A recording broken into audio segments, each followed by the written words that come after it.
This is the beginning of Homestuck. I hope you're ready for peak. Listen, if this stream goes well and is good, maybe I'll keep reading Homestuck. And then you won't even have to read it for yourself, because now I am reading it on the Homestuck unofficial collection, which you can't, I don't think you can even access anymore, unfortunately, which is a little sad, but that's the way it goes. Make myself a little bigger, shall we? So I'm like, the Goragle Homestuck reading might be the only way for you to read it, but we'll see how that goes. We'll see if that's a good idea. But yeah, guys, welcome to. So this is basically gonna be Goragle. Basically reads a book to you. If there's anything that I want to comment on, I will. I'll probably say most of my comments probably be that wasn't very funny, or I'm not gonna say that. I don't know, stuff like that. You know what I mean? It's a bedtime. Yeah, this is a bedtime story. This is a lovely bedtime story. And I can't really play music while I'm reading because music will be in the comic. I guess I can, but I don't really have the right music. It's supposed to be read in silence. It's a book. You can just listen to my lovely voice. Do you have slurs enabled? It's like a fun little who knows, isn't it? I mean, hey, let's do something real. Can't wait to be a useless piece of shit all day and play all these games. Fuck, I'm falling down all these stairs. I warned you about stairs, bro. I told you, dog. It keeps happening. I told you, man. I told you about stairs. Bro? Yeah, dude. Where are your pants? I took them off because I was banging your mum for a minute there. And now you are banging her. Today I put jelly on this hot god. Just how high do you even have to be just to do something like that? Economy down. The economy in ruins. Bruh, time to get my game on, know what I'm saying? There he goes. The squirrel has his game. I'm not joking. What did that guy even smoke? This is insane. Maybe they're right that sometimes video games does cause violence. Bro, do you get the new hot game that everyone's buzzing about these days? Dude, you know I did. You know it. That is so sweet, man. How about a bro hug bump? Okay, how do we do this? Let's do this thing. Let's make this shit work. We're doing it, man. We're making this happen. Bro, I got the ticket for the big game. It's sports. Dog, I'm so jealous. You know I love the big game. Oh, yeah. And there he goes. The big man has the rock. He's driving so hard through the paint downtown. Alley-oop for the slam dunk.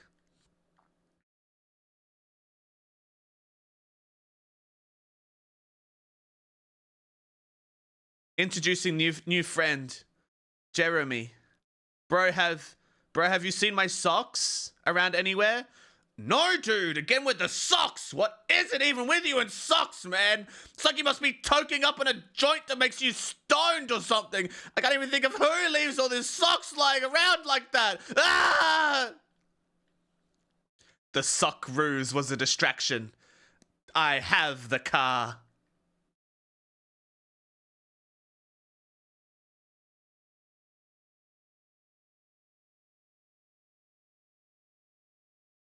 This is the best comic, by the way. This is my favorite. The amount of times I've said or thought to myself, the Socceroos was a distraction, I have the car, is unbelievably off the charts. Oh yeah, bitches, it's time to get my paw on. I need to know what angel to use. It isn't coming out. Shut the fuck up. Where do you even get a nut that's big?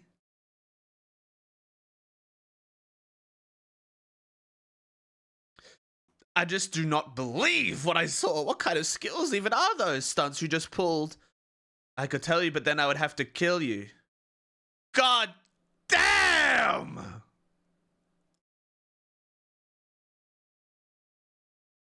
Sports. In my dream, I am the star. It's me. And then the big man comes for a little one-on-one. But it turns out to be crazy what kind of dunks this guy has. I'm telling you, air like that is unreal. It doesn't even happen most of the time. The court is on fire. Dude, come get the ruler. Check this out. Okay, dude, no. You're holding it wrong. Dude, no, dude. Dude, hurry. Look, he's escaping from above. Dude, no, let me show you. No, fuck. Dude, no, fuck. No, dude, you gotta flip it turnways. Fuck. Jesus, dude. Dude.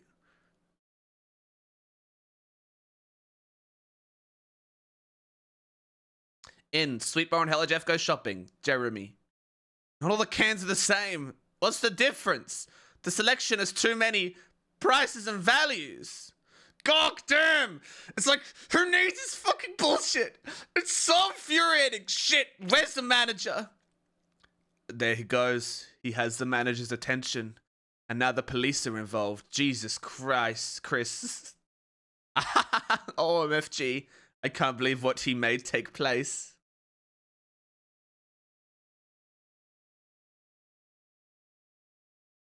Fucking not nacho party. Get my nacho on. Oh! Bump to be continued. Sweetbro and Hella Jeff and Sweetbro and Hella Jeff in fucking nacho party part 2. Shit, bro, you scared me, dump ass. Who expected the Easter bunny? Shit, now look, Einstein, they're falling. Bro. Okay. Warning, the recipe zone. Are you brave enough to enter? That's just ground.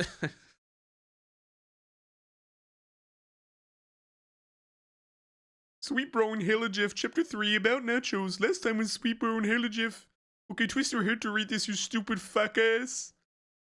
Anyway, the bottom line was what to do with these nachos falling in the air. Chapter 4. Why don't you take a picture? It'll last longer. Snap. Oh, wow. He was right. That shit's lasting forever. Sweetbro and Hella Jeff, chapter next one about the nacho story. Dude, are you done with the nunchons in there? Jegus, fuck! How can you even be this greedy? Just slice them under the bathroom door. Bang, bang, bang, bang, bang, bang, bang. And there they go. Their nachos are under the door. What even is that guy's problem? It's like he got broadside school fed up the bone bulge. Shit. Let's be Santa. Fuck. Come on! Ugh. Fuck. Who would even make these? Conk suck boots anyway. Immigrants? Bimp. And the night before Christmas and all through the house.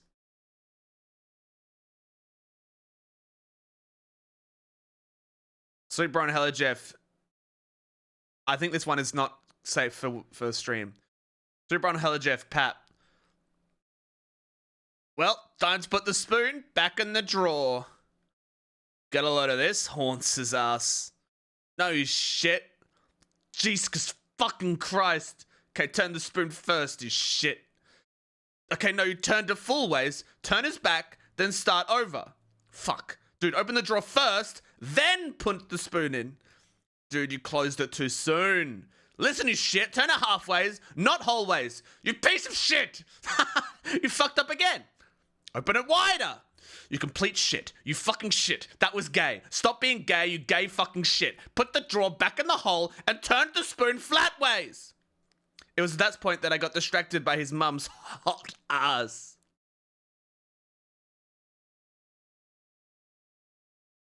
The big man about to wreak some havoc in the yard.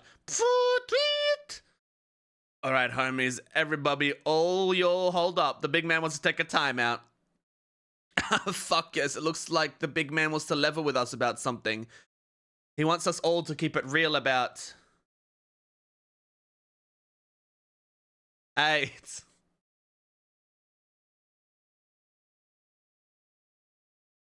NBA. This is a merch store. In this economy. In this economy. Economy down. With the prints of this shirt ready to skyrocket. Oh, it's a fucking ad again. Cerebro and Hella Jeff. Aha, here's relevance. Halloween. Ah, blah, blah. I'm gonna suck your blood, dude.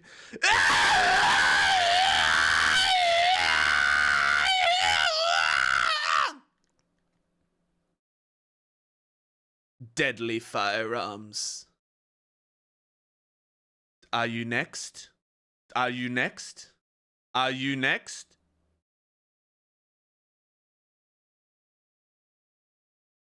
Hey, I heard that there was some fat, ugly nunsack over here that was God's gift to grinds. Oof, want to know. And there he goes. We have liftoff into the sky. Clown. Doof, are you scoping this bitch's choice ass? Jeremy again. Gay mother of shit. I look like balls warmed over. It's time to shave. It doesn't need to be plugged in because of the battery powered. Dickhead. Yeah,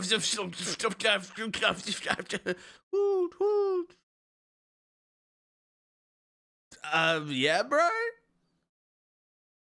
What is wrong with this picture?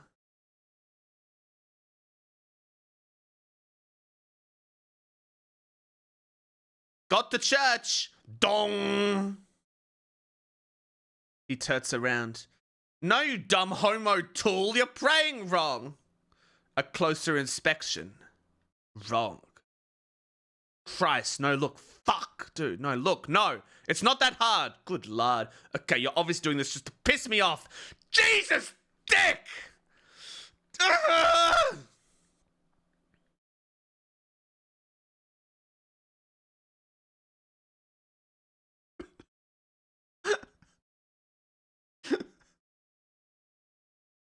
This is the shit that Toby Fox was reading when he was making Undertale. I want you all to be like, Toby Fox was living in Andrew Hussey's basement and probably helped make some of these uncredited.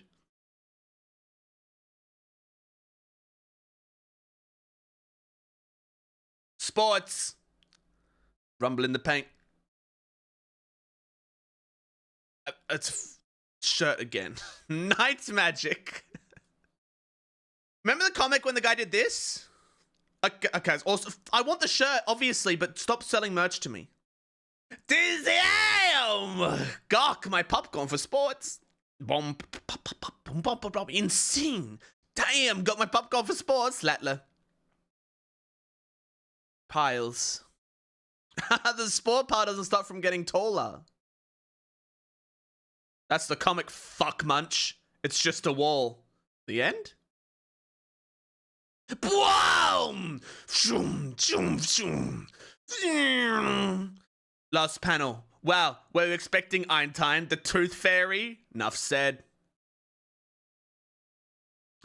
Why won't this Monday extend? It's Tuesday, you fat, nasty trash. Stoned. Super and Hella Jeff on the date. Today we go on this hot date with this beautiful woman. The date idea is to go to the subway and stand outside and smell the smell that the sandwiches make. Weird stonk vent chef. Dude, that Rankast vent winch smells like shit. Bro, this date is shit. You're shit. You're buying it with this foxy slut. Can we at least go inside this shithole? Fuck, stop it, you loser turd. Stop it. Stop smelling those sandwiches, you hideous cock. She's escaping to the side.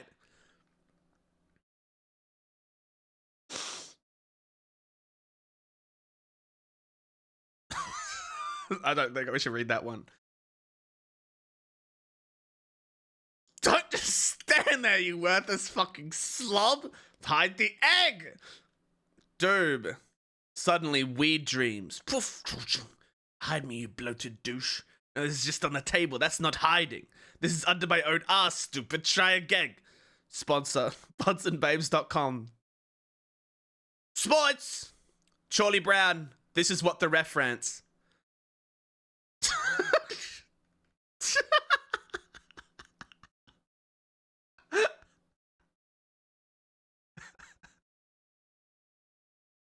Dude, stop yiffing my butt! It's time to get ripped! Fucking incredible. Chess. Pawns don't do that, you chumpstick. Checkmate. Wow! Wee! Wee! Riodio. Jesus Christ. Through Holmes and Hella Wastone. Clink. Pupes. Last time. I say butthole. Indubitably. Who put shit in my pipe? Shh. The plot thicken. Forsooth, it was I who took a dime in thine pipe. It was like a tiny toilet. I did it while you were not looking, hence the mystery. Stay tuned for the twist. The twist was that he was looking. Thanksgiving Day. Are you serious? The turkey hole. Go figure that this Hoglig Day already turned into a worthless joke, truth bomb. He still is curious about the turkey hole, though. Gone froggin'. Doog. This little green toilet elf thinks he's the fucking prince of the lily pod. He's actually the prince of my stupid dick. Fronts of his stupid dick. I'm not even gonna ensnare him. I am ashamed of him in this entire pond. Drops the thing. Settle.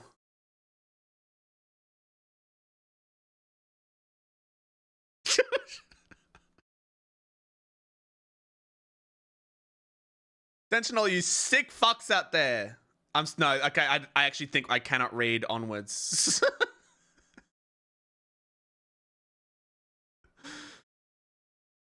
Okay, that's the last one. That's the last one.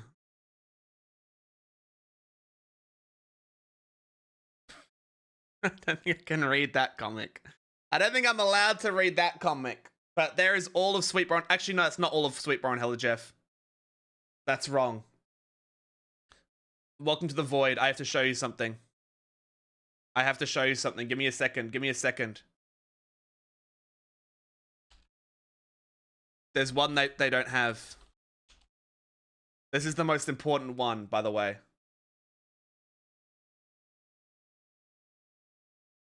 How do I find... Here it is.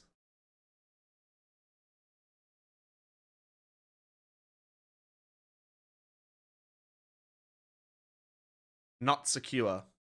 Is it just broken? It's just broken! No! It's broken!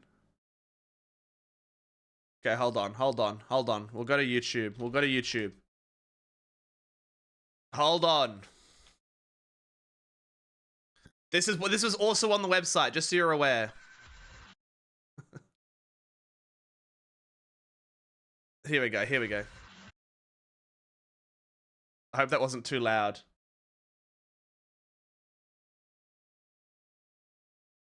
Okay, everybody. Now that we've read all of Sweet Bro and Hella Jeff, we can now watch Sweet Bro and Hella Jeff the movie.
And with that, we can begin our reading of Homestuck from the 13th of April, 2009.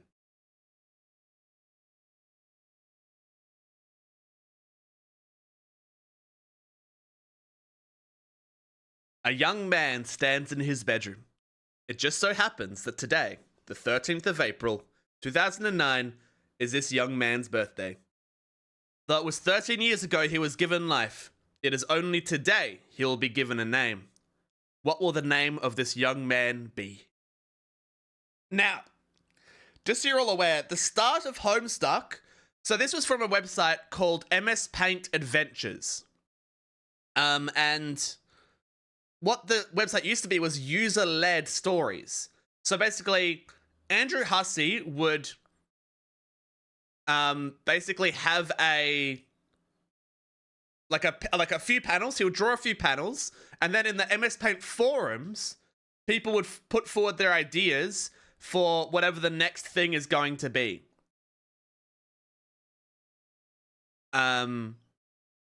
So that was the start of the comic. He stopped doing that, I think, pretty early on, but at the beginning, it was kind of user-led. Obviously, Hussey still made the choices himself of what he wanted to be, but he would choose what would happen next based on user prompts. Just as context. So if something isn't funny, you can't blame Hussey. That's not true. That's not true.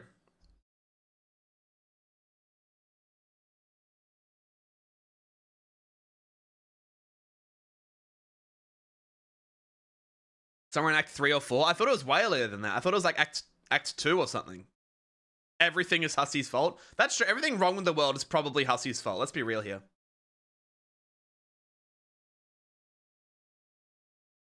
The start of Act 2? Thought so. Thought so. Alright. Enter name. Zoo Smell Poop Lord. Try again, smartass. John Egbert. Ding ding. Examine room. Your name is John. I wonder if I can zoom in a little bit, maybe? No, it's about this. It's going to be this size. It's going to be this size. Your name is John. As was previously mentioned, it is your birthday. A number of cakes are scattered about your room. You have a variety of interests. You have a passion for really terrible movies. You like to program computers, but you are not very good at it. You have a fondness for paranormal lore. And you're an aspiring amateur magician. You also like to play games sometimes. What will you do? Now, I will say this webcomic did make me watch Con Air. In fact, I think there's a few things this webcomic made me do, but I won't get into it. Quickly retrieve arms from drawer. Your arms are in your magic chest, poop lord. Remove cake from magic chest. Out of sympathy for John's perceived lack of arms, you pick up the cake for him and put it onto his bed. Quickly retrieve arms from magic chest. You retrieve the fake arms from the chest. You use these for hilarious antics.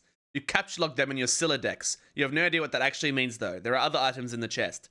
So this has a lot of video game humor. This is also programming humor. They kind of stop caring about the capture logs later on.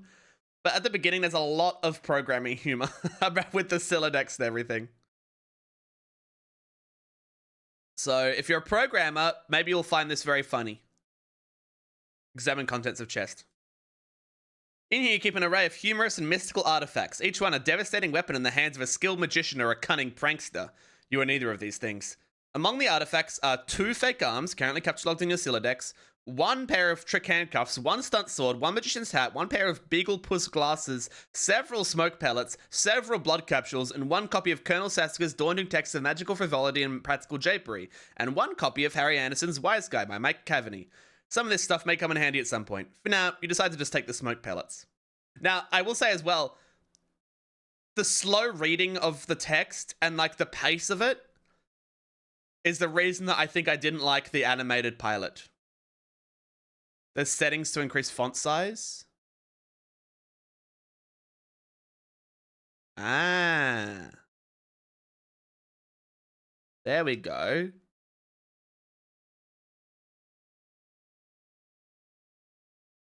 How do I go back to where I was? Here we go. Here we go. Now you can read it. Now you can read it long. Hold on. If you ever see me take a break, it's because I'm sipping coffee.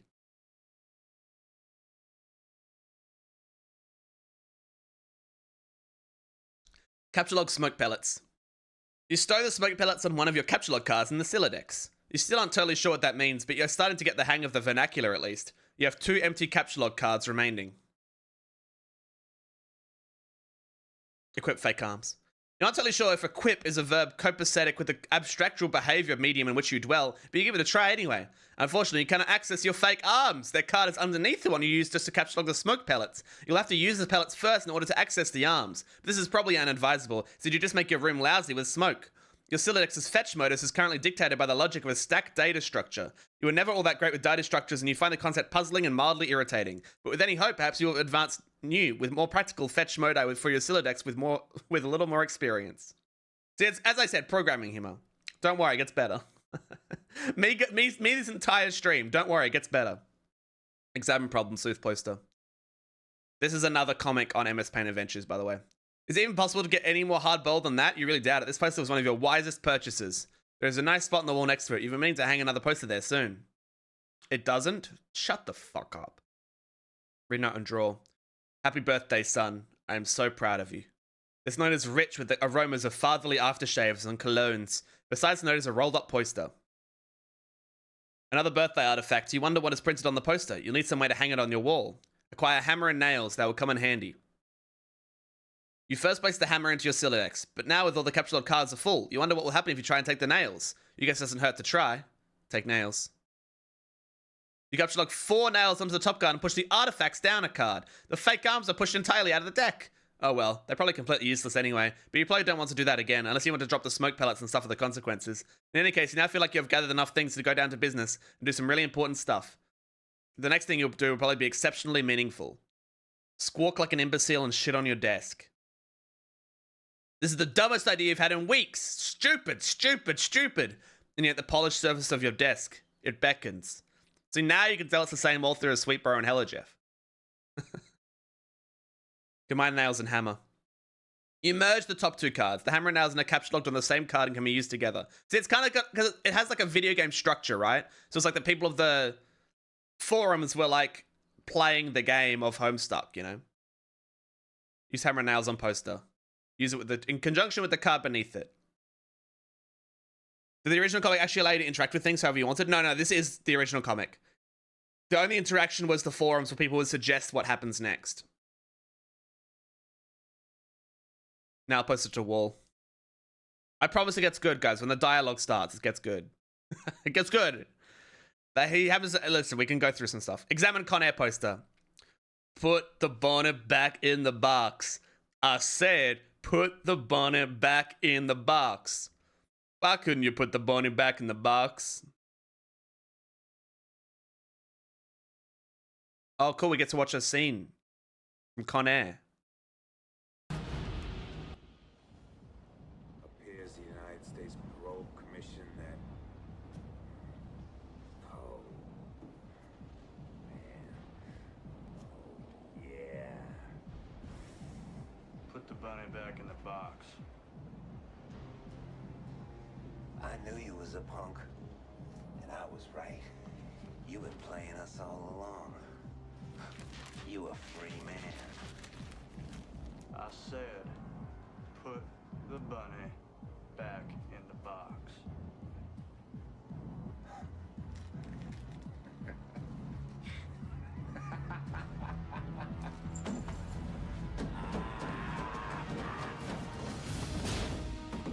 I'm not going to watch this whole thing, but there you go. That's the important part anyway. Put the bonnet back in the box. Dean Bambacked, Morgan Freeman's genteel, homespun mannerisms were perfect qualities for a president residing over a crisis. Oceans rise, cities fall, hope survives. I've never seen Deep Impact, to be fair. Wow. Films about impending apocalypse fascinate you. Plus a black president? Now you've seen everything. Obama was was president at when this comic came out, by the way. Examine calendar. You've marked your birthday, the 13th of April. Another day you marked was supposed to be the arrival date for the highly touted Suburb beta launch. Okay, what is Homestuck beta? This is like fake.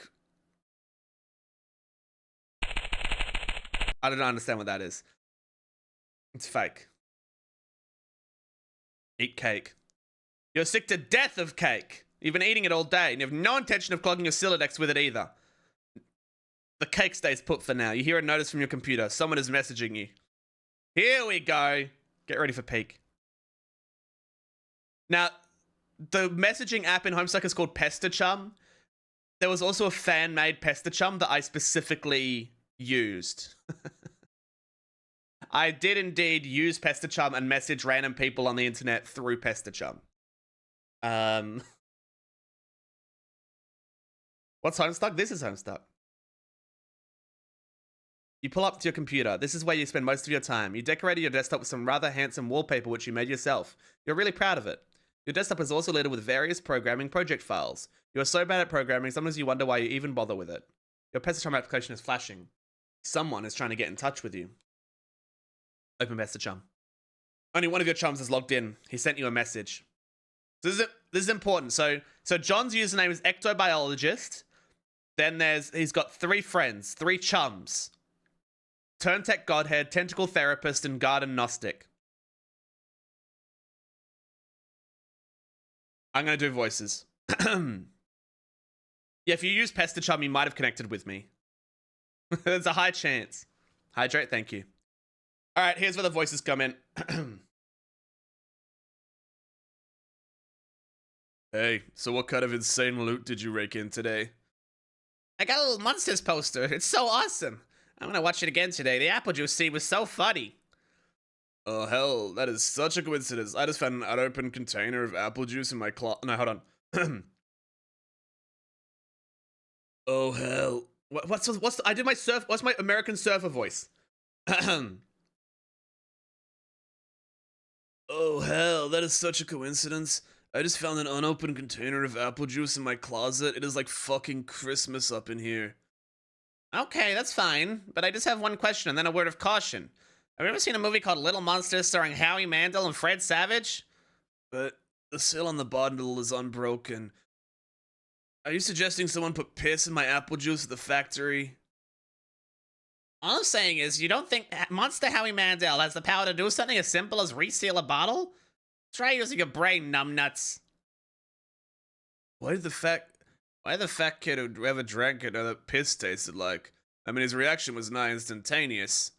It was the 15th day in a row Howie Mandel peed in his juice. Okay, I could accept that. Monster B-list celebrity douchebags are cunning and persistent pranksters. Also, Fred Savage has a really punchable face. But who cares about this? Let's stop talking about it. Did you get the beta yet? No? Did you? Man, I got 2 copies already. But I don't care. I'm not gonna play it or anything. The game sounds boring. Did you see how I got slammed in Game Bro? Game Bro is a joke, and we both know it. Yeah. Why don't you go check your mail? Maybe it's there now. Alright. John, look out the window. You see the view of your yard from your window. Hello, cassette. Hanging from the tree is your tire swing. In a kid's yard, a tree without a tire swing is like a proper gentleman without a monocle. That is to say, he can hardly be considered a terribly proper gentleman at all. And there beside your driveway is the mailbox. The little red arm swingy dealy thingy or whatever it is called is flipped up. What the hell is that thing called anyway? You don't have time for these semantics. The red flippy lever thing means you have new mail, and that means the beta might be there. Go outside and check the mailbox. You're about to hurry down the stairs when you hear a car pull into the driveway. Looks like your dad has returned from the grocery store. Oh, great. He's beating you to the mail. If you go downstairs to get it, he will likely monopolize hours of your time. You decide to chill up here for a while until the dust settles. Sometimes you feel like you're trapped in this room. Stuck, if you will. In a sense which possibly borders on the titular. And now your chum is pestering you again. The clockwork of friendship turns ceaselessly, operating the swing lever dealies of harassment in perpetuity. Whatever. The dude can just hold his damn horses. Examines games on CD rack. Bard quests. The Caper Havers. Problem. These are MS Paint adventures. You can, well, not all of them. Only the green ones. And it don't stop. That's just what pumpkin. Ghostbusters 2 MMORPG. Little monsters for the Konami. Harry Anderson, call my bluff. Read Colonel Saska's daunting text. You decide to consult with the Colonel's bottomless wisdom. Good grief, this thing is huge. It could kill a cat if you dropped it. But to really dig into this hefty book, you have to capture log it. You're not sure you're ready to log jam your other artifacts beneath it just yet. Capture log fake arms again. What did you just say? You don't want to clog up your... Oh, Jesus. In a momentary lapse of concentration, you accidentally capture log the arms again. Set Pester Chum status to bully. You don't think the situation is quite dire enough to go all the way to rancorous, but you still feel the Pester Chum client should reflect your mood change in some way. Bully will have to do, you guess. This unsurprisingly does nothing whatsoever. So you remember when, like, was it... I don't know what had it, but, like, you could say... I feel like this was another thing where you could say what your mood was on a social media messaging thing. Alright, you forget your chum is still pestering you. Is it there? Please say yes. Maybe you can play with TT. She's been pestering me all day about it. She's macking on me so hard all the time I start to feel embarrassed for her. I mean, not that I can blame her or anything. Yes, it is undeserved. It is understandable because you're really attractive. I am attracted to you. Thank you. JK. No, I don't have it yet. My dad has the mail and I guess I have to go get it from him and I see if it's there. And I've been spending all afternoon shitting around with my stupid Silodex. It's so frustrating. What's your modus? What? How do you retrieve artifacts from it? Oh, like one at a time, I guess. And if I put too much in, something falls out. Stack? What's yours? Hashmap. My bro taught me a few tricks. He basically knows everything and is awesome. What the hell is that? You should probably brush up on your data structures. I guess. Did you at least allocate... Did you at least allocate your Strife Specubus? No. Could free up a card for you. Plus let you attack stuff whenever things get too hard to handle. Which is never. What have you got? Well, I've got a hammer, but it's trapped under some arms. Well, you really suck at this, don't you? Just get rid of the arms and allocate the hammer to the Specubus. Ow! I don't know, just use the arms on any old thing and see if it works. Combine fake arms with cake. You stick the fake arms and the cake on your bed. This definitely makes the cake at least 300% more hilarious. You're sure Colonel Saska would know the precise index of elevated hilarity. Can we have a brain break? Listen, it's a lot of talking about the Silodex and stuff at the start of the comic, okay? You just have to stick with it. The thing that you would tell everyone who, when you wanted them to read Homestuck was, just get through Act 1, and then it's really, really good. Which is true. It gets good after this stream.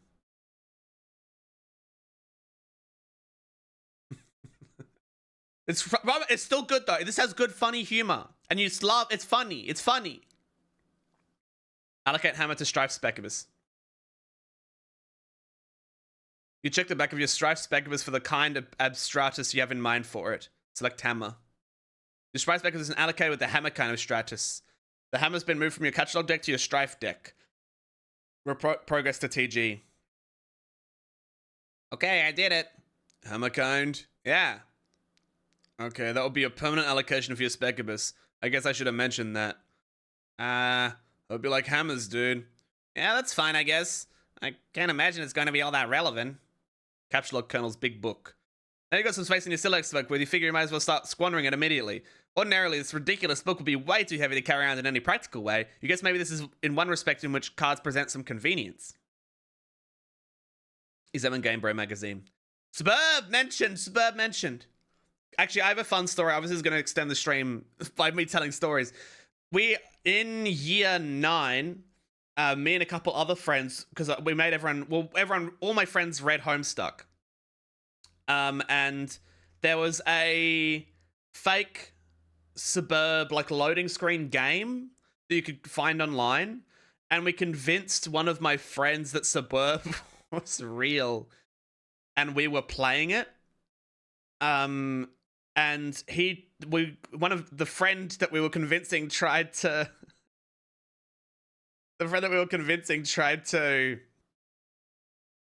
play it and it wasn't working properly because that is just a loading screen, it doesn't actually play any game. And we said that it was because of his IP. Like, only certain IPs could play the game. And he got so sad and pissed off. He was like, what do you mean I can't play it? And we're like, it's just your IP, dude. Like, not every IP is able to play it. It's only, like, certain people can play it. I guess it's just unfair. And he actually got, like, really, really sad.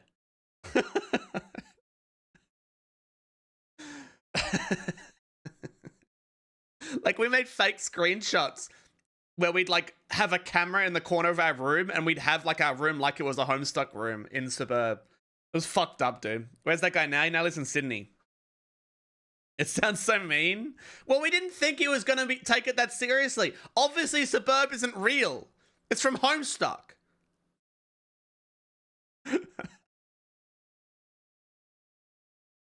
Why the game of the year or whatever isn't as good as some other stuff I like that's better. True. Read article. I'm not going to read this. Just we got to at least get a little bit of a move on. Capture lock game, bro.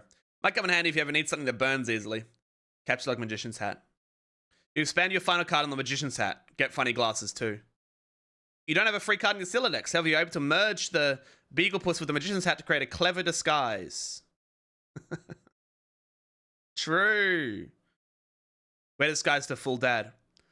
John? Who is this John you speak of? You're quite certain there has never been, nor ever will be. Yeah, this is a really shitty disguise.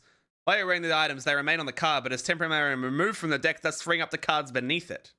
See, you gotta learn all the important Scylla decks capture log stuff. Leave room. You exit into the... have the picture in the hallway. You exit into the hallway. On one wall hangs a picture of a fella who sure knows how to have a laugh. A man after your own heart. You've always thought he looked a lot like Michael Cera, but your dad swears in the many hallowed tombs of Egypt that it is not. You're not sure about that, though. On the other wall is one of your dad's stupid clowns, or harlequins, as he is quick to correct anyone who would venture such brazen assumptions. Go downstairs. The accursed odor of fresh baking wafts into your newfound nostrils. Something is brewing in the kitchen. It must be the connivings of your arch nemesis, Betty Crocker.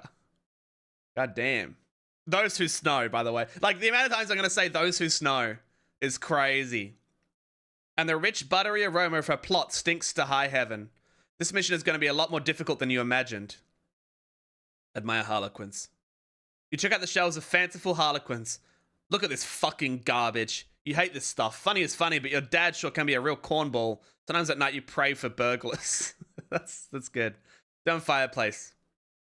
A bright orange flame flickers in the fireplace. Doesn't matter that it's April and not terribly chilly outside. In a home, a fireplace needs a fire because that's what fireplace is for. A fire belongs in a fireplace, damn it. Categorically. At all times, without exception. When does the Toby Fox music kick in? Act 1 doesn't have a whole lot of music, but there is music coming. Don't worry.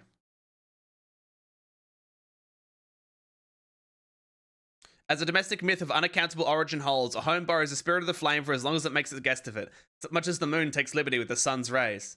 The moon's an arrant thief, and a pale fire she snatches from the sun. Mark Twain. You're almost certain Mark Twain said that. Toss Game Bro into fire. Doesn't burn as quickly as you hoped. Each Game Bro magazine is guaranteed to be printed on 40% recycled asbestos. For big ups to Mother Earth, yo. Fondly regard, cremation. You examine the sacred urn containing your departed Nana's ashes. When your father gives her a portrait, a wistful glance now and then, you can tell it brings back painful memories. A tall bookshelf, a ladder, an unabridged Colonel Sassacre's. He never wants to talk about it. Topple urn. You clumsily mishandle the sacred urn, ashes everywhere. In retrospect, upon mulling cinematic tropes regarding ash-filled urns, this outcome was a virtual certainty. You'd better clean up before old Dad finds it. Combine father's pipe with clever disguise. You think now would be a good time to beef up your clever disguise. Examine oversized gift. Champ, you can do anything if you put your mind to it.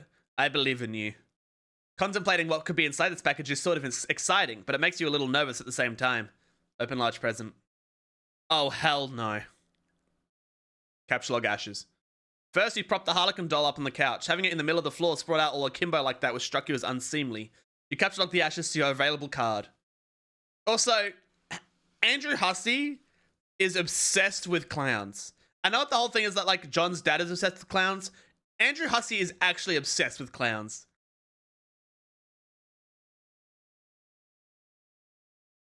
Emerge a sacred urn with the ashes. Most of the ashes back in the urn, but it's a total mess. Really, it probably would have been tidier if you just used a broom and a dustpan. Actually, not kidding. Author barely describes fetishes. Yes. Like, yes.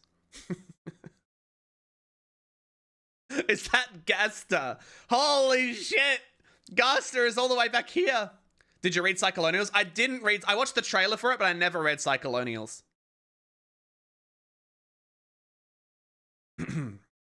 But I'm back. No one will be the wiser. Maybe, except maybe for people with eyes. Go get fake arms again. You just got another brilliant idea of something you can do with his pointless arms. You pry them out of the cake and capture log them. Looks like Pesachum is acting up again. Examine third and fourth walls of room. Look, this is what it looks like. I still haven't seen A Time to Kill, or Failure to Launch, or Contact, or Face. I haven't seen any of these movies. They've all been on my list and I haven't watched them. That's crazy. Check Pesachum. Another one of your chums is messaging you. I understand you have recently come into possession of the beta release of Game of the Year, as featured in respectable periodicals such as Game Bro magazine. That's an ugly rumor. Whoever told you that is a filthy liar. You should probably stop hitting on him all the time or whatever. I can't control myself. I must have a weakness for insufferable pricks. Anyway, I still haven't checked the mail. My dad has it. I'm trying to go get it from him, so BRB. John. What? You're wearing one of your disguises now, aren't you? You're typing to me right now while wearing something ridiculous. No? Why would you even think that? That's so stupid. Okay. Why don't you go get the game from your father? Alright, wish me luck. Oh, by the way, JK, I was wearing a funny disguise this whole time. Gotcha! I know, John. Go back downstairs. You can now execute the brilliant idea you had. There should be just enough frosting on the fake arms to serve as an adequate adhesive. Attach arms to doll. Yo, chat, just my own curiosity. Which one of you know which one of Homestuck's reveal herself? True, actually. Okay, hold on. Manage poll, new poll. Have you read Homestuck before? Yes, no. Have you read any, I'm going to say any Homestuck.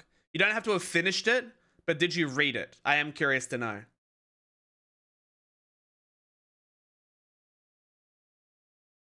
No, I've read Homestuck before. I've read through all of it. But I'm curious to see if you guys have. Mostly, okay, it looks like it's trending towards mostly people who have read Homestuck, which is a little surprising to me, to be honest. But I guess mostly the people who are interested in Homestuck are the ones who are going to watch me read it. Because fuck. We're else probably bored as fuck. I immediately dropped after Act 1. You fool.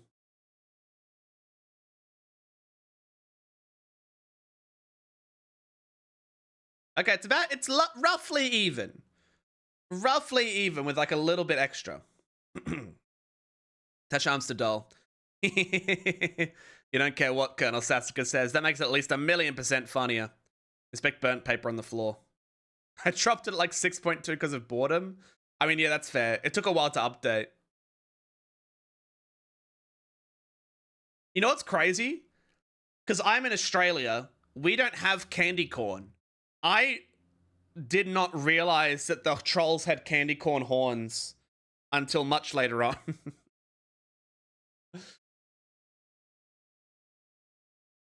Inspect burnt paper on the floor. Broblerone! You put this back on the fire where it belongs. Throw a present wrap in fire. As long as you're cleaning up, capture log doll. You can carry hefty items, but that thing is just way too big. Get real. Besides, you don't even want it. Read Colonel Sasuke's text. I'm not going to read this. Find dad and retrieve mail. The door on your left leads to the kitchen, from which the smell of baking wafts, a powerful aroma which could lift an especially portly hobo off his feet. The door on your right leads to the study, where your dad spends a lot of time. He could be in either room. Where will you go? Go in the study. Doesn't look like he's in here right now. Examine father's desk. On the desk is a deck of playing cards, one of your dad's pipes, the April issue of the Serious Jester magazine, and a stray capture log card. There's also a can of peanuts on the desk. Haha. Oh, Dad. You won't be falling for that one again anytime soon. A severe peanut allergy is a terrible affliction to cope with. What? Did Dad trick John into eating peanuts even though he's allergic? A severe peanut. Yeah, upgrade costume with hat from Hat Rack. You start the magician's hat with the bowler hat. This is guys is somewhat less funny, but a lot more distinguished looking. Combine second pipe with clever disguise. Your dad maintains numerous pipes around the household. A father without a pipe is like a strapping roughneck without a toothpick. That is to say, he is a rather piss-poor excuse for a roughneck, if you ask me. You'd rather not take the pipe, though. The first one tastes bad enough as it is. How you suffer for your comedy. Examine capture log card. Yes, this would be perfect for expanding the space in your Scylla. Capture log card. Ah! Yo, first S panel! I can check volume. I learned to play this entire song on piano, by the way, back in the day.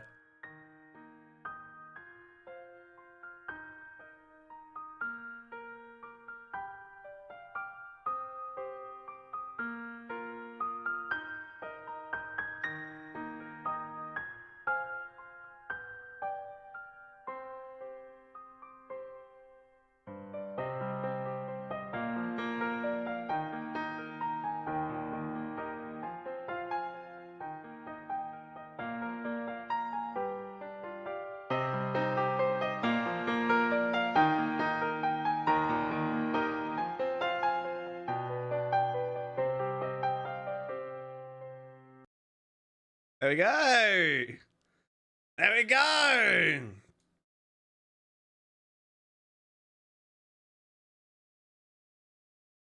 You know, one of my favorite Homestuck songs is called Pumpkin Party in See Hitler's Watery Apocalypse, which is a real thing that happens in the comic and can be explained fully if I wanted to.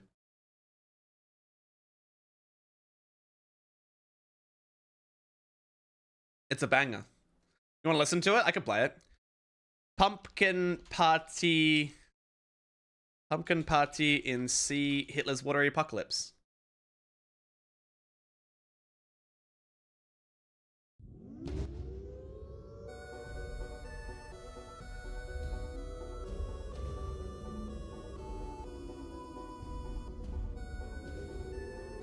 This is a bit of a banger.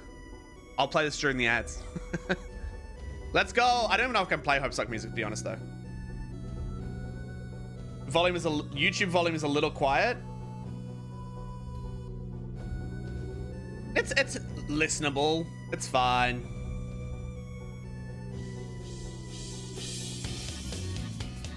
This is a banger.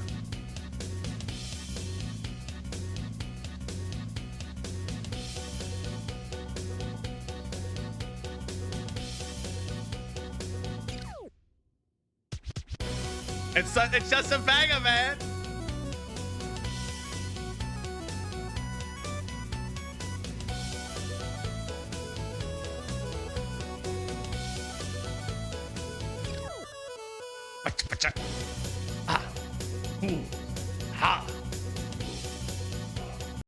Guys, okay.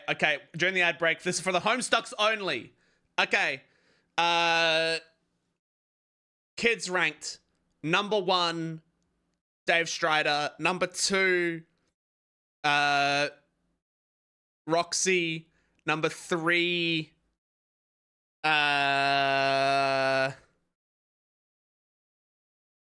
John. Number 4, Rose. Number 5, Jade. Number 6, Dirk.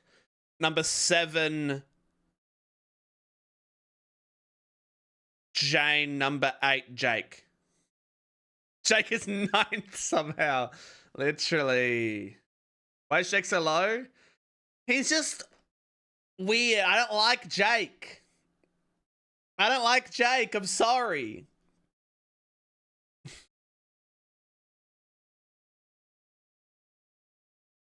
I don't like Jake. He just fires guns. He's got nothing, man. He's got nothing. Dave clears. Okay, hold on. Homestuck Trolls ranked. I'm gonna rank. Okay. Okay, I'm only gonna do beta trolls. I'm only doing beta. Number 1, Terezi. Number 2, Carcat. Number 3, Vriska. Number 4, Kanaya. Number 5, Solox. Number 6. Did I say Nepeta already? I can't remember which one I've already got. Nepeta. Number 7, Gamzee. Number 8, Tavros. Number 9, Aradia. Number 10, Equius. Number 11, Fefri. I've missed somebody. Doesn't matter. That's my ranking. And that's based on how much I like their characters, not how much I want to hang out with them or anything. just so you're aware. Friska should be 8. That's true. I forgot Eridan. Eridan's in the middle somewhere. I like his design, but he never really did anything. Let's be real here. Let's be real. Maybe lower. Low middle. I don't dislike him. He's got fun design, but he doesn't really do anything. I'm not a Vriska apologist. I just think she's a fun character. She's the most, like, interesting character. 552 pickup. Play the Prankster's favorite card game, even though you're alone in the room, thus rendering it an especially foolish version of solitaire. So stupid. Look at this mess. The peanut gallery over there sure is getting a kick out of it. You're allergic to their scorn. Vriska's Andrew Hussey's favorite troll. I know. And spoilers, I'm not going to say what happens in the comic, but obviously from the events of the comic, Vriska is Andrew Hussey's favorite troll. Tend to leave the house. You go back into the living room and contemplate checking the mailbox outside. You think perhaps you should exhaust all possibilities before plunging headlong into a dad encounter. Your television is currently airing a commercial. See, I have half a mind to read all of Act 1 and then play end of Act 5 Cascade. Just to be like, by the way, this is what happens in 5 acts from now. Be spoilers, I shouldn't do it. You exit the house. So much for being homestuck. Bro just left his home. John, check mail. Predicting the mailbox is empty. You've already been scooped by your father. The streets are empty. Wind skims the voids, keeping neighbors apart, as if grazing the hollow of a cut reed or, say, a plundered mailbox.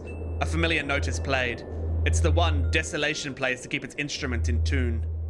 It is your 13th birthday, and as with all 12 preceding it, something feels missing from your life. The game presently eluding you is the only latest sleight of hand in the repertoire of an unseen riddler, one to engender a sense not of mirth, but of lack. His coarse schemes are those less of a prankster than a common pickpocket. His riddle is absence itself. It is a mystery dispersing altogether, like the moon's faint reflection, with even one pebble of inquiry dropped in its black well. It is the most diabolical riddle of all. Absence diminishes little passions and increases great ones, as wind extinguishes candles and fans of fire. Walt Whitman. Yes, you're certain Walt Whitman said that. 100% positive. You have a feeling it's going to be a long day. Idle drop. Welcome to Homestuck. Now this is the classic image everyone's used to.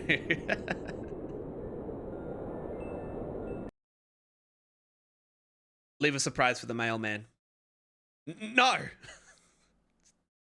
I do like the callback. The callback is funny. Yeah, the pilot is like Dave going, look at the sky, dumbass. Look, it's the title drop. Wait. Fuck, shit. See if your father left the mail in the car. The door is locked and your dad has the car keys. You peer in through the driver's side window. You don't see any mail, but you do see a green package. There's also something underneath. It looks like a slip of paper. Because these items have come in the mail. You don't see anything that's usually in the mail, like bills and coupons. Maybe your dad forgot to take this stuff inside. Spy in the kitchen.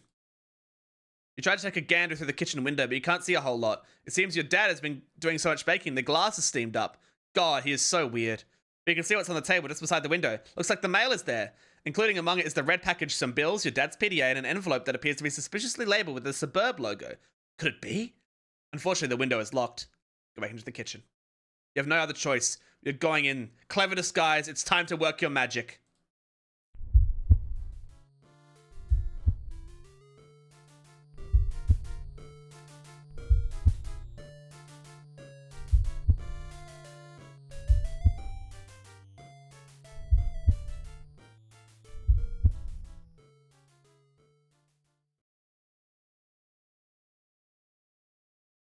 It's Dad. Your dad sees right through your costume. You don't know what you were even thinking with this foolish ruse. You unequip the clever disguise. Your dad wields a dreaded artifact of confection. He stands between you and the mail. There is only one way to settle this.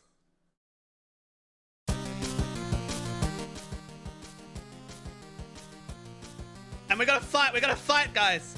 Aggrieve.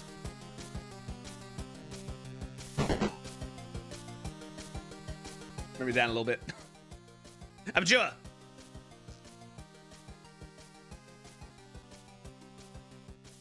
It's not really a game, you click 2 buttons.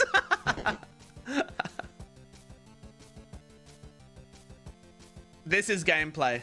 This is gameplay.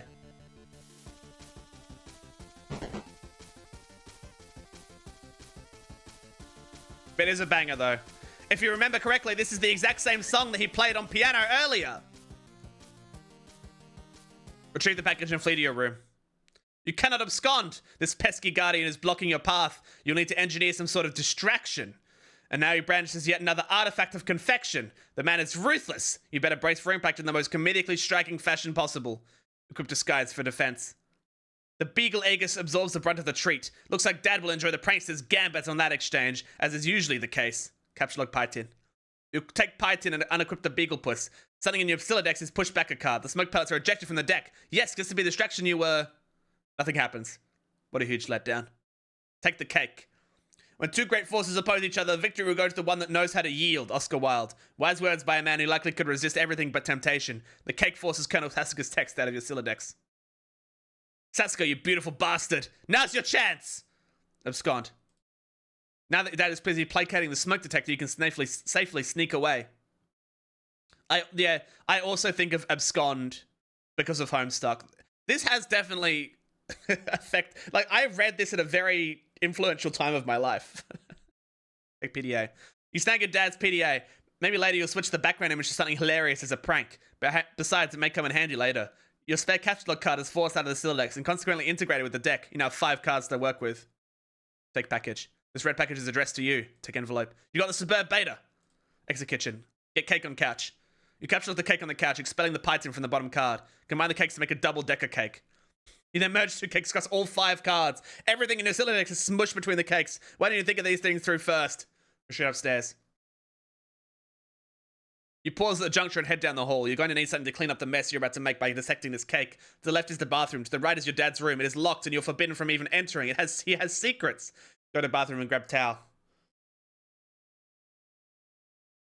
Crazy having a thing on your shirt and also that being a thing, like a thing in your backyard. You enter the bathroom. You can see your backyard from the window. The jewel in its crown is a swing set which will provide you with many years of joy. There's also a spring-mounted pogo ride, which has been responsible for more than one painful injury, and has provided you with years of lament. On the sink is your dad's razor. On the rack to your side is a fresh towel. Remove PDA, envelope, and package from cake. So it's like, in the animated series, why even bother with the capture log? I don't even know why they mentioned it. They should have just ignored it, to be honest. You take the razor and use it to perform surgery on the cake. You take the towel and clean off the extracted goods. Retrieve your items. The items force the manhandled cake into the toilet. And just like that, your Facilidex is full again. God, this thing is so annoying. It's crazy seeing the cake in the toilet and being like, oh, I know what happens to the cake in the toilet. Go to bedroom. Admire failure to launch poster. You're usually not into chick flicks, but Matthew McConaughey's cool charisma can salvage any heap of smoldering wreckage. This is your McConaughey wall, a casual shrine to an amazing actor. The film above that one is a lot better, you think. And you see her, I want you to picture that little girl. Now imagine she's white. This is a Time to Kill direct. Is that written by John Grisham? You got us, Matthew. Your smooth talking exposed our latent racism. Damn, you're good. Check Pester Chum. Me when I get a message on my Pester Chum. Hi, happy birthday, John. Hello. Okay, I'll talk to you later. Hey, Gigi is looking for you. Why are you even so popular all of a sudden? Is today some sort of special occasion or something? Did you do something to curry favor with ladies? Did you break your leg on a puppy or some shit? Dude, what are you doing? I discovered a comet that is going to destroy the Earth and it was named after me. Now I'm famous and everyone wants to talk to me a lot. No, stop. Just no. Don't talk about your awful, stupid movies or make references to them. Your gross man-bro crush on Matt McConaughey is an unsavory thing to behold. McConaughey! Sounds like a dumb noise a horse would make. I.e. dumb. Equally dumb are all those pictures of that clown you got hanging up. Those are my dad's. I was talking about Nick Cage. Oh, what? Oh, man, Cage is sweet. So sweet. Uh-huh, lame. You don't even like him ironically or anything. This is just like for real, isn't it? I do things ironically sometimes. What about what I sent you for your birthday? No, those are awesome. What? No, that's stupid. What's the joke? The ironic joke, get it? Wait, you're actually wearing them, aren't you? I'm wearing them ironically because they're awesome. The fact they're ironic makes them awesome. Vice versa. Are you taking notes on how to be cool? Jesus, get a fucking pen. You do realize their touch still has weird, sort of gaunt face at some point. Ew, yeah. Oh well. Anyway, speaking of which, did you get the mail? Yeah. Did there happen to be a package there? Yeah, it's a big red one. You should probably open it. I would, but it's trapped under the Suburb beta, so I'll probably open it after I install the beta. Oh man, the beta came. Yeah, you want to play it? Haha, no way. Why not? It sounds so hells of boring. Just get TD to play it. She's all about that. Where'd she go? Sometimes blinking in and out, I guess. Probably be back online soon. Oh, Christ in a sidecar. Are you still using this? I need to get the American accent out, man. I keep forgetting. Oh, Christ in a sidecar. Are you still using the stack modus? Seriously, dude. You need to bone up on your data structures. That shit is just ridiculous. Okay, I will. Open browser and go to mspainadventures.com. That's right now. So space out on the computer for a while before doing anything important. Wow, Typheus browser. What an interesting name for a browser with an interesting mascot. You decide to space out on the computer for a while before doing anything important. You open the Typheus web browser and direct it to what is indisputably the most amazing website ever created. Talk about like self-promotion. Dude, it's the Midnight Crew. They will never come up again. I promise. New Adventure is okay, but you're not sure if you like it as much as the last one. It's all the Suburb beta. You decided it's time for less meta and more beta. Less meta and more beta? This joke doesn't make sense, right? You say meta and beta, not meta. You insert the CD and install the Suburb beta. What the fuck is this? Bone up on data structures. I'm not going to bone up on data structures. You go to a closet where you keep a lot of clothes and an array of handy computer programming guides. Read data structures book. I'm not sure you really want to dig into this huge tome. It looks really boring, kind of ornery. Maybe just check out the free modus instead. Get fetch modus. Turn to your back inside the cover where a free fetch modus is included in a plastic sleeve. It's a text joke, not a verbal joke. Fuck Andrew Hussey. Fuck you. This one is dictated by a logic of queue data structure, operating on a first in, first out method rather than a first in, last out method of a stack. Apply fetch modus to Silodex. Items catched in Silodex are no longer immediately accessible. You can only use the item on your bottom card and must wait for... For instance, the red package is now inaccessible. You can only use the razor at the moment. This modus doesn't strike you as a significant upgrade to the previous one. In fact, it almost seems more inconvenient. You figures might as well give it a chance, though. Switch back to stack modus. I am indeed grey, Spike Grab. I'm sorry. It was the Sharpies, okay? You starting to wonder if this is even possible. You don't even remember if you ever had a physical card for the stack modus. You find this all to be a little abstract and you prefer not to think too much about it. What's my typing quirk? I always hated doing the typing quirks when I would go on to Homestuck roleplay website where you roleplay with people. I did do that. I just remembered that I did that. I did do Homestuck roleplay with people. My God.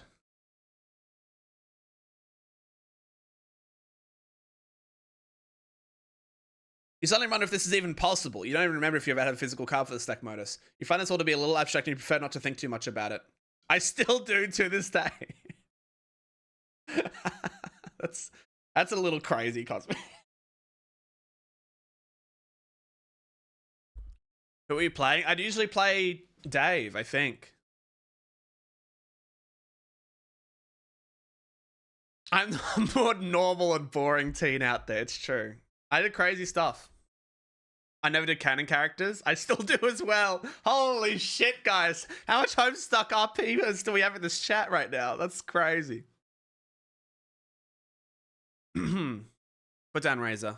Put it down? You're not quite sure you understand. Pick up 2 items. You catch up one of the cakes. You find the vendor used for all these loitering pastries. Dead weight. Get other cake. The second cake causes the razor to launch out the front of your Silodex. Oh, good lord. That beautiful face. You wish the razor would have failed to launch. Get more stuff. You open your magic chest and capture one of your favorite books of all time, Wise Guy by Mike Cavaney. There goes the fresh towel.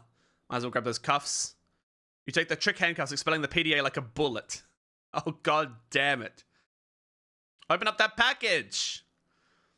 From to EB from TG. You examine the package. It's from one of your internet chums. It's bound in packing tape, though. You'll need something sharp to open it. Ah, of course, the razor. It's also simple. Why didn't you get razor? Pick up package again.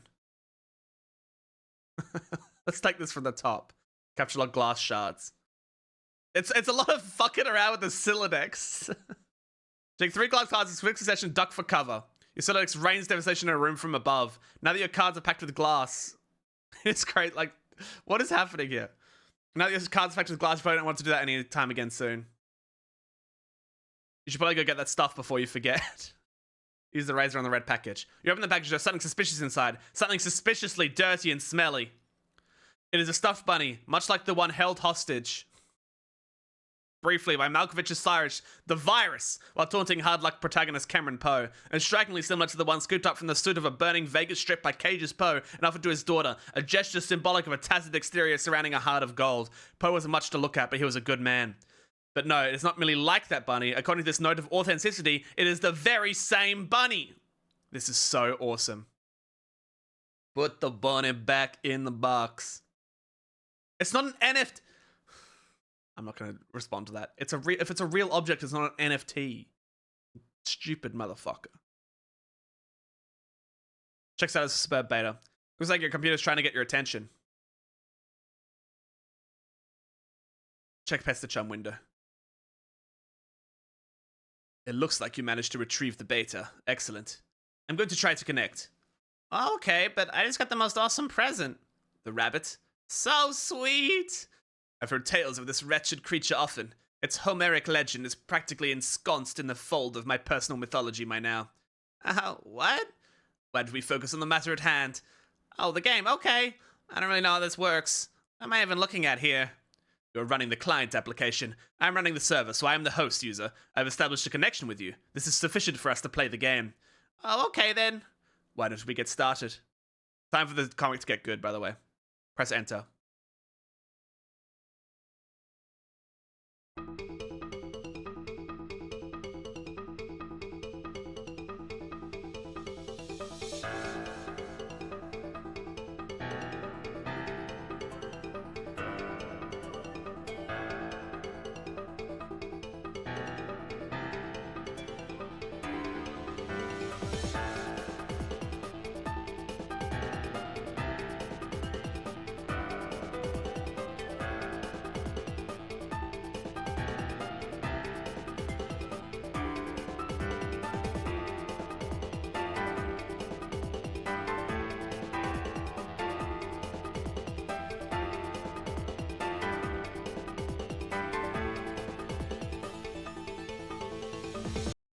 God. It's so peak! It's so peak. I'm sorry, guys. I'm sorry. It's peak. It's peak. It is. Like, it just is. It's just such a banger. It's like, I listened to this song probably 10,000 times as I was growing up. It's unbelievable. Mouse over the interface buttons. Here we go. We got Suburban here. Select, revise, deploy, Finalia registry, Grist cache, explore Athenium, Alchemy excursus. Peak, man, peak. Select magic chest. See, now we're playing as TT. See?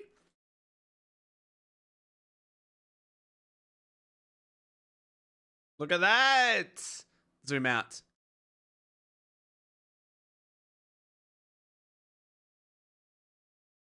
Drop chest. Whoa, what are you doing? Sorry, I'm just getting a feel for the controls. Is my magic chest on the roof now? Yes. I'll try to be more careful next time. Get the card. You find your missing stack fetch modus and quickly reapply it to your Silodex. You can now opt for either the stack or queue modus anytime. You toggle between your fetch mode with gleeful abandon. Looks like your dad is leaving again for more baking supplies. You're relieved to have the house to yourself again, if only for a few minutes. You just hope you didn't notice the magic chest on the roof, or all the shit you threw out the window for that matter.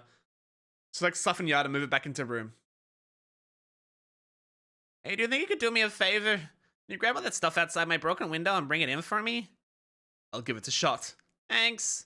No luck. It appears to be out of range. I'm guessing it is too far away from you, the player. Select John. You cannot select a player. John abjures the meddlesome cursor. Select bunny. Put the bunny back in the box.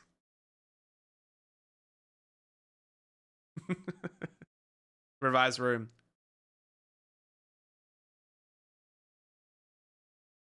See, that's crazy. That's insane. How do you do that? Open Finalia registry. Deploy totem lathe. Real. Cruxtruder, totem lathe. Alchemita. Now, this is important, guys. Just pay attention.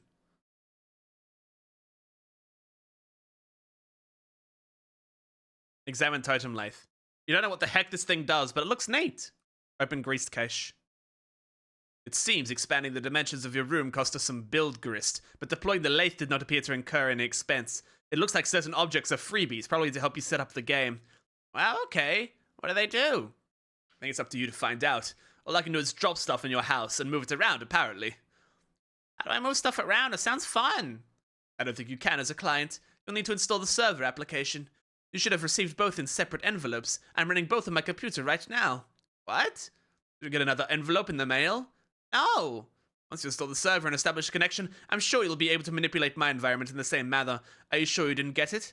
Oh man, I think I might know where it is. It's the box in the car! He just drove off! No! Now that your room is bigger, why don't you move to the far corner? It'll extend the range of the cursor and I can reach the items, which you threw out the window for some reason. Is this what people are referring to when they mention Homestuck, or is the original another webcomic in this game is the same universe? Nope, this is the original Homestuck. This is it. Good idea. What have you been doing in here all afternoon anyway? I was fussing with my stupid Silodex. Am I right, guys? Stupid Silodex. That's what it says here, Andrew Hussey. First slur, let's go!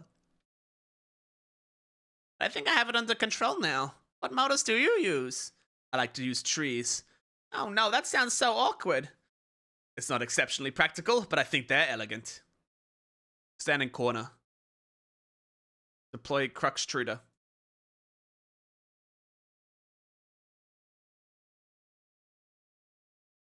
Deploy Alchemita.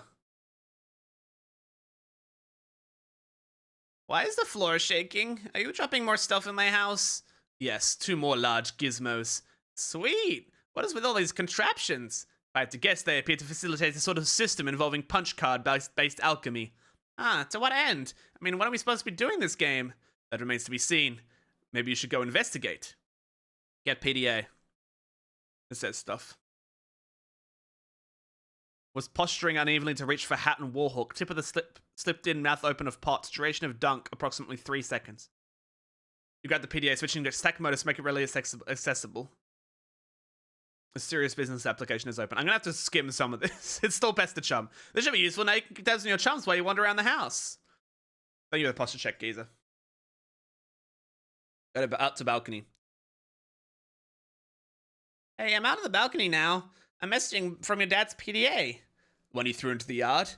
No, I'm telling you. It jumped out of my Silodex like a frightened weasel. What were you doing with it in the first place? I'm not sending a lot of regard for your personal property of others. Is this how your pent-up frustration with your father manifests itself? What? No, those were all accidents. Please take your psycho babblery elsewhere, miss. Your bathroom is a mess. Did you do that too? Oh man, see, this isn't cool. All this snooping nonsense. Thank you for the hydrate, Yappity.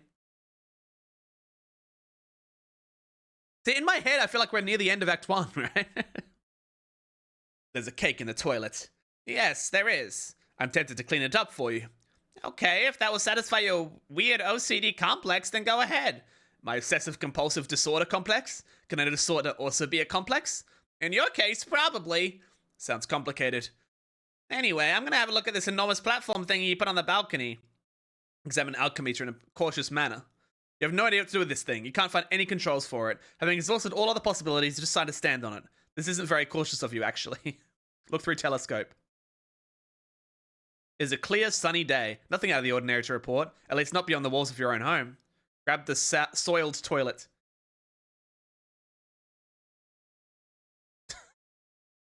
Whoops. Whoops, what?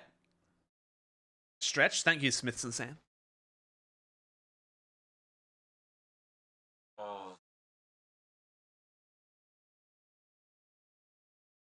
Dude, fuck mosquitoes. Actually, I go for a walk. I want to go for a walk in the evening around the lake, and there's always mosquitoes because it's wet. I don't care if it's your natural habitat. Be obliterated. What was that noise? Is this something I should go investigate? No, I have it under control. You can keep playing with your telescope. Investigate. Ah! I think I can patch it up. Just give me a little space. Why don't you go have a look at the Cruxtruder? What? The thing I put in your living room. Mosquitoes are important. What do mosquitoes do? I'd love to know anything about mosquitoes. Hop down the hole. Jump down to the utility room. Get sledgehammer and card. You take the sledgehammer and the capture log card, combine the two and quickly apply it to your strife specubus. You think it's cool that things don't always have to be a federal fucking issue. Looks like another one of your chums is patching you on the PDA. Answer chum. Garden Gnostic. I don't know how to do Garden Gnostic's voice. John, did you get my package? Oh, hey. No, not yet. Darren, are you sure? It was in a green box. Oh, yes, but it's in my dad's car and he's still out in the store. He should be back soon. Great, so what are you up to today? I'm up to my neck in this suburb stuff. TD is making a royal mess of my house. Lol? What's suburb? Oh, it's this game. It's okay, I guess. I'm still figuring it out. Whoa, what was that? What was what? There was a loud noise outside my house. It sounded like an explosion. Wow, really? I'll go outside and look. Oh, man, all right, but be careful, okay? I will.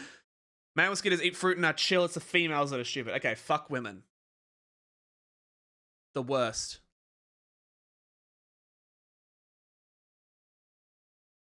Might as well check out the Cruxtruder. Oh, hell no. You put this thing in front of the door? There's a door there. Yeah? I didn't see it. I just thought it fit nicely into that groove. You mean you thought it was elegant? Okay, well, what do I do with this thing? Hello? What are you doing up there now? Fitting thing to say while reading this.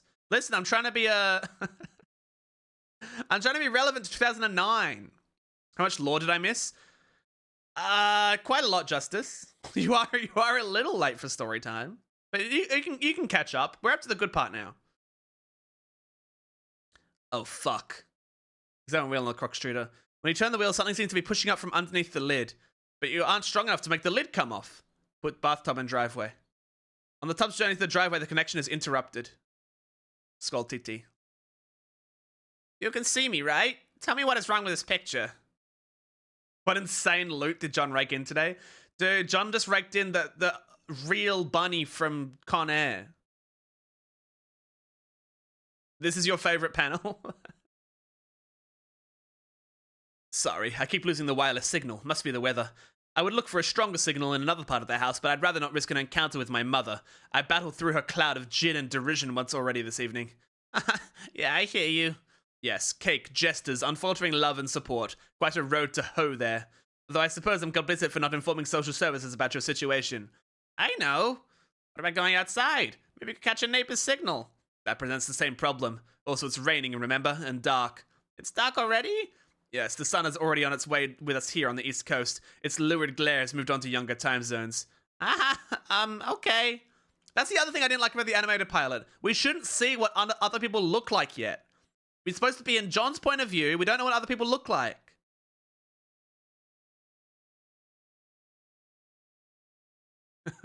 You quote tell me what is wrong with this picture. That's good.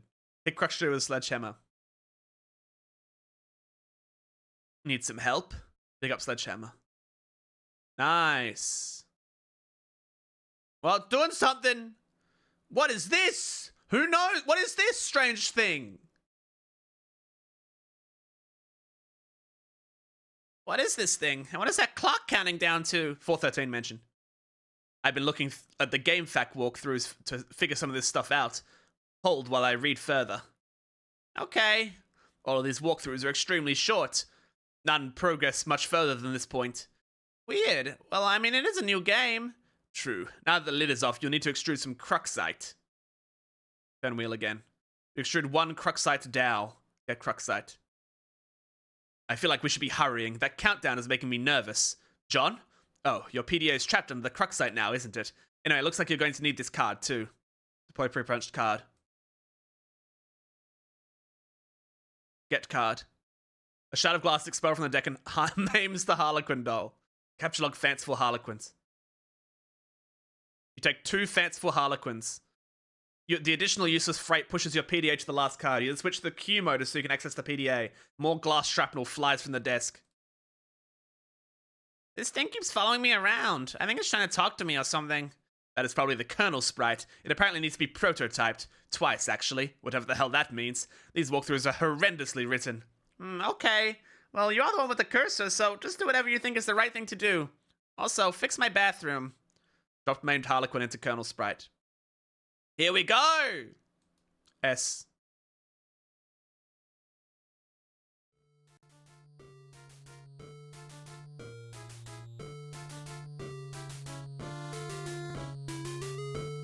It's Harlequin sprite. Let's go! Banger alert, by the way.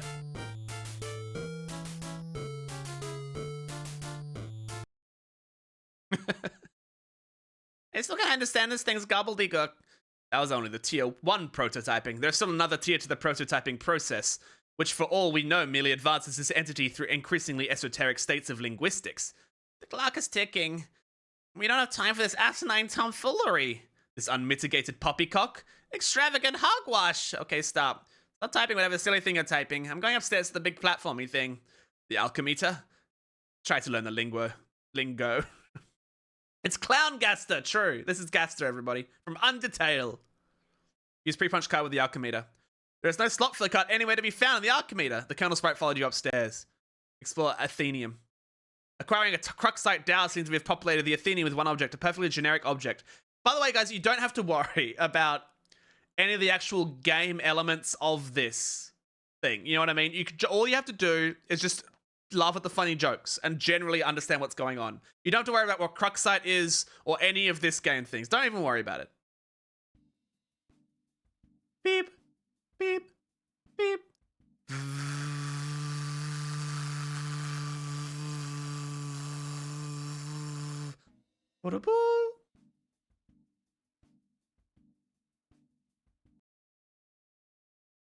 Why introduce it in the story? Well, it's still relevant.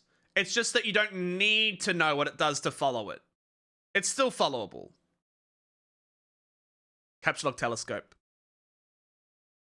You snatch the telescope from its tripod. Who knows? It might be useful, but more importantly, it pushes the Cruxite to the last card, making it available for tinkering.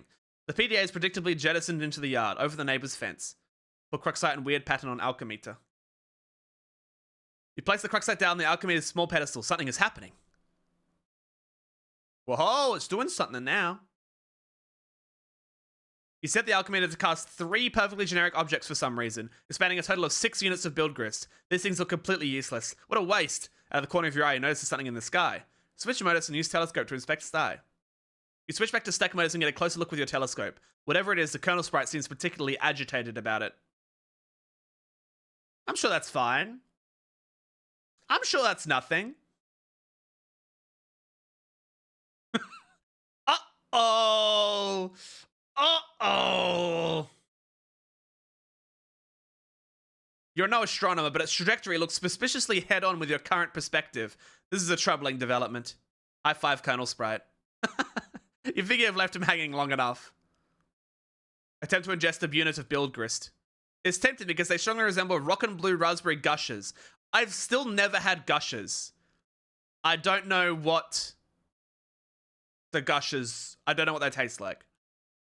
However, units of build grist or gaming abstractions do not seem to exist on the physical plane. There is apparently no crisis so imminent that it will deter you from contemplating idiotic and frivolous actions. They're meh? Damn. They're so strange. Fruit leather with candy syrup. That sounds good.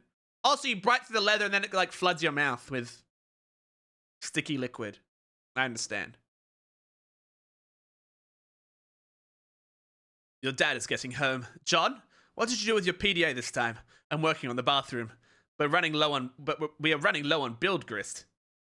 Revised bathroom. Look at that, fixed.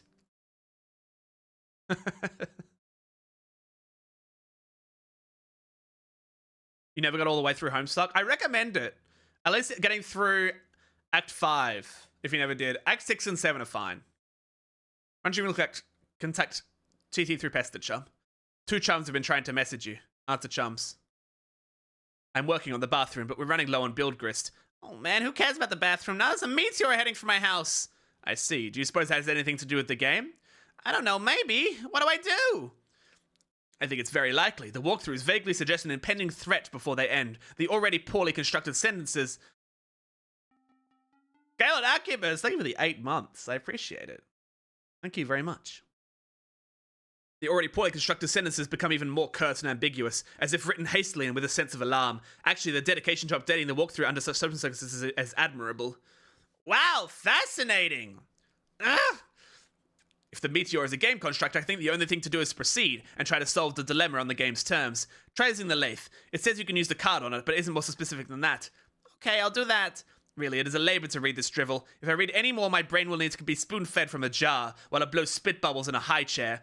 I think I'll write my own walkthrough. That is, after we make sure we don't die. I heard you got the box. I hope you appreciate my heroic fatherly perseverance in getting it to you, in my rough and tumble, dirty, wife-beaterly sort of way. Also, I hope you appreciate how many no-talent douchebags had their mitts on that bunny before you. It's like a grubby baton in some huge douchebag marathon. Hey, where are you? Oh man, the bunny was awesome, but I don't have time to talk. I'm playing Suburb, and it's kind of a nightmare. TT is breaking everything in my house. Dude, I told you to steer clear of that game. And for that matter, you should probably wash your hands of flighty broads and their snarky horse shit altogether. Now there's a meteor coming, and I'm not even joking about that. It's like a big asteroid or comet or something in the sky, heading right for my house. Oh man, how big is it? I don't know, big I guess. I gotta go. We'll talk later if I'm even still alive and the earth isn't blown up. Like the size of Texas or just Rhode Island? They're always throwing around these geographical comparisons to give us a sense of scale like it really means anything to us. But it's like it doesn't matter. It's always just like, wow, that's pretty fucking big. Like, Mr. President, there's a meteor coming down, sir. Oh yeah, how big is it? It's the size of Texas, sir. Oh shit. Or how big is it? It's the size of New York City, sir. Oh shit. Sir, I'm afraid the comet is the size of your mom's dick. Oh snap. Sir, are you familiar with Jupiter? You mean like the planet? Yeah. What is that big, sir? That sounds pretty big. I have a question. Is it Jupiter? Yes, sir. Earth is literally under siege by planet fucking Jupiter. Oh shit. Anyway, later. Use pre-punch card on totem lathe. You set the pre-punch card into a slot on the totem lathe. Above, the tool arm deploys a configuration of chisels. Now you just need something to lathe. Dave is the best character. Like, Dave is easily the funniest character. Without a doubt. Maybe Carcat. But Carcat isn't relevant yet. Pretend I never said his name. Take Cruxite to totem lathe. Cursing it like a foresight, you return to the balcony for the Cruxite dowel you left on the pedestal. You navigate the hallway leery of your dad, who is presently puzzling over the new fixtures in his hallway. The perfect crime. You retrieve the Cruxite dowel. Dad just shrugs and heads back downstairs, presumably to do some more baking. If only you knew who are hard at work saving his ass. Use Cruxite dowel and totem lathe. You clamp the Cruxite in the lathe. Activate lathe. The lathe carves 1 totem. You take the totem. Alright, I use the lathe to make this blue shapey thing. Sorry, I just read bluey. This is what being Australian does to you. I guess I take it back to the Alchemixer again? Hello? Technical therapist is no longer connected. Uh-oh. Uh-oh. We're gonna got 2 minutes and 9 seconds left. Whoa! A young lady stands in her bedroom. Due to a violent storm, her house has just lost power, along with her wireless internet connection. This has also severed her link to a popular video game she was playing with a young man at a critical moment. The young man is relying on this young lady to re-establish connection somehow. This young lady named... It's on the tip of your tongue. What was the name of this young lady again? Flighty Broad. No, that wasn't it. One more time. Rose Lalonde. Ding ding. Examine room. Your name is Rose. As was previously mentioned, you are without electricity. Although your laptop computer still functions on battery power, you have a variety of interests, you have a passion for rather obscure literature, you enjoy creative writing and somewhat secretive about it. You have a fondness for the bestially strange and fictitious, and sometimes dabble in psychoanalysis. You also like to knit, and your room is a bit of a mess, and on occasion, if just the right one strikes your fancy, you like to play video games with your friends. What will you do? Retrieve arms from purple box. The purple package's contents are private. No one is allowed to look inside. Writhe like a flagellum and puke on your bed. What a terrible idea. The thought alone makes you sick to your stomach. Stroke writing journal and mutter, my precious. You would only resort to such an embarrassing activity while no one was watching. These journals are for your eyes only. Get violin. You capture the violin, storing it in the root card of your Silodex. Play a haunting refrain on the violin.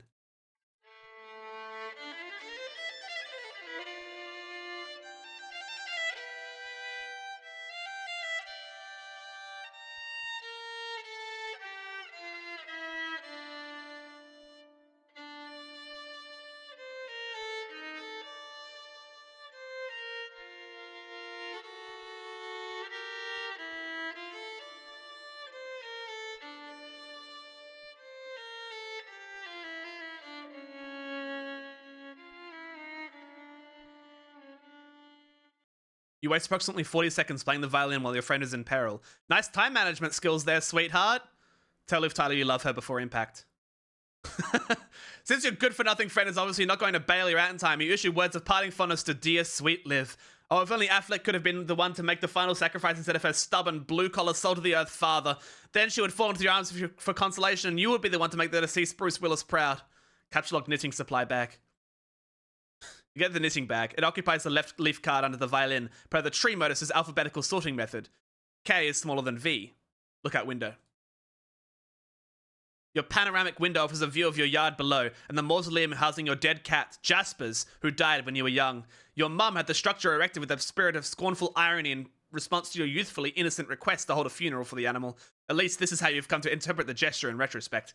You could also make out a silhouette of the laboratory next door, a facility which likely broadcasts a strong wireless internet signal. You may be able to connect to the signal from a different part of the house, perhaps if you seek higher ground. Get laptop. You take your laptop and prepare to make the journey through the house. Know that it's alphabetical. This causes the tree to be unbalanced, so your Silodex auto balances itself. Now the laptop occupies the root card, while the other two items comprise the leaves. Listen, don't worry about it. Don't worry about it, okay guys? Don't worry. Examine book on desk. This book is absolutely indispensable for enthusiasts of your ilk, of which there are very few. Grimoire for summoning the zoologically dubious. Take book. You take the grimoire. Why this Goragle is grey? Who knows? No, it's because... Sorry, Jaywalker, don't go into the bathroom. The bathtub is entirely filled with black Sharpie water. Just be careful, okay? Go explore the house. You leave your bedroom. Hanging just next to your door in the hallway is a painting of the exquisite wizard. Your mother collects these awful things, ironically. She must know how much you detest them, and there is no doubt in your mind she stores these dreadful things in the house just to bother you. Down the hall to the right is the way to the observatory. Perhaps you'll be able to connect from up there. Your mother's room is also in that direction. You'll have to watch your step. Tiptoe to observatory. You approach a juncture in the hallway. Beyond the juncture is the observatory. Sneak by. Whoa! There's somebody there. Incredible work. This door leads up to the observatory. You haven't ventured up there in quite some time. Go through door. The door opens to an exterior walkway leading to the observatory entrance. You've seen less inclement weather before. Oh, the things you'll do to help out a friend. Hurry up to that observatory. Try to connect. You first put your laptop down on the floor to get it situated, but removing it from the root card causes all the branches and leaves to be severed. Your items are dumped unceremoniously on the floor. See what you can observe. You're in a hurry, sure, but that doesn't mean you can't take a moment to pick through the huge telescope.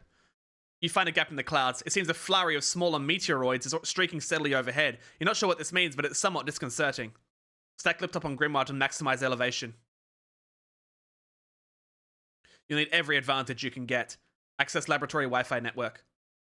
There are several signals being broadcasted from the laboratory, each of relatively decent strength. One of them is mysteriously and quite conveniently unsecured, requiring no password. You select the signal and reconnect to the game with John. You know what's crazy, Rat Baby? Maybe you are Rose. Because look at her desktop background. That's a desktop background you would have. And she's gay. You select the signal and reconnect to the game with John. Did I accidentally miss a page? No. There's 36 seconds left. I'm back. Hurry up and open the door. Not that it even matters. I think I'm probably dead no matter what. Patience. You still haven't used the new totem. I believe it will create the item on the punch card. So what is it, like an apple or something? What good will that even do? We'll see. I found no evidence that anyone has successfully created the item, and the content of the card appears to be variable from session to session. In one instance, it was described as an eggy-looking thing.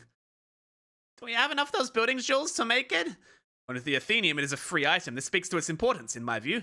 Now off you go. Remove door from hinges. There goes the rest of your build, Grist. Put bathtub back. You probably should have done this in the first place. Hectotion to Alchemeta. Got to get those stupid blocks out of the way first. The Colonel Spy is getting awfully worked up about all this. Remove blocks.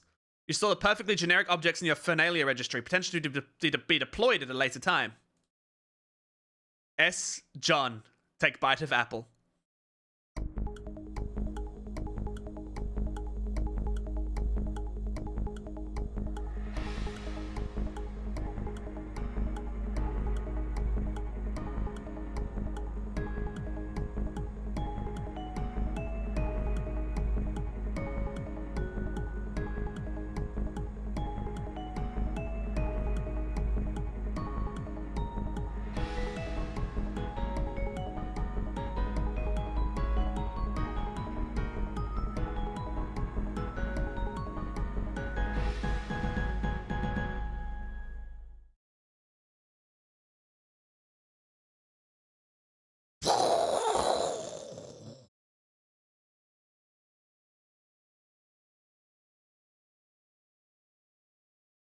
End of Act 1.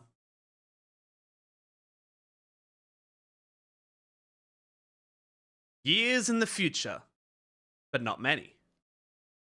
A wayward vagabond records a stuttering step in the sun-bleached dust.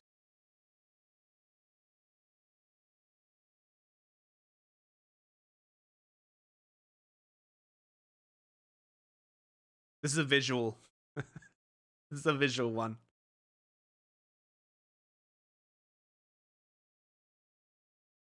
It's a burb logo in the sand. Act 2. I think I can't end now. We gotta go do Act 2 as well. This is Act 1 was a lot shorter than I thought it was.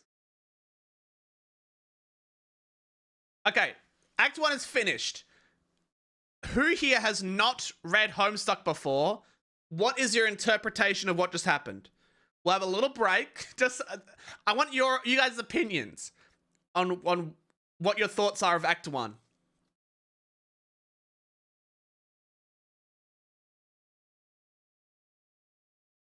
That was stupid. Confused. Okay, basic. Here's a basic overview of what happened. So, John, what's his text? John is playing a game with Rose called Suburb. And Suburb affects real life like a video game in a kind of like way that doesn't really make any sense in a non-webcomic format, but you know what I mean. Then they did a bunch of random stuff, you know, playing the game basically, and a meteor hit his house. Boom.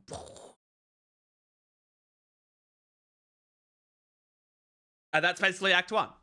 Like, it's basically that simple. And then he also had a chat with Turntech Godhead on his messaging app and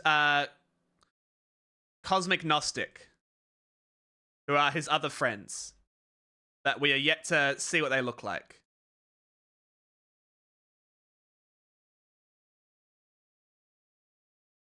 That's basically Act 1. So there we go. And Rose is a tentacle therapist. And John is ectobiologist. That's their usernames on Pesta Chum. CG is someone else. Oh, it's Garden Gnostic. Sorry, Cosmic Gnostic is someone who, was watching my... That is a chatter. That is someone else. But you know what I mean. But yeah, that's it. there's a bunch of game rules with Suburb that it kind of like explained, but you don't really need to know. Just know that stuff happens and it's kind of fun, and they'll come in later. You know what I mean? But like that's the plot of Act 1. Yeah, there's also John's dad. He has a dad who likes clowns. He smokes a pipe. He loves to bake. That's John's dad. Oh yeah, T-G. That's a G. And then Rose has a mum who is mysterious and spooky. But we don't really know anything about her yet. And yeah, and from what Rose saw, there's a lot of meteors. So maybe if you play Suburb, it sends a meteor to your house. Seems to be the general gist. And everything else around it is just like a funny joke. You know what I mean? So don't worry about if anything outside of this is just like, here's funny joke. So now, Act 2. I'm not going to read. Should I read?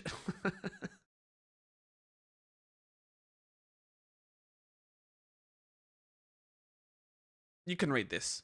Basically, Rose is writing a GameFAQs walkthrough for the Suburb beta.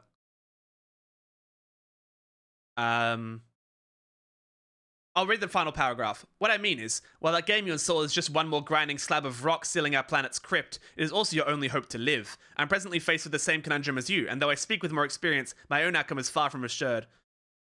Actually, maybe this will explain things better. I'd be inclined to dispense with the strite, even under less pressing circumstances. Needless to say, I'll forego the inscrutable ASCII banner with which heralds the striking free-for-all of these documents. I'll also resist the urge to brandish any copyright marks. I'm gonna...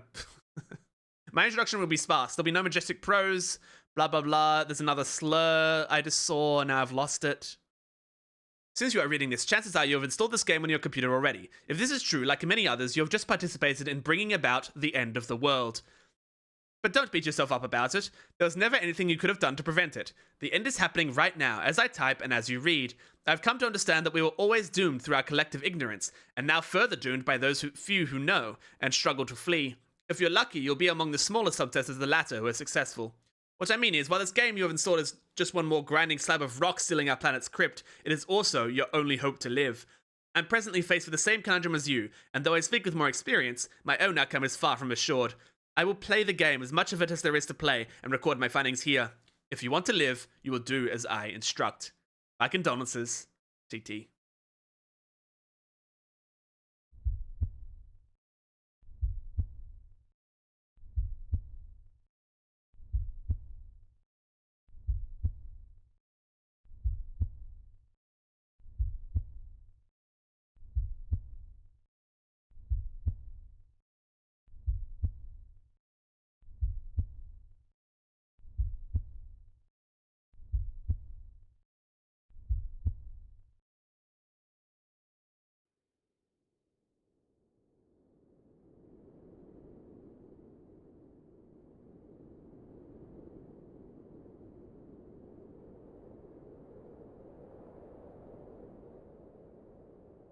His house is now on an extremely large structure above the clouds.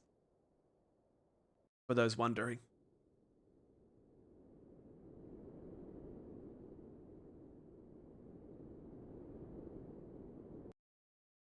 The kernel divides. The two halves go their separate ways, leaving behind the sprite portion. Boy!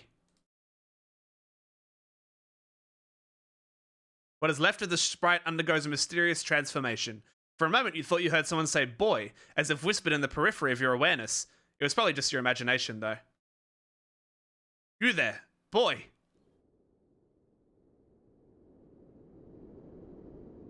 I'm playing this, by the way. To walk around using mouse, arrow keys, and WASD keys. You there, boy. What? I'm playing video game, everybody. Look, I'm playing a video game. Boy, open this door and walk through it.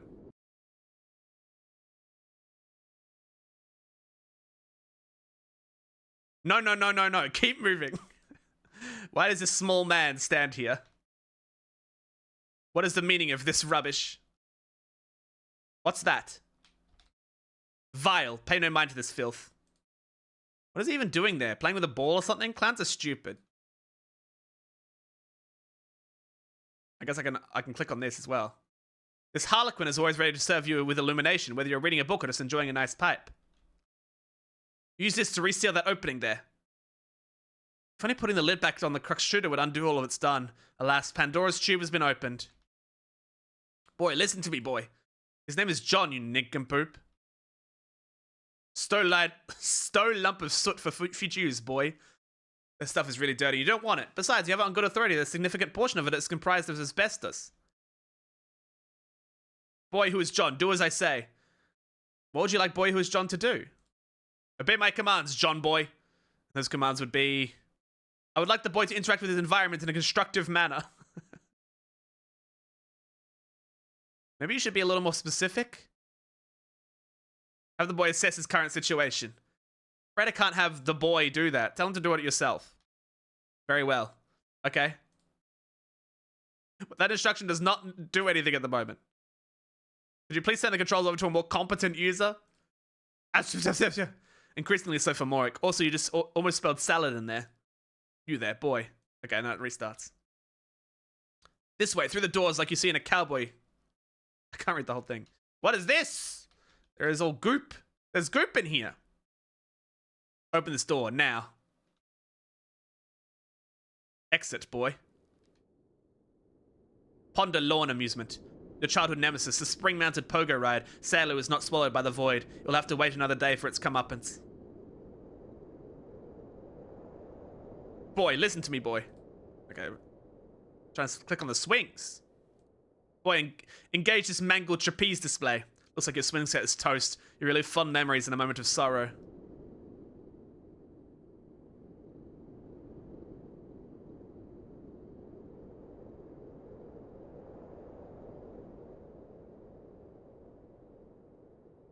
Claim the dangling tree bauble. The trick handcuffs are still there, thank God. No, you're not about to try to claim them just now.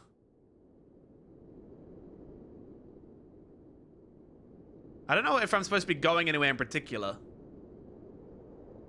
Or if I just walk around and interact with stuff. I guess I can, yeah, quit all this scurrying around whenever I want. Admire this wall-mounted gadget. For some mysterious force, your house still seems to be powered, even though the wires are severed. Quite bizarre. Alright, I'm gonna keep going. Boy, quit all the scurrying around. For the last time, this boy's name is John. Fine, John. Return to your quarters. You go back up to your bedroom, tiptoeing around this weird petroleum-based sludge. Now, John, respond to your friend unit. John, are you there? Hey, I'm here. I'm not dead, I think. I know. I've been watching you scramble through your house like a lunatic. You should have answered me sooner. Oh, man, sorry. I was looking around for my dad and I can't find him anywhere. Have you seen him? No, I'm sure he'll turn up. We have more important things to address right now. Yeah? Like, where am I? I don't know that either, but I've determined your neighborhood was destroyed by the meteor. Wherever you were transported, it saved you from the impact. I've been reading reports in the news. Over the last few days, there have been many smaller meteor collisions with people's homes around the world, and they seem to be getting bigger. Yours was the biggest they've identified so far. Wow, okay. So then I guess if this is all the game's doing, then the point is for us to save the world? Perhaps. We better get moving and figure this game out. Yes, but wait. We should retrieve your PDA yet again. It would help to keep tabs on each other while you investigate. I think I can get you closer to it. If I can replenish our grist supply somewhat. It may be a way to recycle some that was already used. Okay. I'll meet you out on the balcony. Wait, Rose, one thing. What? Never even wished me a happy birthday. Hello? I was working on something to send you. I was running late for it. I didn't want you to think I believed meager well wishes alone would suffice for the occasion. That said, happy birthday, John. Haha. Oh, geez, that is silly. Anyway, thanks. I'm curious of those who read Homestuck, what were your thoughts on those back when you first read them? I mean, I enjoyed Act 1. I was like, oh, this is cool. I don't know, I was just kind of reading it. I think it was Act 2 where I really was like, oh, this is the coolest thing ever. First, take the fabric item on the floor there. The towel? Why? Oh well, you're the boss. You capture locked the towel. What now? Do as the purple text says. To the balcony. John makes his way to the balcony per your awkwardly worded request. Wait, take that. The blue wobbly thing. You whimsically decide to capture the totem which was used to create the apple tree earlier. John, recycle the grist as was dictated by your cohort. John cannot do anything with the grist as of this moment. That is up to the suburb player. I see. Forward? Yes, that will suffice. Rose deletes the perfectly generic objects. 6 units of build grist are restored to your grist cache. Rose expands the grist to drag a new plank from the balcony in the direction of the PDA. End of Act 2 is big. Is End of Act 2... Is End of Act 2 the waterfall thing? If you know the animation, you know what I'm talking about. With the you know what I mean. It's the one with Suburban Jungle again. Where it plays Suburban Jungle fully. I can't remember. Rose expands the grist to drag a new plank from the balcony in the direction. That's Act 3? That's all the way in Act 3? That's crazy.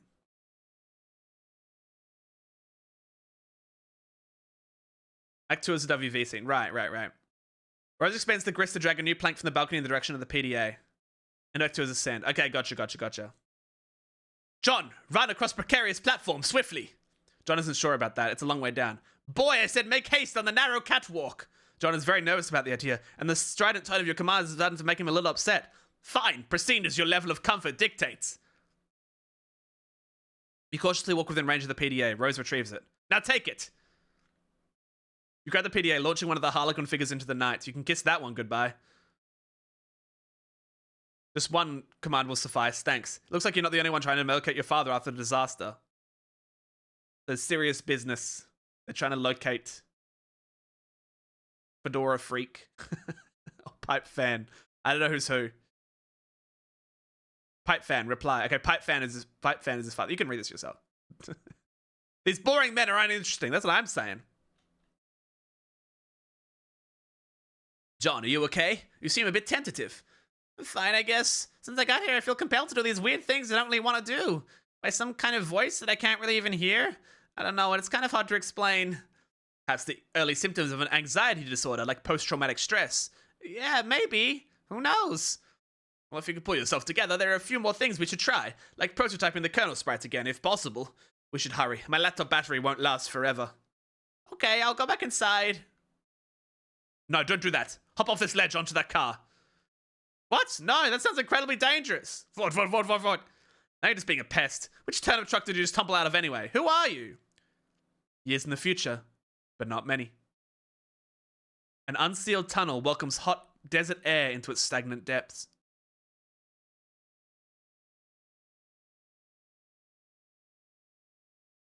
A strange laboratory.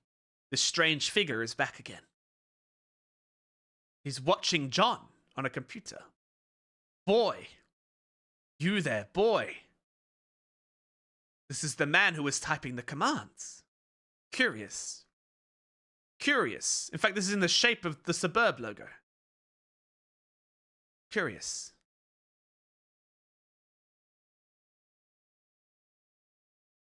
Forward. More GameFAQ walkthrough from Rose. Upon connecting with the client user, you, the server, this is an explanation for how the game works, okay, everybody? If you want to understand, this is going to explain everything.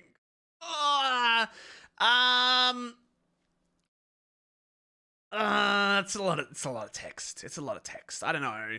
Basically, you must proceed to section A100 of the walkthrough immediately. So your Katrud's tricking, do this to live. That'll be the next section. This is saying everything they did in Act 1. It's just going through how it all worked. And basically how... Read, Sockman? Ugh. No. You saw it in Act 1. It's just recapping. It makes sense. Let's go forward. In the distance, meteorites fall with greater frequency. The fire in the forest burns so hot, not even the rain is putting it out. Check status of battery. Your laptop battery is alright for now, but it won't be for long. If the power in the house doesn't come back on, you can think of one last resort. The small backup generator stored behind the mausoleum. Prototype sprite with Betty Crocker box. What? Oh man, you're gonna use that? That sucks. What a stupid idea. We have to hurry along. I'm running low on battery power. But the cake mix? That's so dumb. I doubt it matters. We might as well use any old crap lying around. Fine, I guess. Basically, this is the prototype 1 of the Colonel sprite. They have to put another thing onto the thing to make it to power it up to continue with the game. The sprite is playing hard to get. You guess that's what you get for originally prototyping it with something that engenders mischief and pranksterism. Do the potted vegetable instead. It looks delicious. Pipe down, you. This is Rose's decision, not yours. Prototype sprite with Sassacre text. Oh yes, sweet. Now we're talking.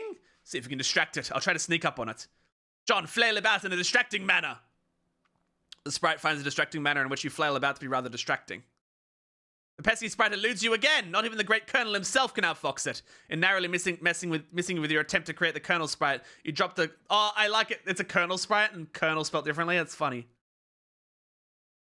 You drop the massive tome. The entire house rattles under the astonishing girth of the book.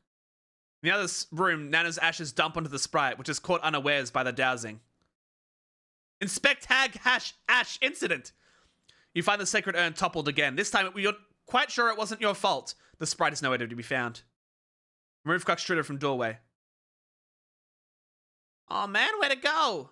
I can't find it anywhere in the house. No time to worry about it. The next thing we should do is get your server copy of the game from the car. You need to connect to my client so I can repeat your steps and presumably join you wherever you are. We should do this quickly before my house burns down. Wait, what? There's a fire? There will be soon. Oh, jeez. So move this thing already. Looks like it requires a lot of grist to move. I don't have enough to relocate the door either. How much do you have? 0. Oh, Thought about jumping to the car from the ledge earlier, but that sounds really dangerous. I have a better idea. Meet me upstairs. Do again, as Pepper would say. You're about to head upstairs, but you thought you heard something behind you. It was faint, but you could swear it was a small, light-hearted chuckle along the lines of a spirited hoo-hoo-hoo. What is that? Who was that? Whoa. Ghostly grandma has entered the picture. Ignore this woman's antics. Not quite sure you even saw a woman, let alone any of her hypothetical antics, but whatever it was you have caught a glimpse of, it sure gave you the willies. You head upstairs on your way to the balcony. Your PDA is acting up again. Don't say, oh geez, it really is Morty. It's John Egbert. I'm not doing a Morty voice. It's new, it's different. You head upstairs on your way to the balcony. Your PDA is acting up again. Indulge the device, but be curt with it. Hey bro, check it out. I'm working on some new rhymes. Dude, I don't have time for your nerdy raps. Come on, this is Hells of Ill. Just listen. Sounds like you don't even believe me that I was about to get blown up. But I really was. But now I'm in some kind of weird dimension that Suburb sent me to or something. Now on top of that, I think I'm being haunted by my dead grandma. Huh? For real? Yeah, it's true, but I'll talk to you later about it. I think I could drop some sick rhymes about all this. And see, I just don't think all the rapping stuff is really as cool as you think it is. No, this would be dope. Check it. No, I have to go. Bye. Wait. Armageddon's getting waged on us, but I'm getting armed and dangerous, sending men in space for saving us. See which plays more courageous. Ben or Bruce, dudes reaching a truce, put their blow shoots to use and upsuck it. Affleck sacrifice would have to suffice. Fluck it. Bro be a stained glass saint, up in a cross getting hella Christ plagiarist. Bruce is like off of that crucifix, enough of this fucking saver fuss. Restrained his ass per McLean redux, while Buscemi remained dangerous. When a plan goes astray, pays off a wasted cretaceous. Ashtray catering to layers of Matt McConaughey's vague remainder dust. Wait, McConaughey wasn't even in any of those Meteor movies, was he? I'll have to make a rap about it. I don't know, Morgan Freeman or something? Being the president, it'll be called Obama Made It So That No One Gives a Shit About Black Presidents in Movies Anymore.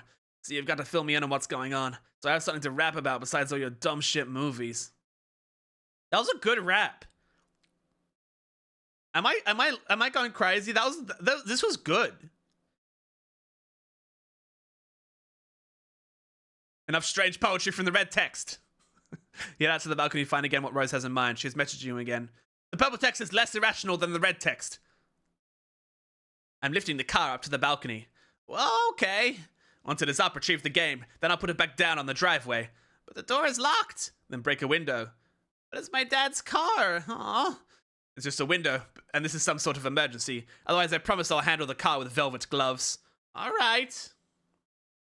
Your flow was really good. What can I say? I'm a natural. Pick up the car.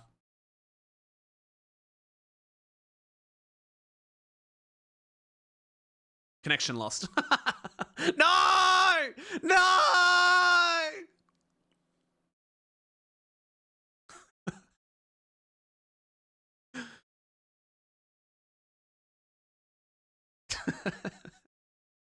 Ridiculous folly, inexcusable. You're inclined to agree, but hey, accidents happen. You double check your PDA to make sure if Rose is really gone. Indeed, this seems to be the case.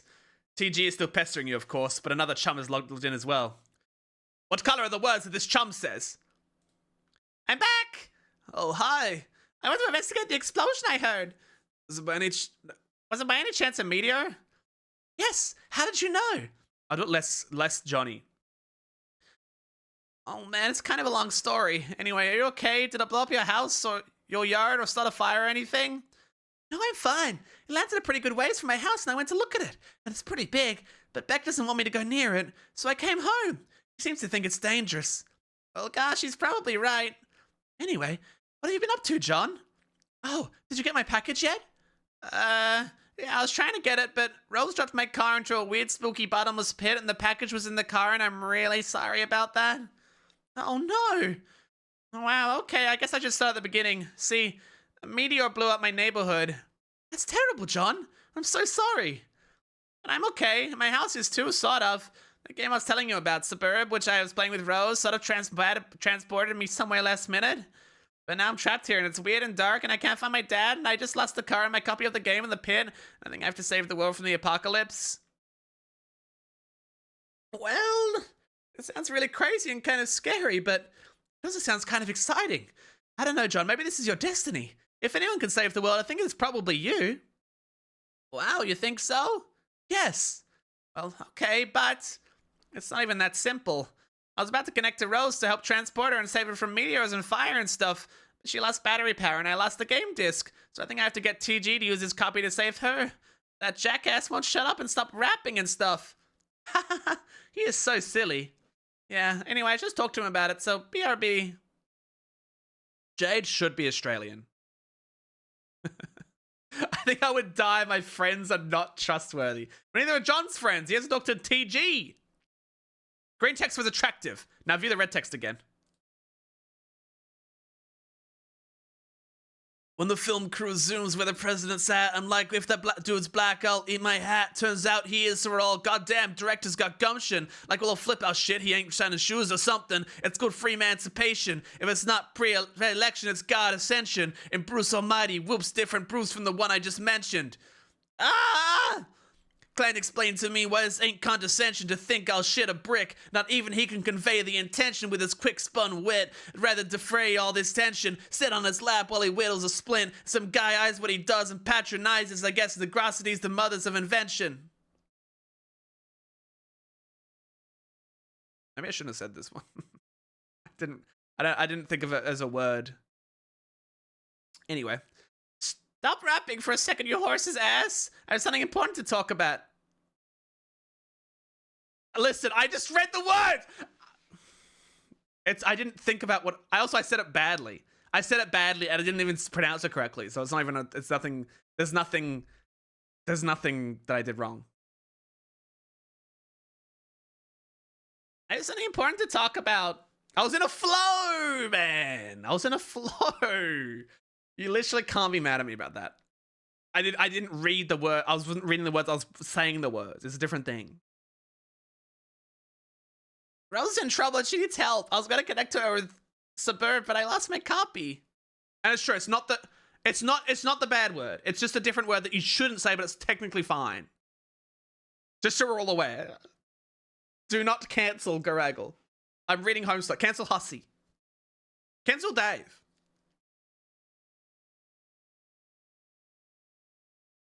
Also, she has lost battery power. If she can get back up and running, she'll need someone with the game to get her out of there before her house burns down. So I think you should use your copy of the game to help her. My copy? That's gonna be tough. Why? I lost it. It's a stupid story and I'd rather not talk about it. Shit be embarrassing, yo. I thought you said you had two. Well, yeah. One is my brother's copy. Okay, well get his then. Alright, but he's not gonna be happy about that. Whatever. Also, you might want to read Rose's walkthrough to get up to speed on all this. Oh, man. What? Nothing, really. Look, all I'm saying is the girl tends to lay it on kind of thick, you know? / rolls eyes. Your laptop is out of battery power. There's only one thing left to do. Time to make your way up to the backup generator. Knit laptop cozy to shield your laptop from the rain. Smart. That'd be such a waste of time. Besides, you already knitted one a while ago. Retrieve it from your knitting bag and apply it to your laptop. You capture lock the laptop plus cozy. Equip Grimrod to Strife Specubus. That would be incredibly ill-advised. There are some dark forces you just don't want to mess around with. You understand this better than most. You put the book down. Recapture log your items. You got the knitting bag and the grimoire in that order. It's always a logistical puzzle with your tree modus. Tree order balances leaving the knitting bag accessible in the root card. Allocate knitting needles to Strife Specubus. You feel a lot more comfortable with this as a weapon. You're so handy with those needles, you feel like you could probably use them to fillet a swordfish. You lose the root card in the process, severing the tree. Hey, careful with all that stuff.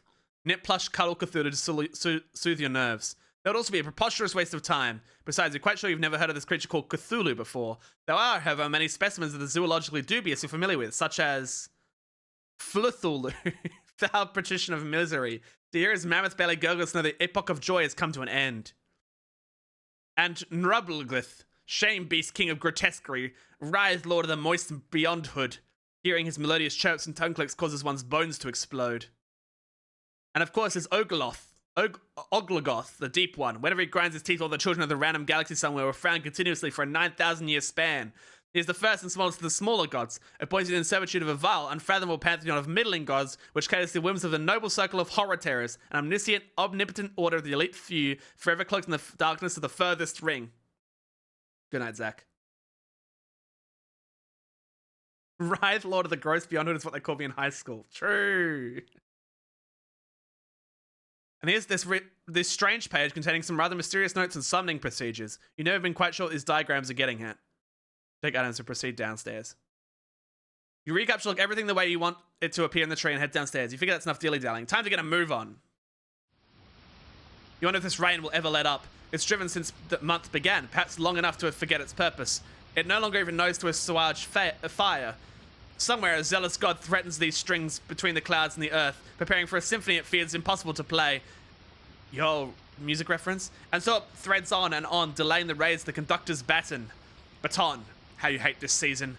April is the cruelest month, breeding lilacs out of dead land, mixing memory and desire, stirring dull roots with spring rain. American sports legend Charles Barkley. Confront mother in hall.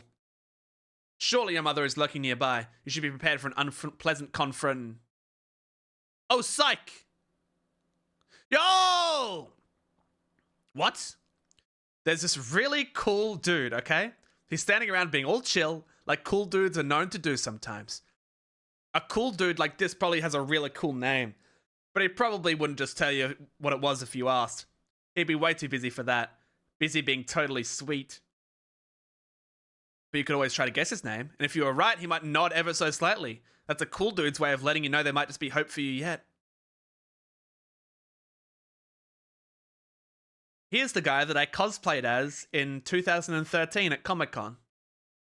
When I was 14 years old. Or was I 15? One of them. Enter name. Insufferable prick. This guy doesn't have time for that sort of bullshit. Oh, he's got a katana. Try again. Dave Strider. Ding ding. In his sunglasses. Examine room. Your name is Dave. It is an unreasonably warm April day. Your bedroom window is open to let some air in and your fan is cranked.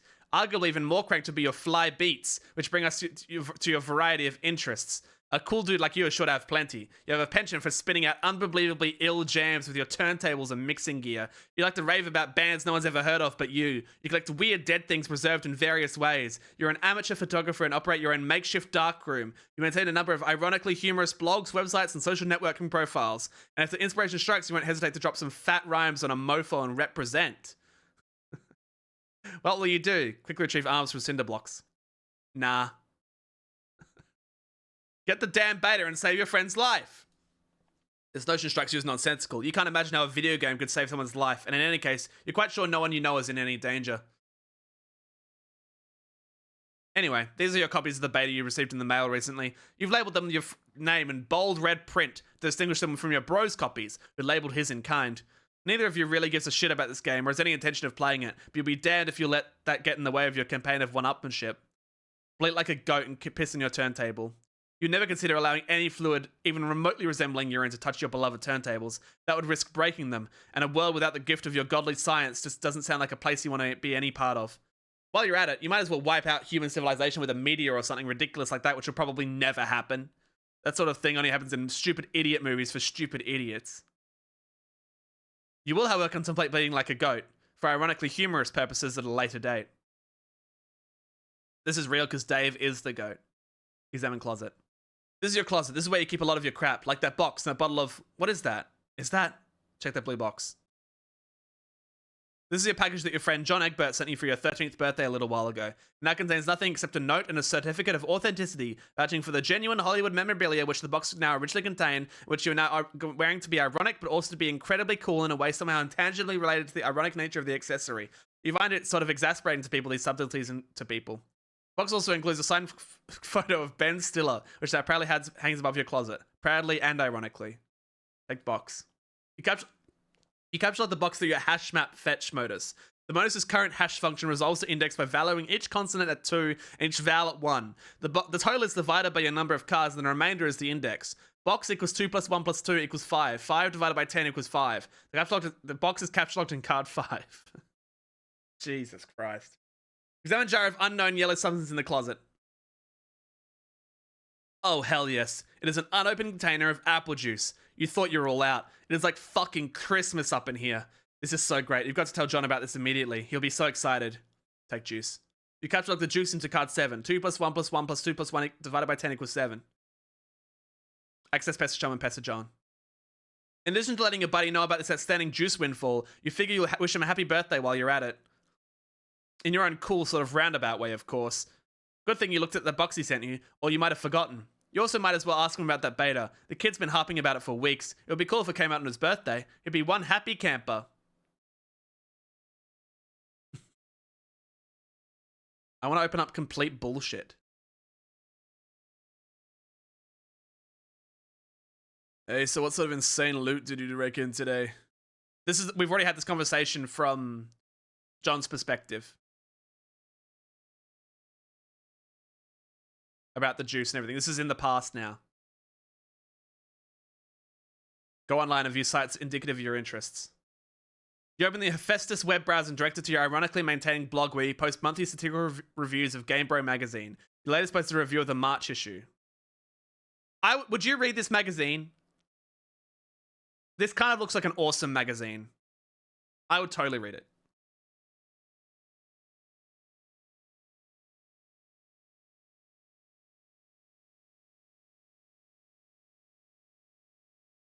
No. I had a Game Bro t-shirt? Hell yes. You've been meaning to write a review for the latest issue too, but you've been sort of dogging it. Something about the game they're reviewing just doesn't strike you as right for satirical purposes. In a new tab, you open another one of your sites, a webcomic ironically maintained through a satirical cipher vaguely similar to that of your blog. It's called Sweet Bro and Hella Jeff. Man, I wonder what this is. Going to be a useless piece of shit all day and play all these games. Fuck, I'm falling down all these stairs. I warned you about stairs, bro. I told you, dog. It keeps happening. I told you, man. I told you about stairs. For those who weren't here at the beginning of the stream, I read through every single Sweet Bro and Hella Jeff comic. Just so you're aware. There's a lot of them. Check out the latest page of the Midnight Crew. You figure as long as you're chilling at your computer, you might as well see that new MSPA story is going. You haven't looked at it in a while. Dude, I love the Midnight Crew. What a good story. You are members of a sinister gang called the Midnight Crew. Your nefarious plots are serpentine in complexity, your schemes convoluted. You're planning a heist in your underground hideout. What will you do? Use Occam's razor on plans and schemes. Spade Slick uses Occam's razor to carve a circular hole into the heist plans, freeing it from the knife. You wonder what moron would jam the knife so hard into the table in the first place. You guys like the Midnight Crew? We are the members of the Midnight Crew.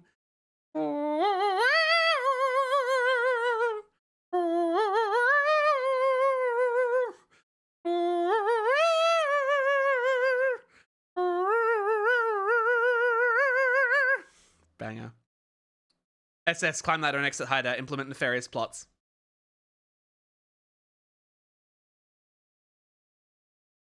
You push against the manhole cover, but it seems some unbelievable jackass has parked your getaway van on top of it. A familiar feeling stirs. That feeling is overwhelming, soul-blackening rage. It's the sort of rage that'll make a man feel totally justified in sporting an unnecessarily elaborate assortment of fancy blades. Dave, skip ahead, it's 100 pages or so. You don't remember where you last left off, so you jump way ahead. You always forget to save your place in the story. It looks like tempers have become short at this pressure cooker already. You speculate that the tipping point may have been some ill-advised motion for a game of 52 pickup.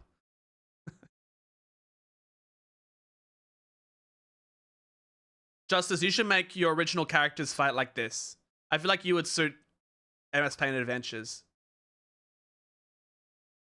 Dave, save your place, read it later. I should probably save my place. Save. It's done. Even though the adventure began recently, it's already over 3,000 pages long. You just don't have time for this bullshit. Real. You'll catch up later. Besides, it looks like someone's pestering you. You're pretty sure you know who it is. Oh, it's a chum. In some cultures, the persistent refusal of a lady's invitation to play a game with her would be a sign wanton of disrespect. Either that or flagrant homosexuality. What? Oh no. No, look, I'm busy, okay? I've got a lot of shit on my plate. I'm sort of a big deal, okay? I know. Sometimes I wonder how you were ever allowed to pay for meals in restaurants. It must be hard to keep a low profile when you're always overhearing awed voices whisper, "It's that guy who has a blog." Seriously. Dudes be worshipping me left and right. I can't hardly walk down the street without stepping over torsos of the prostrate. Navigating the urban landscape, I'm sure, is difficult enough without an obstacle course of deferential flesh and skyward asses.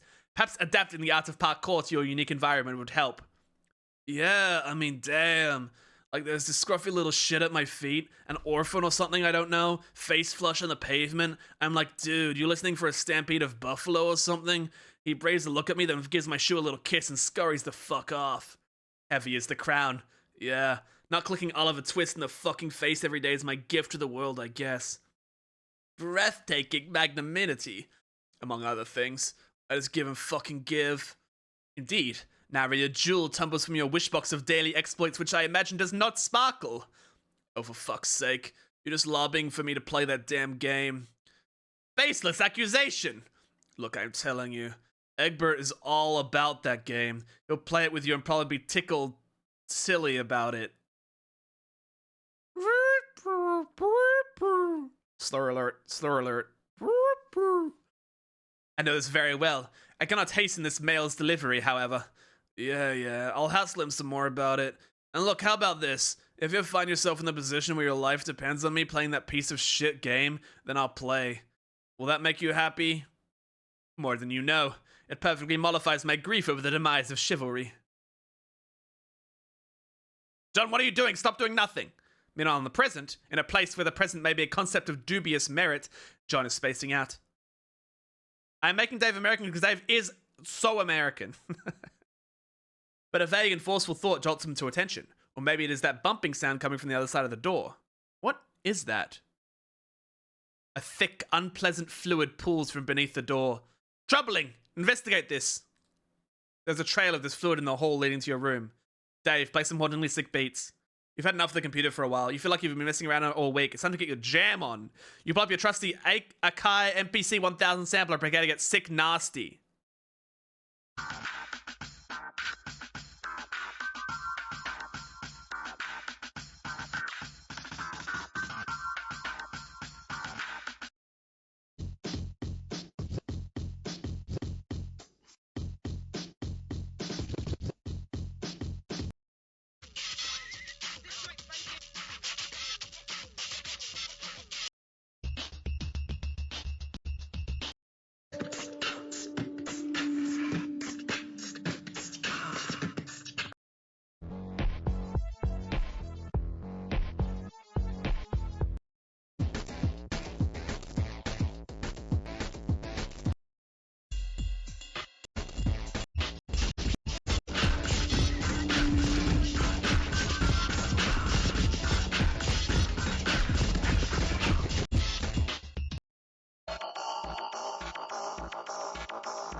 Wait, what?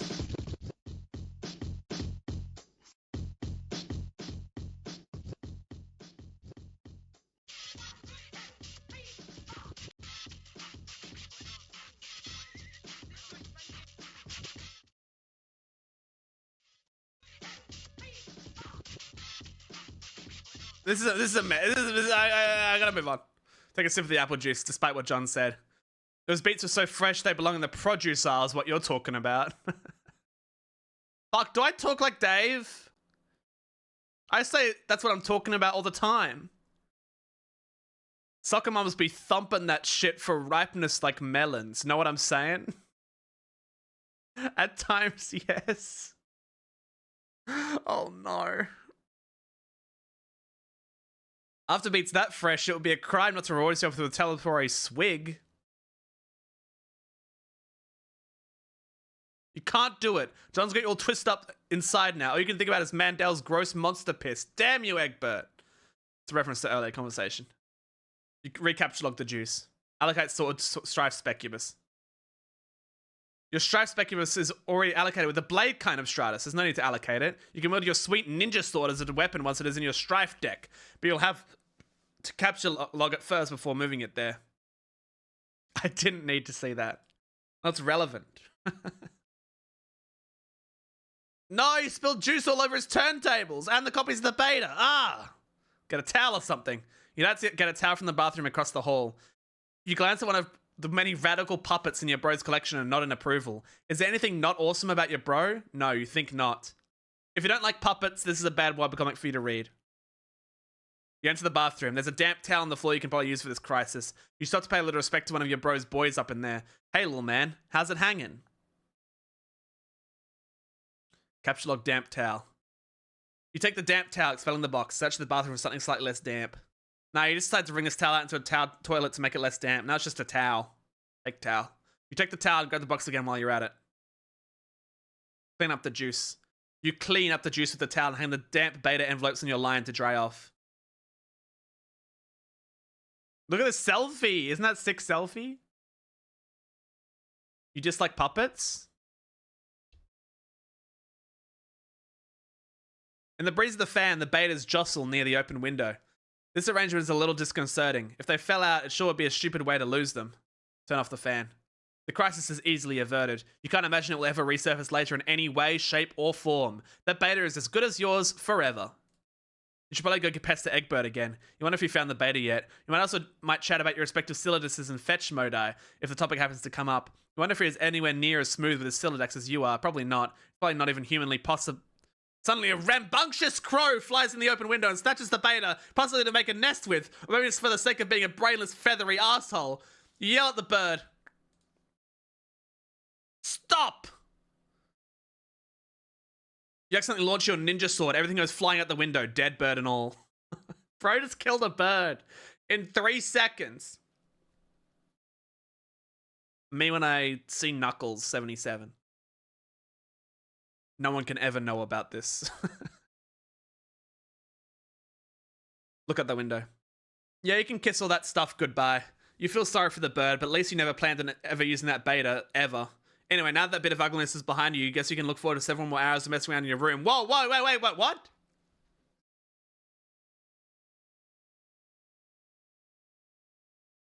Wizard.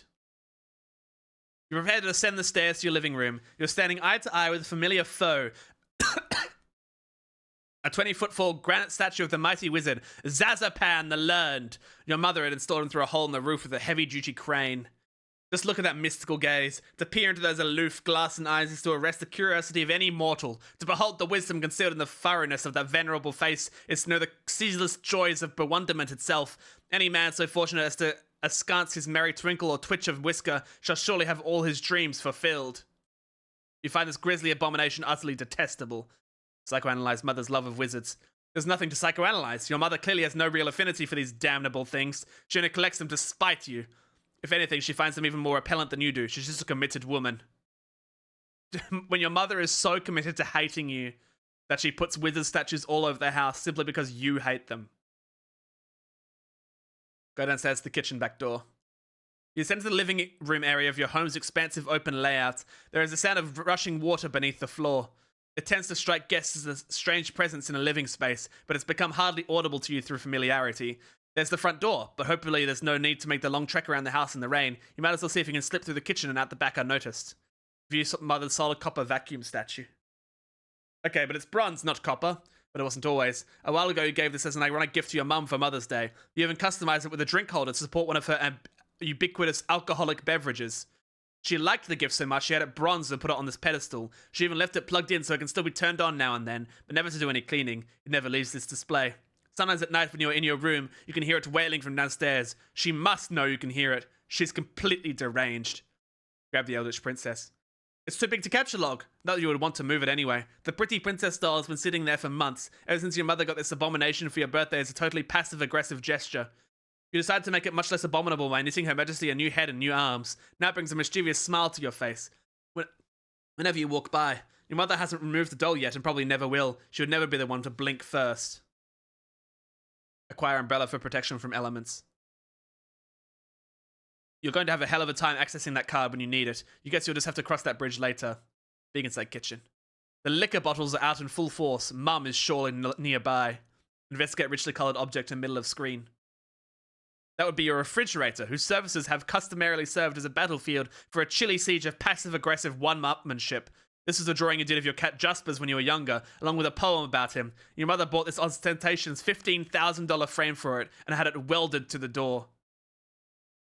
Using the colourful magnets, you recently left a succinct message, which may or may not have been directed towards anyone in particular, but you couldn't find the letter W, so you just stuck together 2 V's. Holy shit.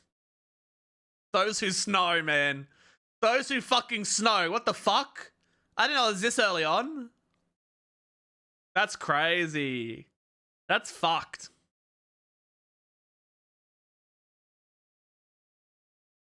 Your mother then purchased a fresh pack of W's and left them there for your convenience. Appreciative of the thoughtful gesture, you left her a sincere thank you note, which you had legally notarized and then marked with a drop of blood. I do like the one-upmanship between Rose and Mum is so good. But part of it was touching the floor, so your mother was kind enough to lift the lower portion of the document with a velvet pillow. Attach a W to faces a fake moustache.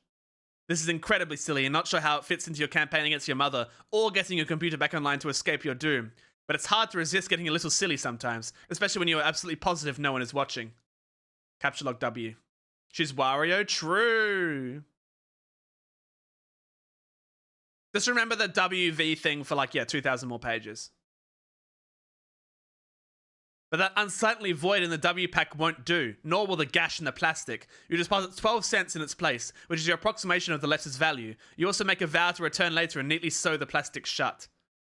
Think of ways to one-up mother. 2,000 more pages? Guys, I don't know if you know this, Homestuck is actually longer than the Bible. It's longer than the Bible. It is absolutely huge.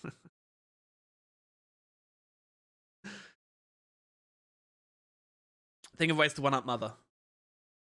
You now seem to wonder how to address the pillow situation. It seems the woman has hit you at a clear disadvantage.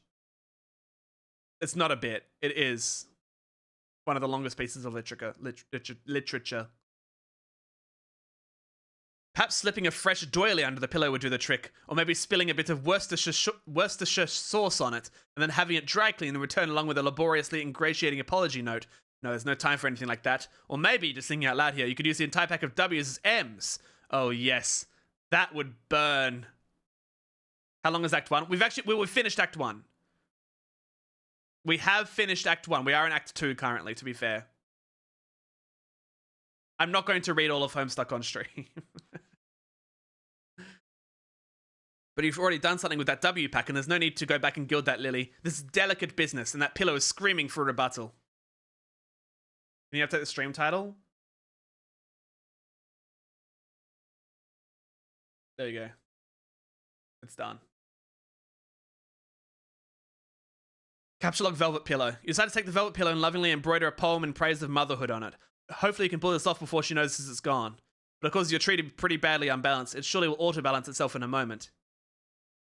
And just like that, the umbrella becomes the accessible in the root card. And that's one of the things you love about the tree modus, the happy surprises. And out the back door. Okay, enough's enough. Time to get go. Ah! You don't know how she does that. You're never safe in this house. And of all things to be doing during a power outage, she's up to her ironic housewife routine again. That mop bucket doesn't even have any water in it. Was an absolute mad woman. Hop over counter, landing in a roll. This bird's gotta fly. You thrall. Lousy, goddamn, stupid wizards. Meanwhile, in the past again. You're almost done patching up the hole in your window with the gaffer tape, but it's sort of hard to get any work done when people keep pestering you all day. You guess you better get that. Answer chum. Hi, Dave. Hey, sup? Not much sup with you, bro. Good one.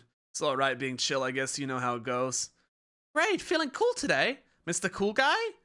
Oh man, you know it. So cool. You know, shit. Sorry. You know shit is ice cold and up in here.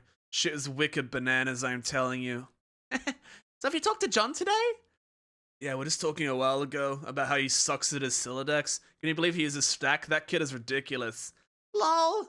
Well, that doesn't sound like much fun. What was it you use again? Wait, never mind. I forgot whenever we talk about your goofy moduses, I get a migraine. What do you want with John? I want to tell him happy birthday and ask him about his birthday package. Oh yeah, I was being sort of cagey and told him to check the mail because I was wondering if mine came yet. I think it did. Yeah? I think mine came too. So, I guess you want to know if he likes it or something? No, he will not open it. He will lose it. Oh, well, sorry to hear that, I guess. No, it's good actually, because he will find it again later when he really needs it, which of course is why I sent it in the first place. See, like, I never get how you know these things. I don't know. I just know that I know. Alright. Anyway, I have to go. I have to feed Beck, which is always a bit of an undertaking. Man, if I were you, I'd just take that fucking devil beast out behind the woodshed and blow its head off. I don't think I could if I tried. Yeah, say hi to your granddad for me too, okay? Yes, I guess an encounter with him is almost certain. It is usually intense. Well, yeah, isn't it always with your family? But he sounds like a total badass. Yeah, he totally is. Anyway, gotta go. See ya. I love his, like, Dave is actually like, man, if I had a dog like yours, I would take it behind the shed and shoot it with a gun in the head and kill it. Also, thank you for the hydrate, Yappity. I will finish off my coffee, which has been sitting here for a while.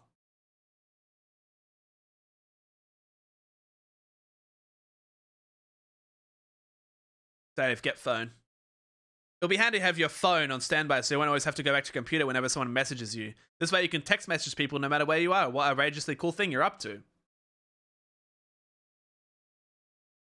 So cool. John, pursue adversary into that room. And ever meanwhile, in the present, sort of. Once again, the slipperier antagonist will lose you. You only find more of those unpleasant, oily smears. Someone is pestering you. Both your PDA and computer register the message. This chum will know what to do. Alright, I'm out of my room now looking for my bro's game. Oh, good. Yeah, there's no sign of Rose yet. I hope she's okay. Well, if she comes back, I'll be ready. You better know what you're talking about, because this could get ugly. Brought my phone, and I also took my awesome katana with me, in case things get too hot to handle. And I always do. You mean that cheap piece of shit you have in your wall? F you. It's sharp, and it's awesome, and it's a sword. End of story.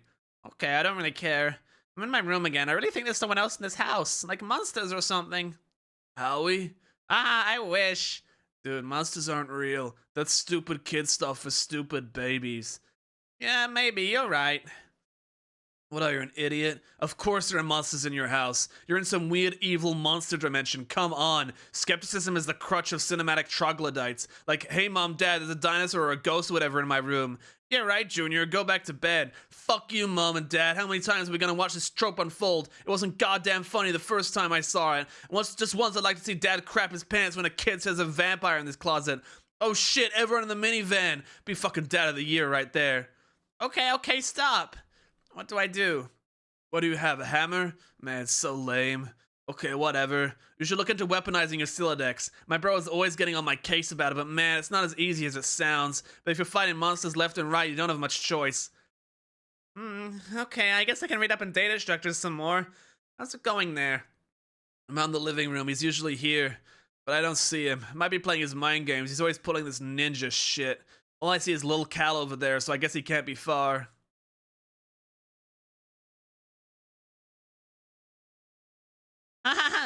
Oh god, so lame.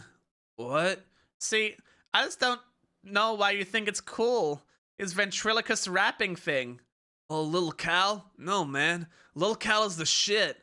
That's fine. You're entitled to your opinion. I'm just saying that being a white guy who is a rapper with a ventriloquist doll is not cool by any stretch of the imagination, or by any definition of word cool, ironic or otherwise. That's all I'm saying. Yeah, bullshit. Cal is dope. Puppets are awesome. John Egbert blows. The end. Yeah, more like the opposite of all those things is the thing that is true. I'm gonna read. Good luck with you, bro. Read your book. Stay wary of these foes. Monsters. Slur alert. Slur alert.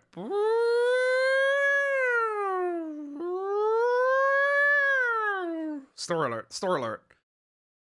Only babies who poop in their diapers believe in that stuff. S. Rose, you throw right out the front door.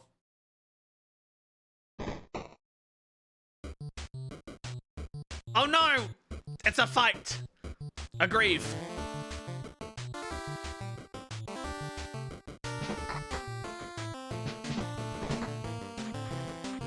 Nice crazy moves. Blotto parry. Aggress. Passive. Stab her eyes out. Empty suicide threat. Abjure. Ironic indulgence. Oh my god. A beautiful pony. Abstain. Ironic negligence. Also parry.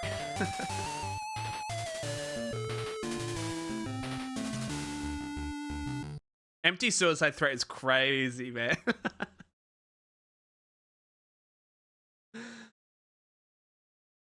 It looks like Mum has satisfied her strife. Quota for the day. She simply returns to her housework. No point in going out the front door anymore. Might as well head out the back like you originally planned. First, be the pony. Second, trample Mum. You can't be the stupid pony, and frankly, you can't imagine why anyone would want to, but you give the pony a begrudging pat in the snout anyway. Her name is Maple Hoof. The oft-forgotten Maple Hoof as Homestuck characters. John, turn around! Okay, this is stated structures. You're trying to read, okay? This book is already pleasant enough as it is without weird voices in your head nagging you to do things. Besides, I thought we were to agree there's no such thing as monsters. Fine, you'll interrupt your reading and turn around, but you don't see what possibly could— oh my god, it's a monster! Don't move or the bunny gets it! No! Aggrieve! Put the bunny back in the box! No!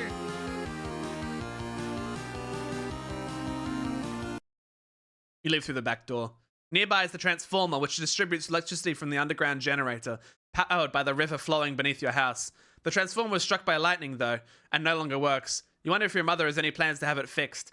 You guess you'd rather just play her mind games in a dark house like a weirdo. Did they ever make a game of this series?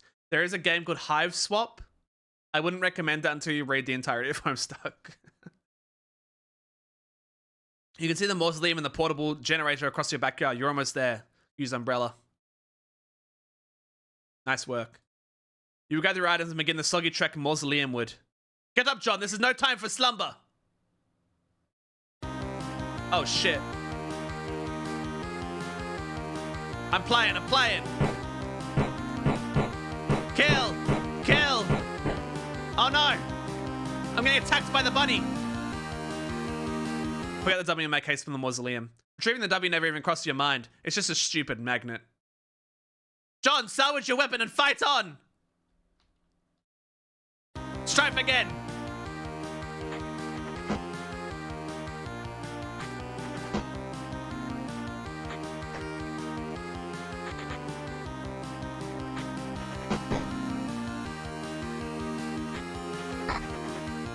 Yo! Sweet catch! We did it!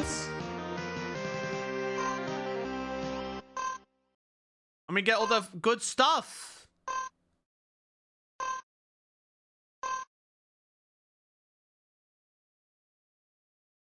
You said, put the bunny back in the box. Now why couldn't he put the bunny back in the box? Now exult, victory, spoils are yours. Yo, he's become a plucky tot. He's leveled up. I love his little dance. This is such a good dance, by the way. The amazing victory allows you to scale the first 2 achievement rungs in your ladder. Ladder? Like an echelon? Ladder? And now I couldn't understand this as a kid. I now understand it's ladder. You're now a plucky tot with a new feather in your cap to show for it. The ladder rewards your bold ascent with 125 boon dollars. You waste little time in storing them in your ceramic pork hollow. Additionally, climbing the rungs has boosted your gel viscosity and cache limit. Guys, I'm so good at this game. I'm leveling up. By expanding your cache limit, you've made room for all that nice grist you just collected. You now have 32 fragments of build grist and 10 fragments of shale. What about that card? It seems the shale imp has allocated the bunny to its strife specubus. Sort of a stupid thing to use for a weapon, but you might as well grab it and stick the bunny in your strife deck while you're at it. It'll be at least safer there. Okay. You group the 2 specified in your strife portfolio. No self-respecting strife would be caught dead with that one. Gather the scattered bits of your large hammer. Oddly enough, it seems breaking the sledgehammer altered the stratus from hammer kind to handle kind, even going as far as expelling the head of your smaller hammer from your deck to force compliance. You didn't even notice in the heat of the battle. You grab the sledgehammer handle, expelling the useless Harlequin figurine. Now repair the hammer. You merge the sledgehammer head with its handle and return it to your strife deck, repairing the hammer kind of stratus in the process. The smaller hammer handle is ejected from the deck, since of course handles of any sort no longer belong in there, obviously. Fine, now what? David's pestering you, but you don't have time to deal with this nonsense right now. Something is amiss in your room. You can't quite put your finger on it. Hurry and activate the generator, Rose. You fire up the generator and drag a cord into the mausoleum. It of course would be foolish to run the generator inside a confined space. Generator safety is everyone's business.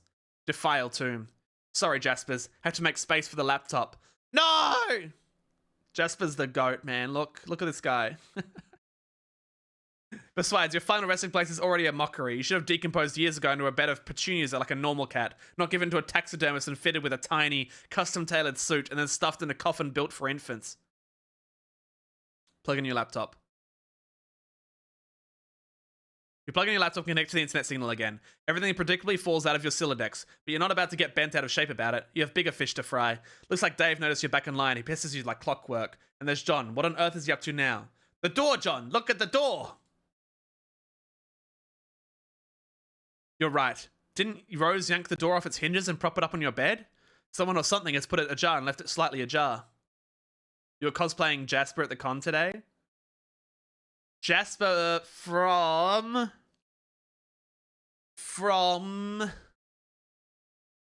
Why does that name sound familiar?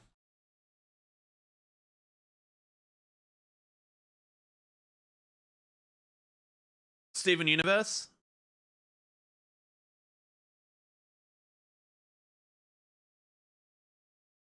I guarantee you don't know it. Never mind then. Hydrate, Yappity. I gotta get some water. I'll be back in a moment. Everyone stay calm.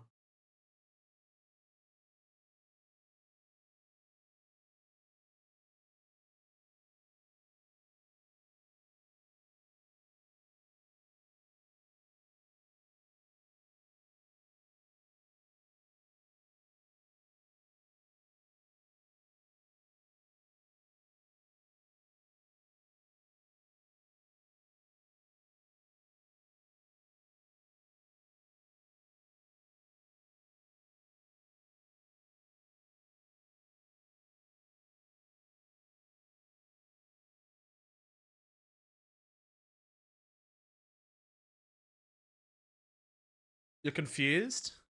Well, you can always reread it in your own time to fully understand. How many hours did I play of Dragon Quest XI? Oh shit. Is there a Jasper from Dragon Quest XI?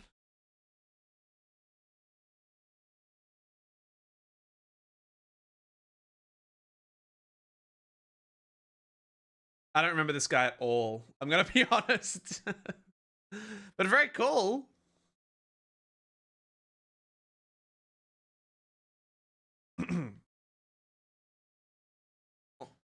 You're right. Didn't Rose yank the door off its hinges and prop it on your bed? Someone or something has put it back and left it slightly ajar. Also, ads are about to start. I'm going to take a quick voice break. So I'll just play some music while we're at it. Because ads are going to start. I just need to like rest my throat. Gotta lay down. Good night, Acubins.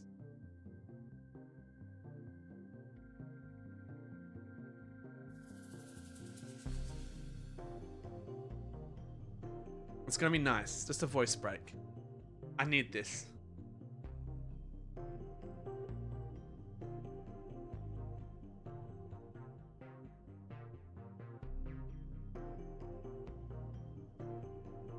Actually, I know what to do during the ad break. Here's a much better idea.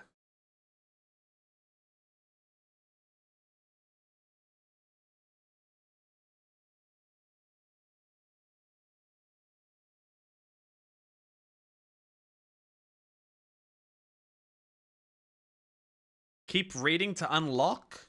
Damn. It's not unlocked yet.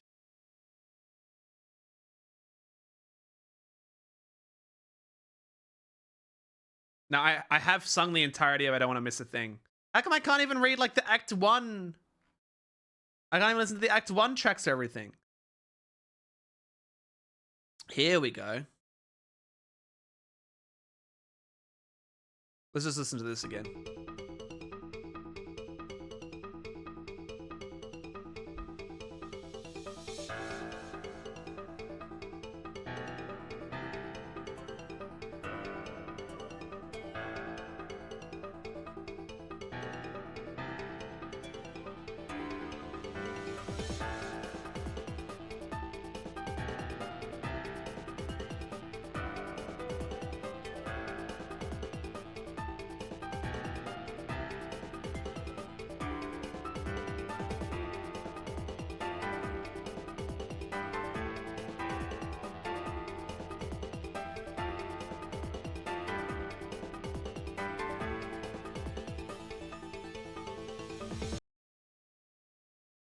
It's so good. It really is just so good.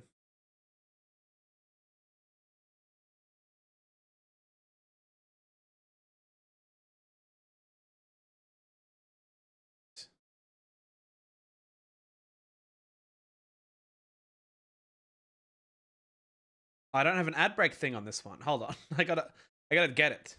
1 second.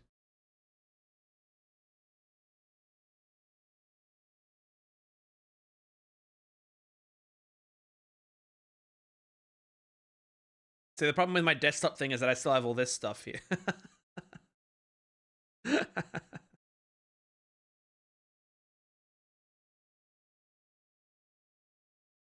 Oh.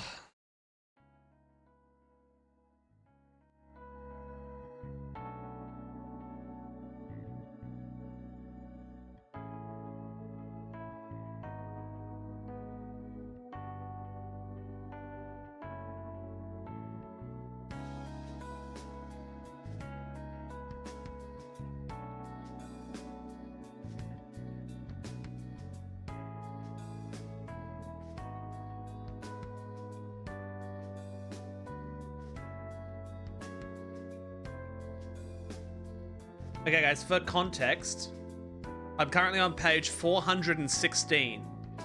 How many pages in Homestuck?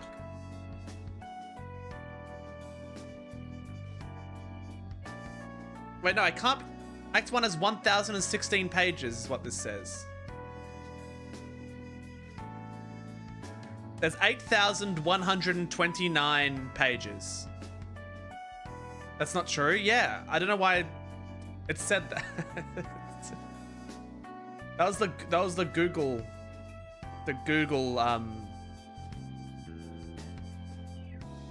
thing. But yeah, there's 8,000 pages. There's 8,000 pages in all of Homestuck, and I'm not even an eighth of the way through. Not even a 16th of the way through yet.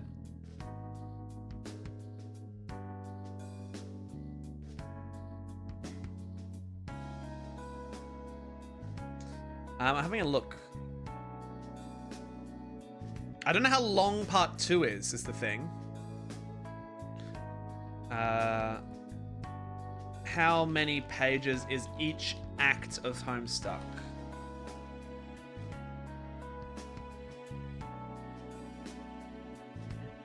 There's a visualization.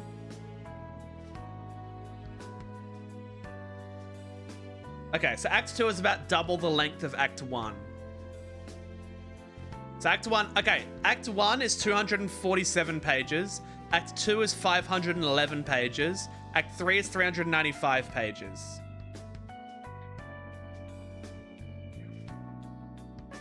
And then Act 5 is longer than Act 1, 2, 3, and 4 put together. And then Act 6 is the same length as Act 5. No, it's not. Act 6 is double the length of Act 5. And also, the pages get longer. These are pretty short at the moment. So in terms of words, it's kind of hard to say.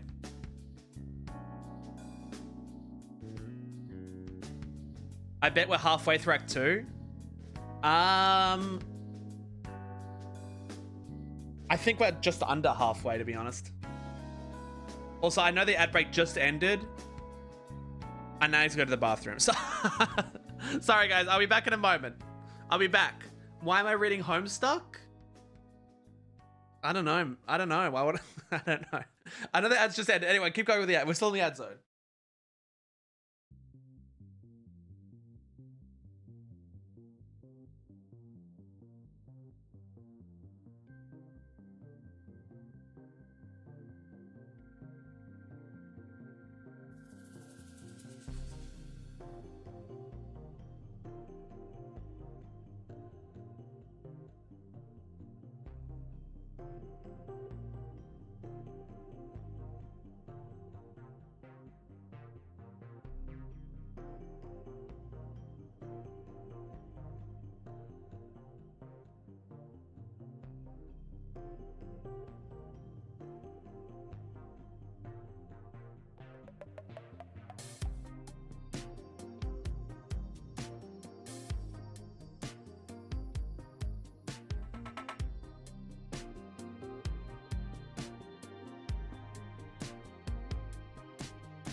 Remember how I said that last night I ate a lot of spicy chicken? Spicy chicken is kind of ravaging my body.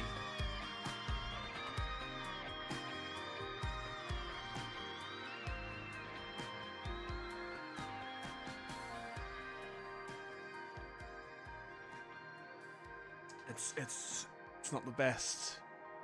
The best feeling in the world. Oh.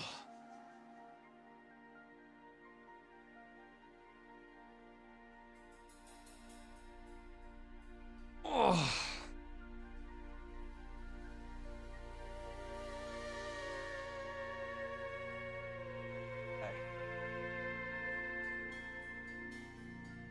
I'm dying. I'm dying. It's okay. It's okay. Everything's okay.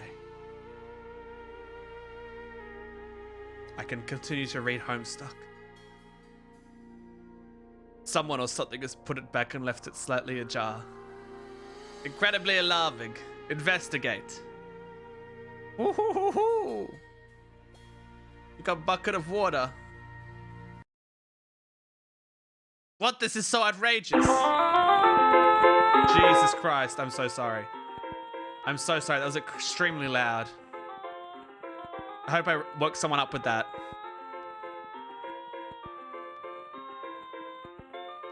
Harlequin Blast! Nanaquin Blast!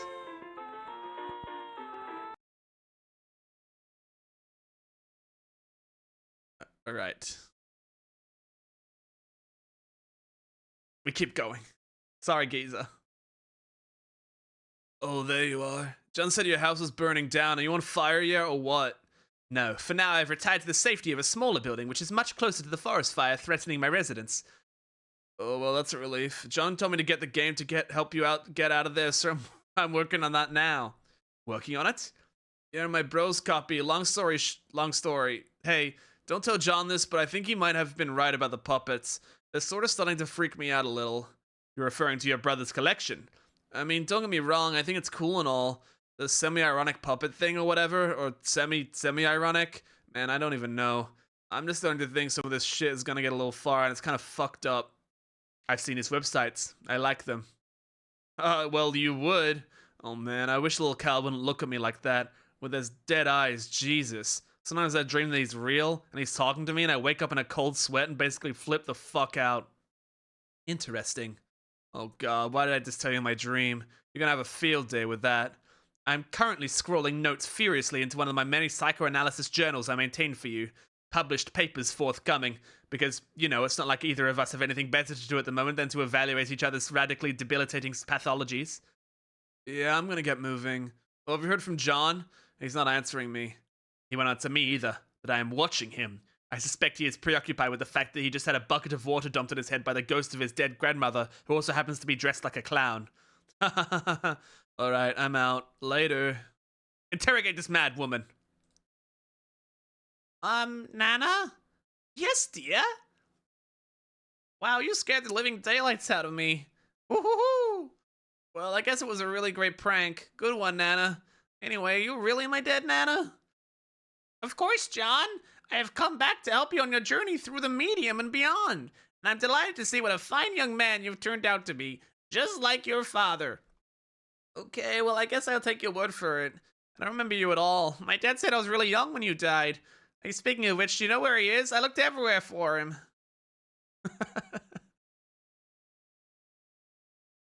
He's fighting.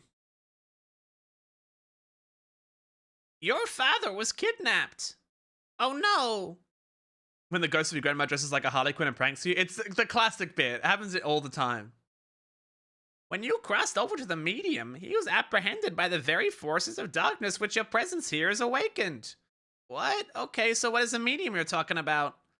It is where we are now, a realm that is a ring of pure void, dividing light and darkness. It turns in the thick of the Anticyposphere, a place untouched by the flow of time in your universe. You mean we are inside a computer or in the game software or something? A computer?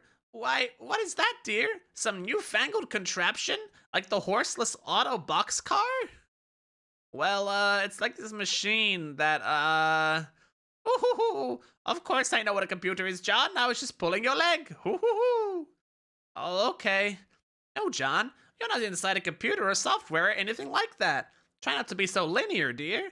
The software that brought you here was merely a mechanism that served as a gateway. Its routines in a way to serve to invoke this realm's instance that stands independently of any physical machine, and somewhat paradoxically, always has.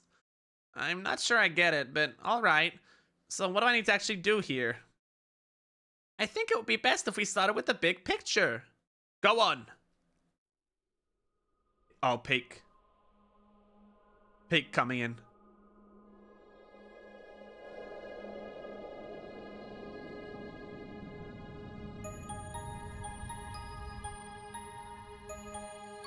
Above the medium, beyond the 7 gates, residing at the core of this Inciposphere is a place known as Skya. Legend holds that Skya exists as a dormant crucible of unlimited creative potential. What does this mean, you ask? I'm afraid my lips are sealed about that, dear. Ho ho ho! But needless to say, where a realm of such profound importance is concerned, forces of light will forever be charged with its defense, while forces of darkness would just as persistently covet its destruction.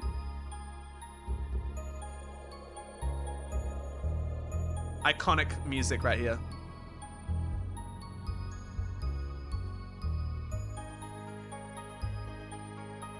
It's very epic. It goes for so long, but I'm not reading anything anymore. I want to keep listening while I listen.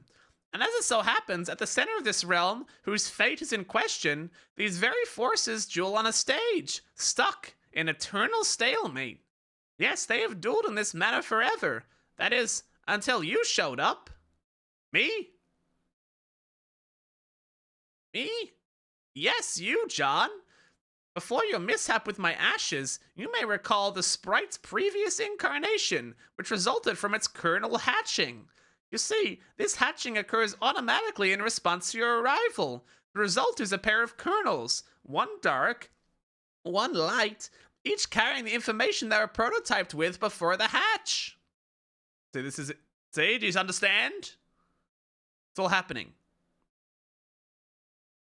One goes down to a kingdom entrenched in darkness, the other up to a kingdom basking in light. Each comes to rest in an orb atop a spire, of which there are 3 others in kind. The 4 spires are situated above a throne, and these 2 thrones preside over the 2 respective sovereign powers.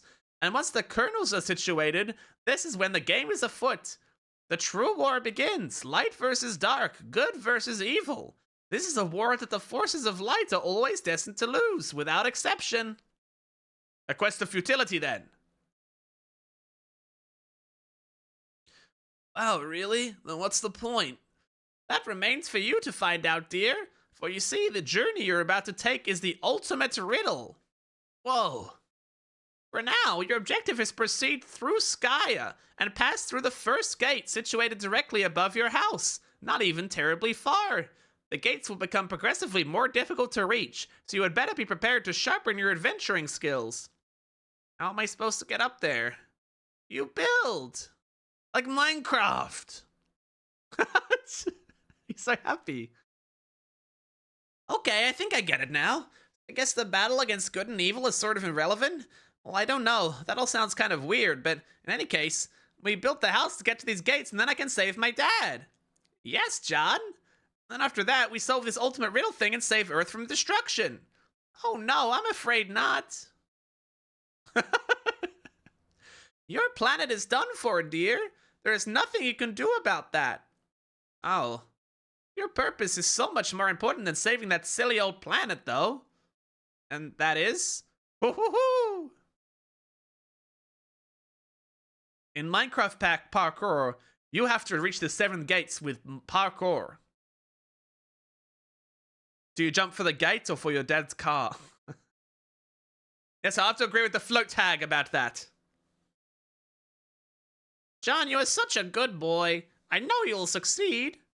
Thanks, Nana. You're a good boy, and good boys deserve treats. Hooray! I'm gonna bake you some cookies. The hag mentioned cookies. Pursue her. Oh, god damn it. This is just what you need. More baked goods. John, you do not say no to cookies. I command you to get them. You totally abjure the hell out of that idea. You're so busy abjuring, you don't even notice Rose has been trying to pester you this whole time. Hit John on the head with box to get his attention. You give John a swift drubbing in the noggin, but he's undeterred. This is some fit he is throwing. Perhaps you'll take this spare moment to contemplate the Nana Sprite's strange tale. It may also behoove you to record your thoughts on these developments in your GameFAQs walkthrough journal. It can be hard finding time to update it. In fact, you're not even sure where you found the time to write what's already there. Oh, is that so, Jaspers? And just who do you think you're looking at with that smug grin? The last thing you need is sass from a dead cat. It's pretty much all his fault you're in this mess in the first place, so you can just button it. John, cookies, now! You refuse outright. This impudence is insufferable. Go get the cookies! When you put it so politely, how can John decline? John, you are stupid! You really need to work on your manners. Stupid, stupid, dumb! It's not a command, it's nothing. It's stupid, you're stupid. For the last time I command you to get the cookies, boy. It's just not gonna happen, buddy. Years in the future. But really not enough to write home about. An agitated finger slips mid-keystroke.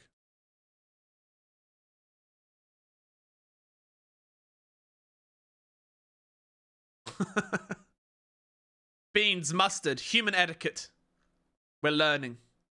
Do you see, he accidentally pressed the caps lock button. Turns out the reason it was all in caps was because the caps lock button was on, just so you're all aware.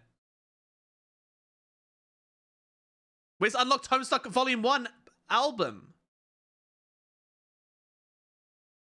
Yo, let's go. We've now heard all these songs. Let's go. It's too much to read. It's too much to read. It's important lore. It's important, I know. Listen, it's just, you can read it on your own. Right, guys?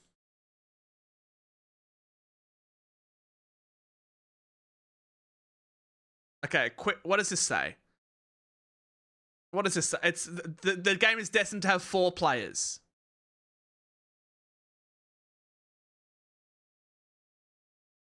Game is destined to have 4 players. It takes like 5 minutes. Okay. I'll play cool music though. I may have been a bit hasty in advising you not to bother with the prototyping process. If I spared any details, only to optimize your chances of survival. And if you find yourself begrudging the absence of certain instructions, which if followed would have resulted in your demise, then I guess that makes 2 of us. Otherwise, you're welcome. But the fact appears to be that prototyping the kernel sprite before making your getaway may offer the only opportunity to exercise control over your new environment, a place known as the medium.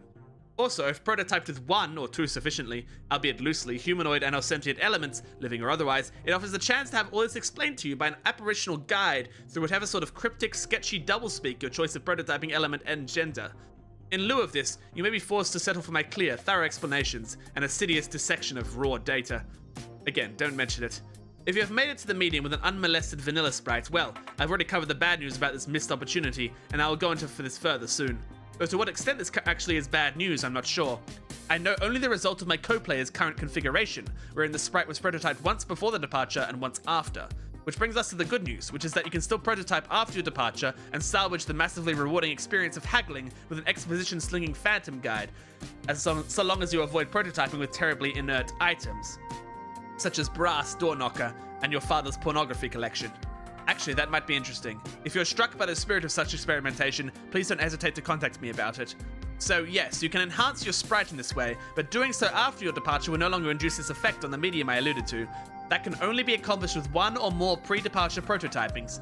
In fact, we can extrapolate there are only so many ways to prototype a sprite. Tiers of prototyping in relation to departure. Both before, 1 before, 1 after, both after, only 1, either before or after, none. Those occurring before will affect the medium through the kernel's hatching process and your guide, i.e. the sprite. Those occurring after will only affect the sprite. The effects this process has on the medium, or more globally the insiposphere, are still vague to me. They have to do with flavoring the forces you will struggle against, and generally, all forces at odds with each other in this realm. It has given me some insight into the nature of the game, which again I derive through extrapolation. We appear to be engaging an instance of a dimension, with a highly flexible set parameters and a series of objectives surrounding an equally flexible mythological framework. This framework seems to begin as a sort of blank template and evolves with the player's actions, and likely further evolves with the addition of more host-client connections and thus more prototyped kernels. I regret to say that I can't be much more specific than that, without loosely extrapolating further. There are plenty of questions that have occurred to me, however. Questions concerning the kernel sprite, which I've raised implicitly already, such as what is the effect of an unprototyped kernel on the medium, or a doubly prototyped kernel for that matter. Even more salient are questions about this dimension itself. Do all players worldwide make it to this dimension if they successfully complete their departure, or is a unique blank instance of the dimension created for each new player? I have no evidence, but instinct tells me it is closer to the latter situation. There is no indication of any other players present in this realm. Alterations in the realm seem singly centered on the actions of my co-player and myself. If I had to stake anything on it, I would guess every separate client-server pair activates its own fresh copy of an Antiposphere, or a unique session, if you will. But the quantity of players is a further complication which invites more questions. It seems the game is designed to suit two players most naturally, the server and the client, but through a mishap, my co-player and I have slipped out of the obvious tandem arrangement, and the only logical course of action to continue playing is to string a daisy chain of server-client connections together until presumably the chain is complete. Theoretically, we can complete this chain with only one player, functioning as the server to my client and the client to my current co-player's server, assuming he can recover it. The strange thing is, though, in our instant of this dimension, there are 4 receptacles for divided kernels, not 3. Does this mean we are destined to have a 4-player chain? How could the game know such a thing? Perhaps it does, and if this proves to be the case, I trust I'll be sufficiently numb to this realization.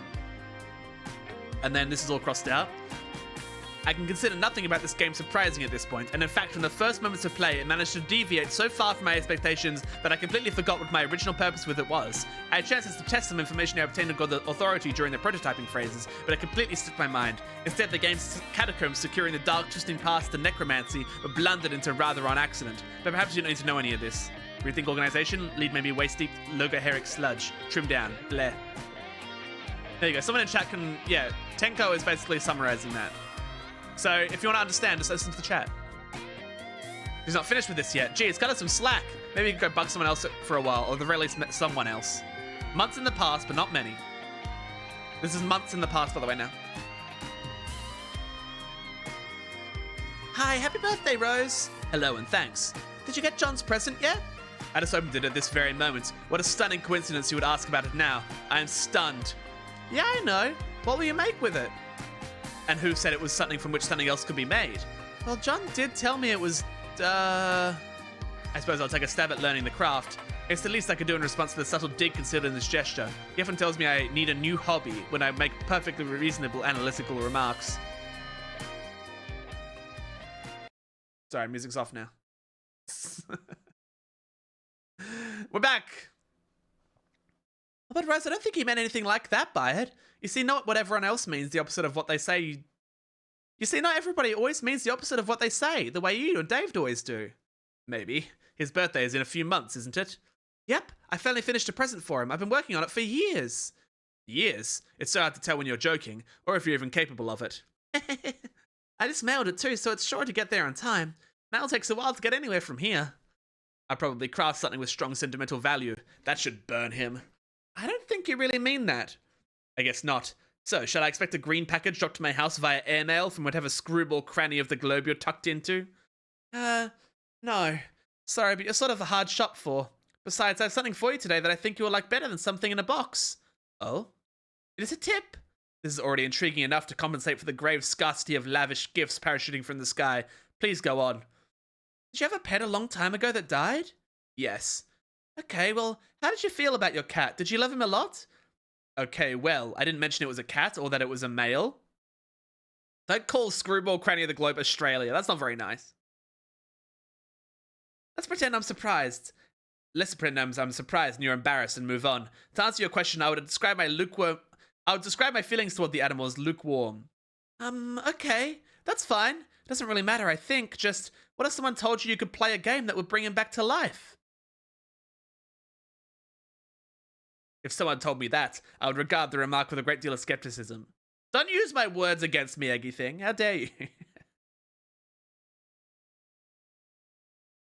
If that someone was you, on the other hand, then I would have to ask preemptively, is that someone you? Yes, that someone is me. I just thought you might find it interesting. So what is this game? Oh, I don't know. I'm just saying is all. I think you'll hear about it later, and maybe you can talk to John and Dave about it. They're way more into all the stuff than I am.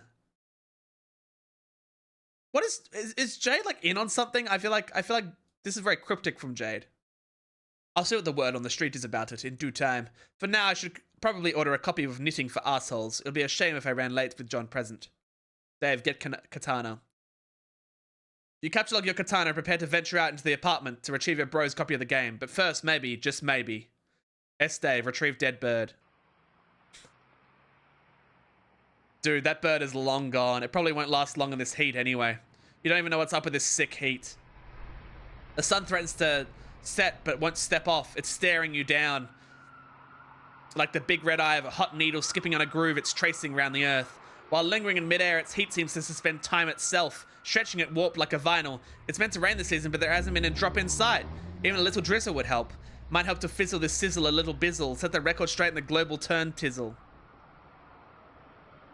So don't change the dizzle, turn it up a little. We got a living room full of fine dime brizzles, waiting on the pizzle, the dizzle and the shizzle. G's to the bizac, now ladies, here we gizzo. When the pimp's in the crib, ma, drop it like it's hard, drop it like it's hard, drop it like it's hard. English romantic poet, John Keats. Exit your room and go into the living room. Sorry, little dude, coming through. Gotta put you down for a bit. You figure you've left him hanging long enough. Hastily enter the room with wild abandon. You barge in and see a familiar face, a friendly face. You stand in the living room. Your bro spends most of his days here. At night, he crashes on the futon over there. You don't see him anywhere, though. There's a puppet chest he stores Lil Cal in when he takes him out of on gigs. I just realized no one's going to get this except for people that have read the comic, obviously. Lil Cal is in a chest. That's crazy. When he's home, he usually leaves Cal on display somewhere. With good reason, because Cal is totally sweet. So sweet. Man. Pity the fool. It's your brother's Mr. T puppet, which of course is kept in the apartment with a sense of profound humorous irony. But as usual with your bro's exploits, this is no ordinary irony, or anything close to a pedestrian tier 1 ironic gesture, which is a meager single step removed from sincerity. This is like 10 levels of irony removed from the original joke. It might have been funny like 8 years ago, the joke about Mr. T and how he was sort of lame, but that was the very thing that made him awesome and badass. And that was his awesomeness, that was also the kind of the joke. But in this case, the joke is the joke, and that degree of irony itself is also the joke, and so on. Only highly adept satirical ninjas like you and your bro can appreciate stuff like this. It's cool taking stuff that other people think is funny, but you know really isn't, and making it funny again by adding subtle strata of irony, which are utterly undetectable to the untrained eye. Also, for good measure, Mr. T is wearing a leather thong and handcuffed to a pantsless Chuck Norris puppet. God, you hope you can be as good as your bro at this someday. You never tell him that, though. Find Lil Cal and give him fist bumps. Cal's nowhere in sight. All you see is a bunch of your bro's weird nude puppets strewn around haphazardly. You guess these things are sort of cool. Sort of. Play a game on the Xbox. Looks like your bro was playing. It's not like him for leaving in the middle of some totally intense gaming session. Not like him to misplace Cal either. Man, he sure hoped the little guy's alright. It's Kermit the Frog! Oh, there you are, dude. Didn't see you there. We be chill today, Cal? Yeah, you better fucking believe we be chill. Cal is the man. You guys like Lil Cal? If you haven't read Homestuck, I hope you like Little Cal. Is he your favorite?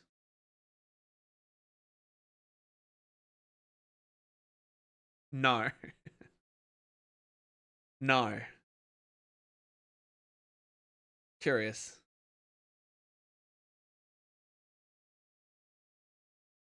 You fail to resist the urge. You start thrashing up stunts, something uncanny brutal on your quest for mad snacks, yo, and get this way rude hunger under control. Shit is basically flying off the hook. It's like shit wants nothing to do with that hook. The hook is dead to that shit. But you get stuck in some poorly modeled 3D fixture or something, like a railing or a piece of the wall. You have to reset. Fuck this shit. Give Lil Cal a bro fist bump. Oh man, you almost forgot. Give the Seaman some props. Check out your bro's sweet gear.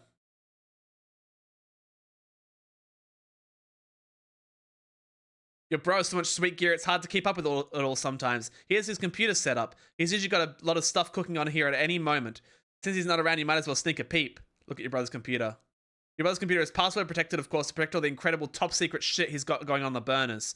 Of course, you know what the password is, and he knows you know it, and you're both cool with that because the password is the most awesome thing it can be. You enter the password. On the desktop is a hodgepodge of unnamed folders to store all the stuff he's working on. No one but him can decipher the organization system. He also tends to use the application complete bullshit to keep up with the ludicrous amount of websites and news feeds he monitors to stay hip to on the scene. Open complete bullshit. This is complete bullshit. Check out Sweet Bro and Hella Jeff has a sweet update. Your bro keeps up the projects in his aggregator, just like you keep up with his. He's turned to your various blogs and of course Sweet Bro and Hella Jeff. You navigate to the latest comic. Bro, I got a ticket for the big game. It's sports. Dog, you know I'm so jealous. You know I love the big game. Oh yeah. And there he goes. The big man has the rock. He's driving so hard through the paint downtown. Alley-oop for the slam dunk.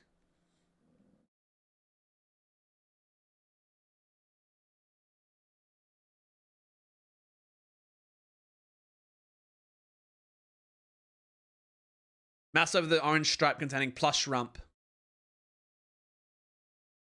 Another one of your bro's many ironic websites. The difference here is that he rakes in thousands of dollars a month through this enterprise. Smuppets are a multi-billion-dollar a year enterprise, and it's awfully hard to resist taking a firm squeeze from the plump udder of that cash cow. Stop wasting time and look for bro's beta. You guess you've messed around on his computer long enough. Better get a move on before it's too late for Rose, or worse yet, your bro catches you. But my god, the rumps. They're transfixing. You know this is ironic and all, and your bro releases echelons of irony you could only dream of daring to fathom. But on rare occasions when your guard is down, it all just seems a tad unsettling to you. Hello, little Cal.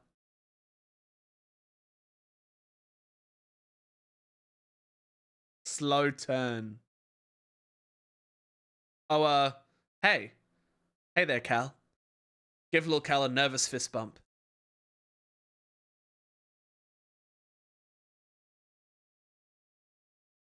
You're sort of starting to flip the fuck out. Without losing your cool, of course.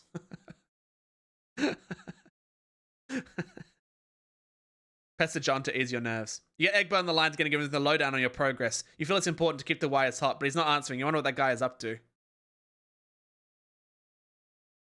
Hey, what is up? What happened with the monster that is totally definitely in your room? Did you kill it? Where are you, man?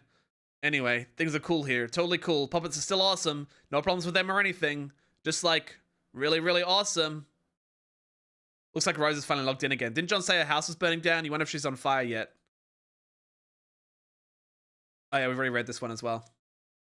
Seconds in the future, but not many. John, what are you doing? Snap out of it. We ought to discuss what your grandmother told you, don't you think? Fine, enjoy your stupor. I'll go about my business elsewhere. Deploy the punch Designix. John, whenever you read this, you should know I put the shell you collected to use and finally deploy the punch Designix. It is in your study. I can only drop it though. You'll have to be the one to mess around with it and see what it does. When you're finished with your weird histronics, maybe you could give it a try? I'm updating my walkthrough, and it wouldn't help to know what it does. There's crazy shit going on here. Also, I should probably warn you that your house and yard are completely infested with monsters now. Try to be careful. So I can see, stupid lousy imps. They're mucking up all my cool stuff. Oh, there you are. Oh yeah, sorry. I'm not sure what came over me there. I was acting really crazy for some reason. My head feels like it's clearing up. I think I'm alright now. Revealed the claw hammer, return at Specubus. Getting way better at this sort of thing.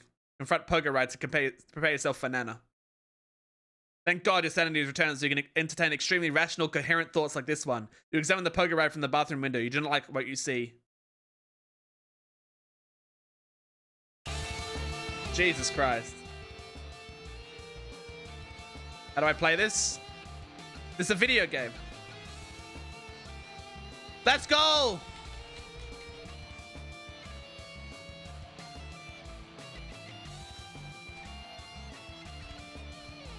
Let's go!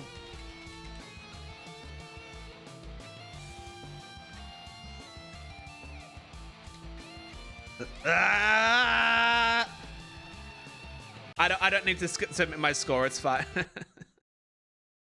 Drop something heavy on one of those imps. Destroyed in an instant. Rose, my piano! Sorry, no nuance to these controls at all. I was hoping to bludgeon the imp without letting go of it. Guess I can't really do that. A broken piano isn't the end of the world, though. Goragle playing rhythm games? I should play more rhythm games, it's so true. I guess you're right. Need to pick up the spoils in person. I can't interact with the grist. So that means I have to go out the back door? Yes, is that a problem? Well, it may sound dumb, but I was hoping to avoid Nana and her spooky ghost cookies. You're right, that does sound dumb. You see her in the kitchen? Yeah. What's she doing? Is she baking? You could say that. Are you sure you can't get that grist up to me somehow? Maybe. Use poker ride to fling grist through the window. Doesn't like the grist is going anywhere. You just never know with these gaming abstractions. Drop poker ride in John's bathroom. Get grist. There you go. Now why don't you check out the Designex? You can do that while I get to work. On what? Piano level up for slaying the imp. The piano's valiant effort has unfortunately been slain. No! But if it hadn't, it would have raked in so many boon dollars you have no idea. So many. My favorite character is dead. It's time to build. Nana said to build, so that's what I'm going to be doing. Oh yeah, okay. This sure is going to take a lot of grist. Looks like you're going to be busy. Sorry. But this sure is going to take a lot of grist. Looks like you're going to be busy, John. Ah! Well, what are you building? Stairs. They're fairly expensive, actually. Oh man, I could have warned you about stairs, Rose. You should now that we have experienced that, we should now understand this reference. I told you, dog.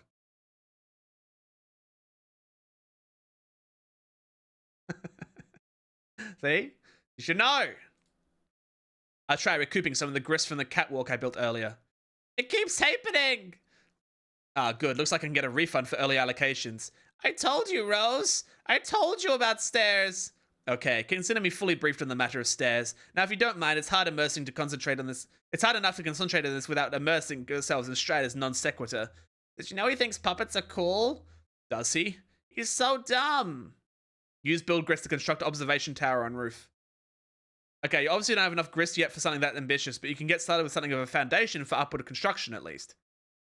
Check cabinets for imps or useful items. No one's in here, just a lot of shaving cream. Dads love shaving. It's basically all they do, when they're not baking, that is. Bring 2 cans of shaving cream. You capture like 2 cans of shaving cream just in case. You never know when you need to bust out a hilarious shaving cream Santa beard to ratchet up your prankster's gambit. Your telescope goes flying out the window. Rad pogo ride. A little cramped in here for any sort of proper reckless pogoing. You might just grab it and hang onto it until the right moment presents itself. The towel floats back to the rack. The circle of stupidity is complete. Check Banana Quinn, see what's cooking. That's a lot of cookies. The imp is grabbing the cookies. She lasers the imp. Incredible. Make your way to the study. A lot of monsters here. Looks like the imps have taken a shining to the Cruxtruder. Cruxite and black goo. Everywhere. Rad Slimer Pogo and one-up that imp. Okay, well, it's not a Slimer Pogo, but you mount it anyway and brandish your deadly armaments. Ride your steed to victory. Let's go! This is incredibly dangerous. Flip the fuck out. Let's see how they like the old double-barrel lather blaster. Whoops. Oh, shit.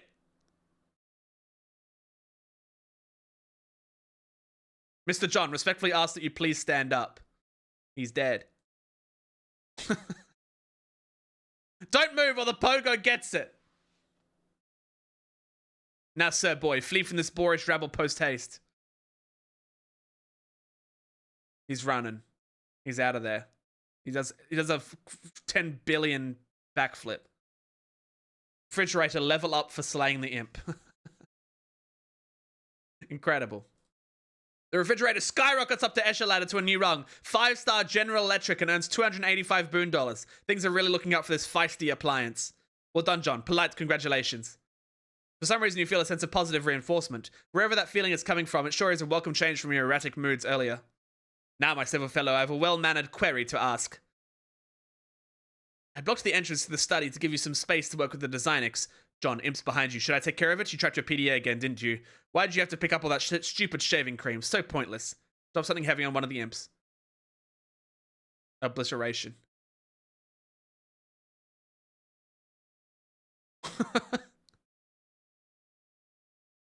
God damn. John, might I bother you for a can opener? Please the commotion behind you. Suddenly you find yourself pondering the whereabouts of a can opener. You think there's probably one in the kitchen, but the path is blocked by the refrigerator. John is completely unresponsive. What the hell is that nincompoop doing? Years in the future. Let's not get totally carried away here. A studious eye darts about a page like a honeybee gathering the nectar of wisdom. Typical human. He's learning. Munch. Elixir known as T. Absurd vestigial fourth digit is Cantal in Cantal Verd. Everyone is polite. Rip. Munch, munch, munch, choo choo, burp. Oh my god. I can't take as many as I'd like for comprehensive documentation for what it's worth. I've managed to collect so far. More captures forthcoming. Co-player. So this is like. This is. You can look at all the different pictures of the game. Very cool. A view of his kidnapped father's room. I can't see in here for some reason. Perhaps this is because John himself has never entered the room. It is possible that I can only see in a sense, what John can see, or has already seen. I have not found the time to discuss this with him yet. If he enters the room, the question may answer itself. Another one of these things. Really, Egbert family? Yeah, I have no idea what the fuck he's doing here. Construct loft above Job's room. Incredible work.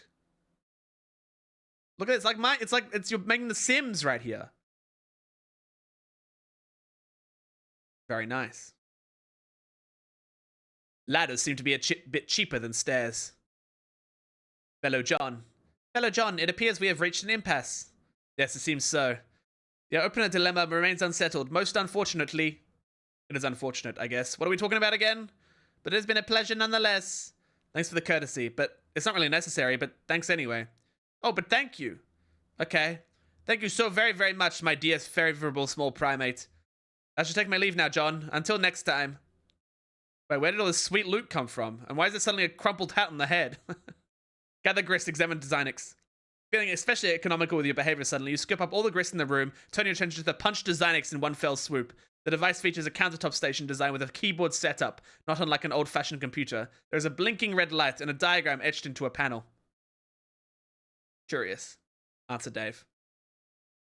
Okay, wait, why am I getting this stupid game for you? You're the one who should be wrist-deep in puppet ass. What is the specific problem?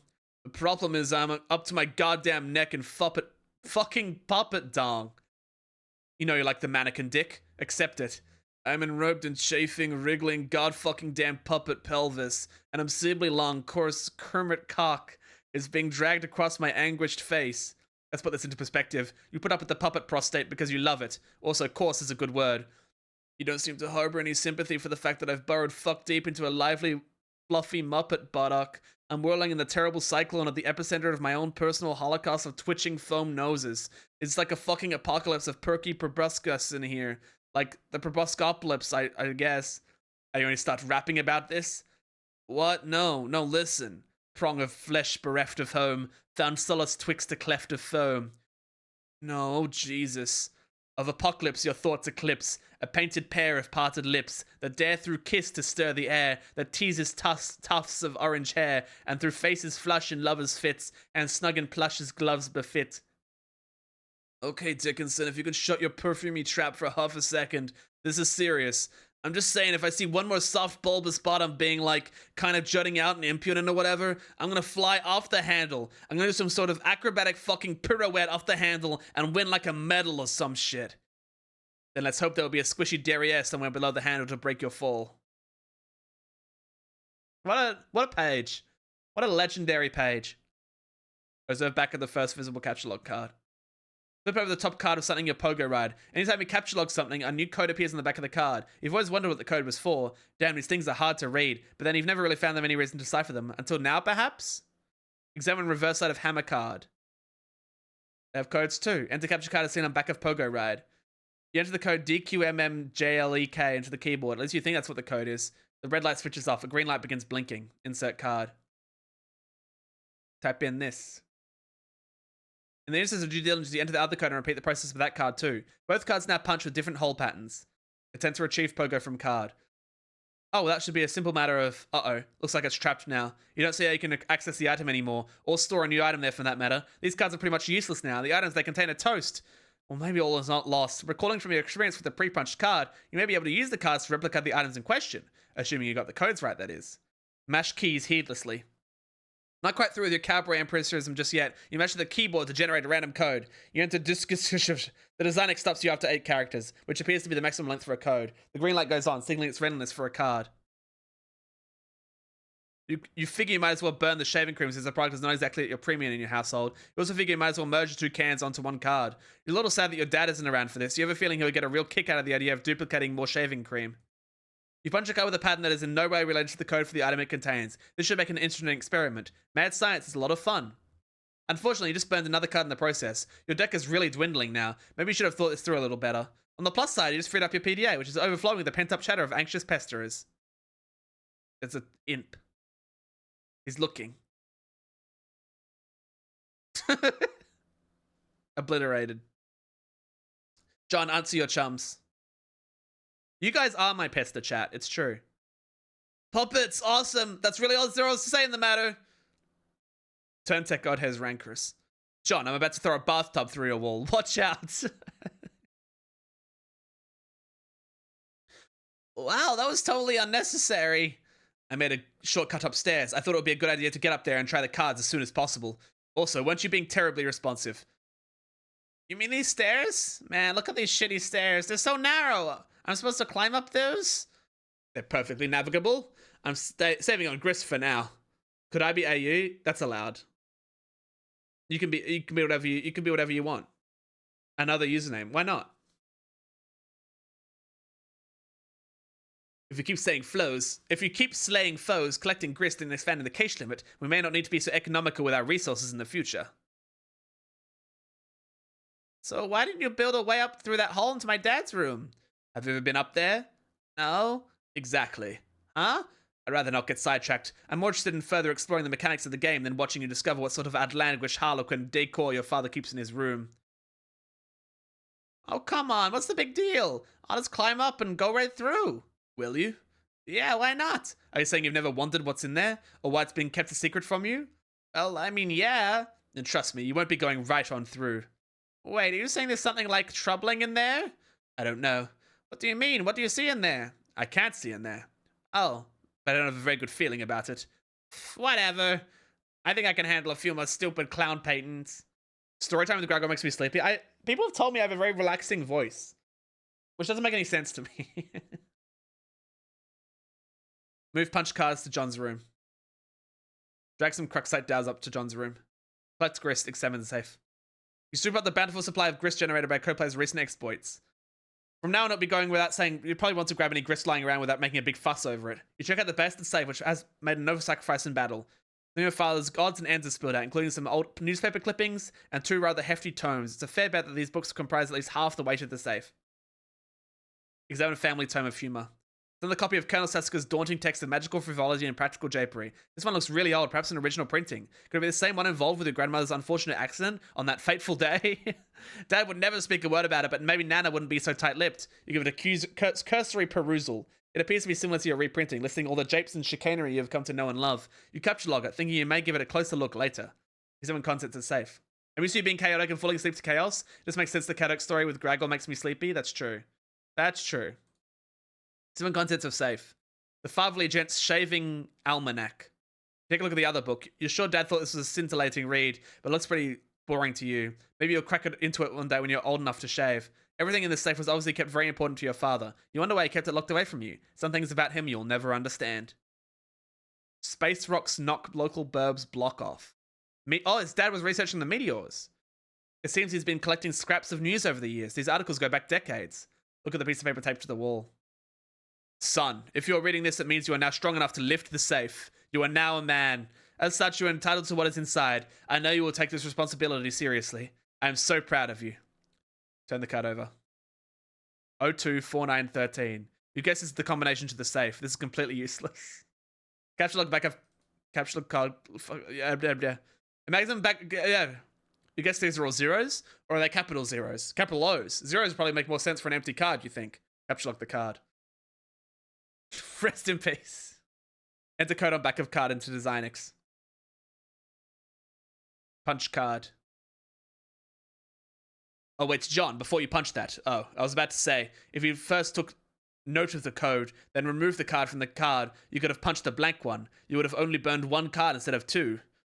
Oh, yeah, you're right. Damn it. Throw it down in disgust. Capture log punch, capture log card. Oh, almost lost the PDA. What? Take PDA. The 2-card Scylla decks. Inventory of dumbasses. Level up. Let's go. Pesky Urchin. Colonel Saska, level up for slaying the imp. The Colonel soars new heights in his Escher ladder, reaching the rung, one-man julep vacuum, and pockets 9,550 boon dollars. Chump change for the genteel aristocratic southern colonel. Bathtub, level up for slaying the imp. The bathtub surges heroically and surpasses the rung, Archimedes' aqua cradle, proceeding directly to vaunted rung Taft Jammer. The tub makes up for the cool 490 boon dollars. The tub's basin capacity remains unaffected. Safe, level up for slaying the imp. The safe was slain in battle. A great flaming nautical pyre carries it off to Valhalla. Make your way up the stairs. Post haste. You're not sure. They look pretty precarious to you, but you've been assured the stairs are perfectly navigable. Lad, scramble. Lousy goddamn stupid stairs. Oh no. Ignore little Cal and find the beta. How through am I? I'm on page 562. Okay, hold on a second. How many pages in each act of Homestuck? I gotta have a look again. Hold on. How far through am I? How much longer do we have of Act 2? So Act 1 is 247. So minus 247 from this, that's 320 and 15 roughly. So I've got about 100. I've got about 200 pages left of Act 2.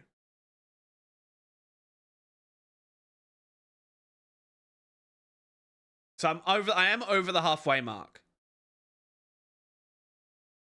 Valhalla is good.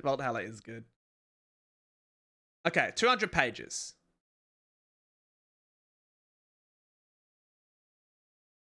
Okay. Can I do that? I can probably make that. I can make that. It's fine. It's fine. It's fine. We can do it. You wander over to the place where the bro keeps his sweet turntable, dear. Man, that setup is sweet. You feel pangs of jealousy whenever you walk by it. Really cool jealousy, though. Like the kind where instead of getting all worked up about it, you don't actually give a shit. One of your brother's red and extremely expressive ninja swords is missing, though. You know this drill all too well. Troubles are brewing. I just want to I at least want to end the stream on a cool, S sound animation. Take expensive ninja sword. What sword? It's gone. You approach the exit. There's something on the door you haven't seen before. Looks like one of your bro's ironic comics he left for you to check out. Nothing to see here. What have I done? Animal, start breathing. Oh god, please breathe. Ah, okay, make-believe time is over. Oh god, oh god, oh god.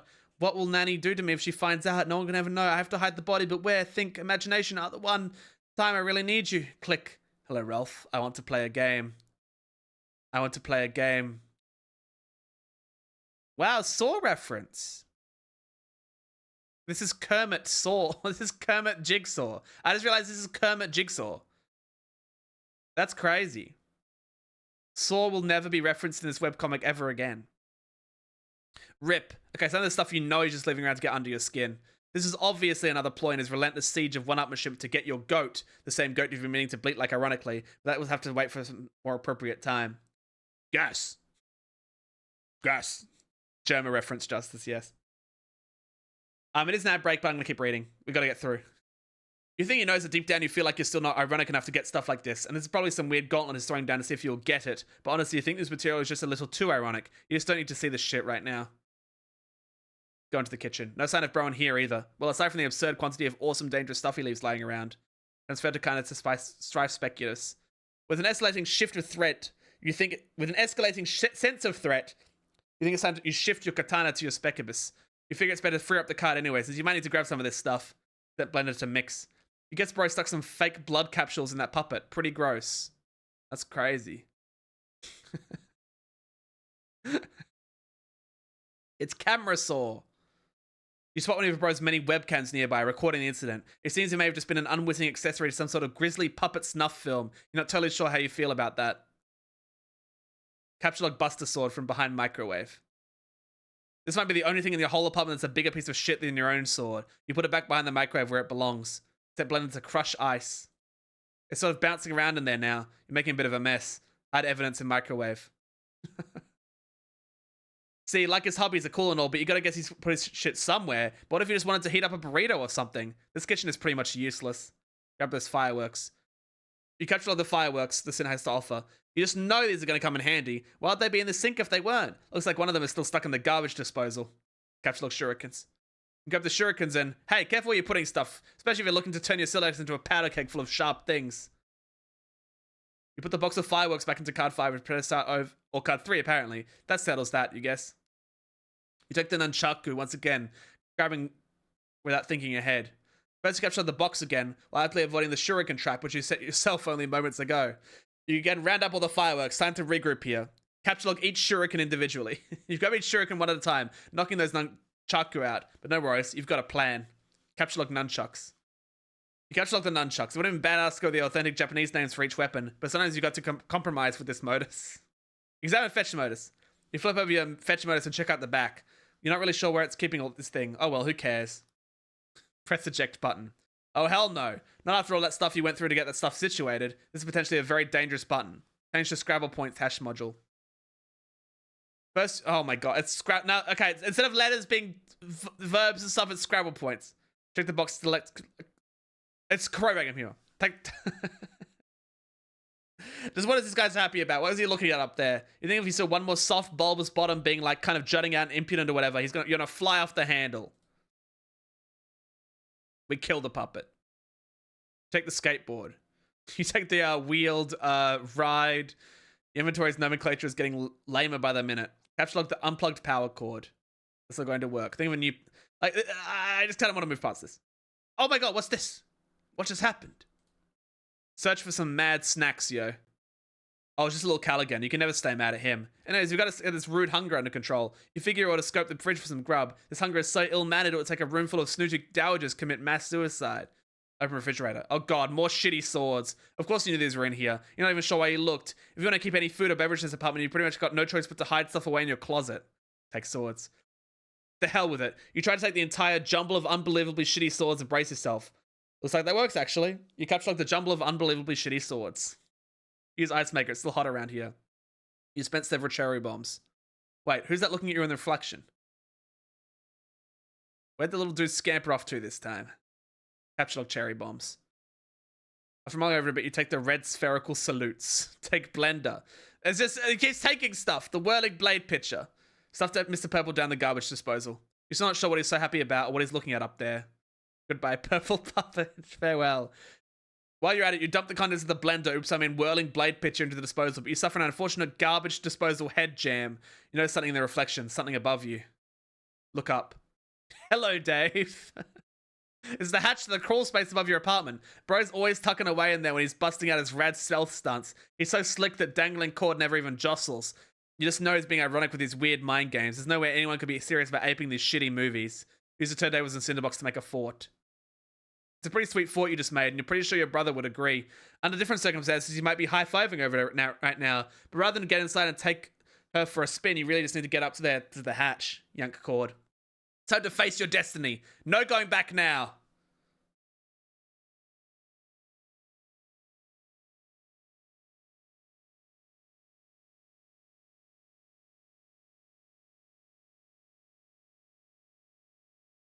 Obliterated.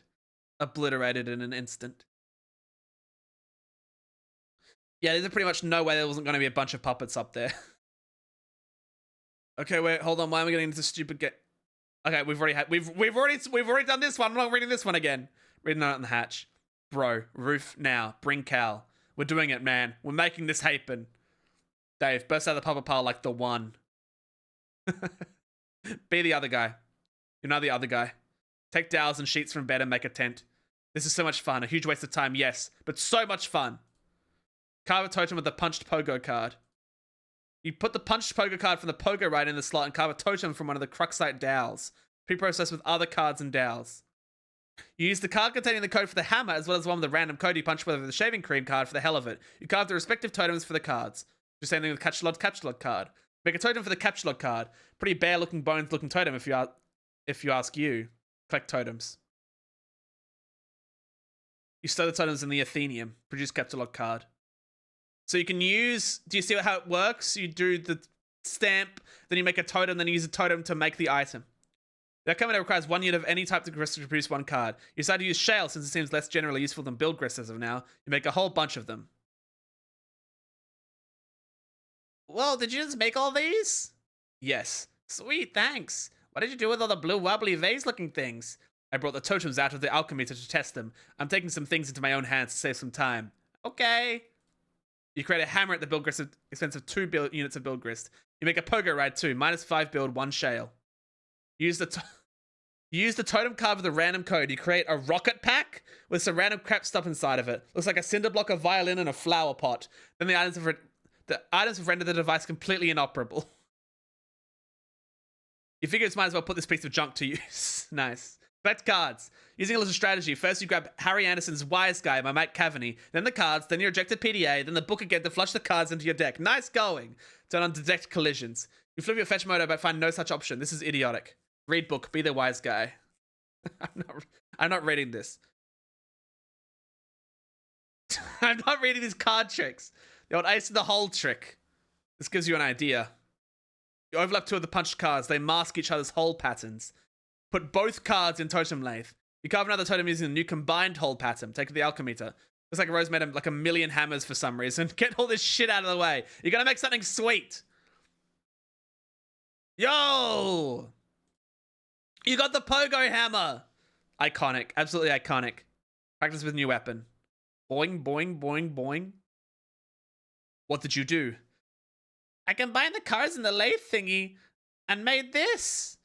It is so sweet, man. Look at me go. Can we make a Goragle hammer?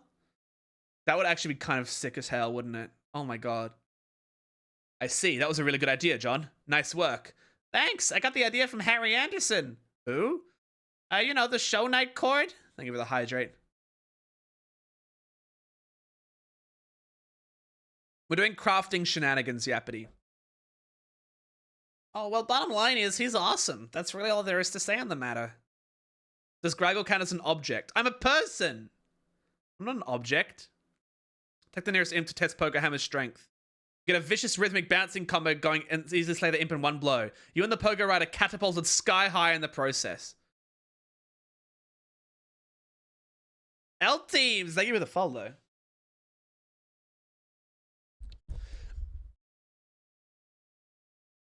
Crazy stuff happening here. Sweet catch. The dead John Sprat stops getting used later on. I forgot that it was used so much. There's a big man. Just saw your video on Silksong Act 3. I'm glad you enjoyed it. I'm sorry that you've joined in at me reading Homestuck.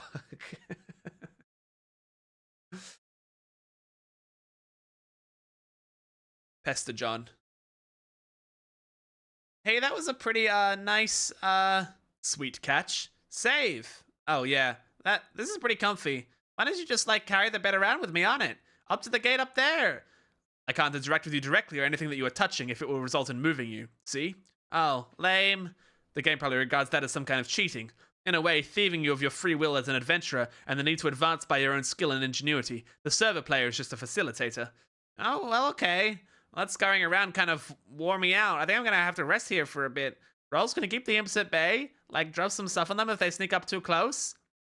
No, you should pick up your hammer and defend yourself. What? Come on. I have no idea what the hell Dave is up to or if he's any closer to recovering the game. There's some stuff I'd like to try in case he doesn't come through. Alright, I'm just gonna rest my eyes here for a second, though. S. John, sleep.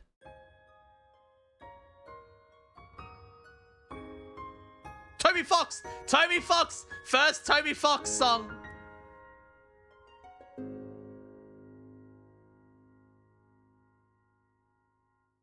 It's done. But first Toby Fox mention. There he is. I didn't know that was his first song. This is really short. That's kind of funny. But there's Toby Fox, everybody. Check Alchemy Excursus.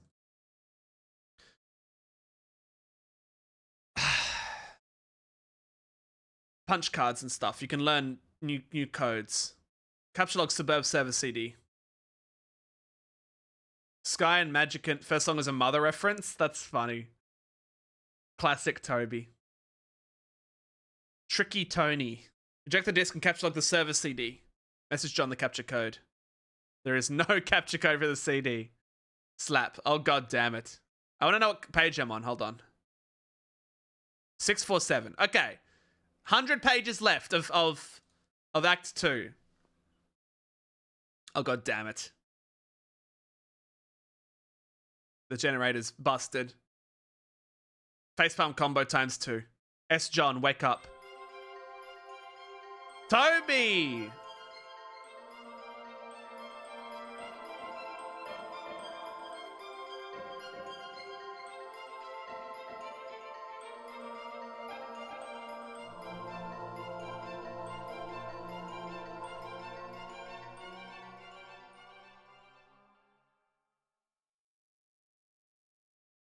He's awake. And he dreamed of a mysterious figure. Hey! Well, there you are. How's your adventure going, John? It's okay. I'm making some progress, and Rose finally connected again, so she is helping me now. That's good. Oh, but, like, I don't think I'm actually saving the world here. I don't know what I'm really accomplishing, but I guess it's not that. Well, I think whatever it is, it must be pretty important. Don't lose hope, John. I think it will all turn out for the best if you stay positive. Just keep listening to your grandmother's advice. Yeah, you're probably right, but, I don't think I mentioned Nana to you, did I? Oh, I don't know. Did you? I don't know. Maybe you talked to Rose or Dave or something about it? Yeah, maybe that was it. They're really weird when they talk to me about you. Like, they're always trying to convince me you have some spooky powers, but I'm always like, no, she seems like a pretty regular girl to me. But then when I think back, maybe there are times where it seems like you know some things. Like, maybe you know more about a thing than you're telling me. I don't know. Oh, well, John, I want to explain lots of things to you. Some things that I know. I'm just waiting. Waiting for what? Oh, John, I forgot I was messaging you about the meteor that fell near my house. Oh, yeah. Whatever happened with that? Oh, boy. Well, turns out I was confused about it. Really confused. See, I guess I fell asleep for a while and lost track of time. That happens. Yeah, I know. Tell me about it. Maybe you should, like, wear an alarm clock or something? So, what was the deal with that meteor? Well, it's hard to explain, but I know what it is now. And now I know everything's going to be okay. So, what is it? Or is this just another thing you're waiting to tell me? Oh gosh, John. I really want to tell you all this stuff, but I can't yet. I really think you need to wake up first. Huh? Well, okay, not literally. Well, okay, maybe kinda literally? Stop being so confusing. Lol. Anyway, time for you to go, John. I think you have some company. Love heart. Quickly grab the pogo hammer. You stick the pogo hammer back in your strife speculus and get ready to kill some more of these pesky little... Huh? What's that? Uh-oh. Big man. Rose, why are you dropping something on that thing? Oh, no. Be the imp. You be the imp and quickly abscond the fuck out of there. This is what weaker adversaries do whenever things get too hot to handle, which is frequently. John, prepare for a boss battle. You stop in the imp because that was stupid and scurry over to your magic chest that you suddenly remember that was on the roof. There are some things in here that would be good to stock up on for a major battle, but it looks like someone has plundered your chest. This is so outrageous. You're being ambushed! Maybe there isn't much room to maneuver on the sloping roof. Maybe you should consider making your way to higher ground. Ascend to the highest point of the house. You go up there. Look down. You peek over the edge. It seems like a long way down to your yard, not even to speak of what is below. Hey, weren't your trick handcuffs dangling from that branch earlier? Damn it, why do imps get to be making off with all your sweet gear? Turn around.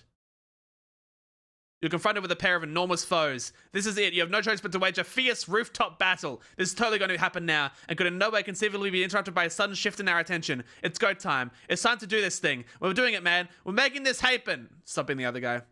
You stop being the other guy. You're not even sure what that meant. Dave, ascend to the highest point of the building. Banger alert.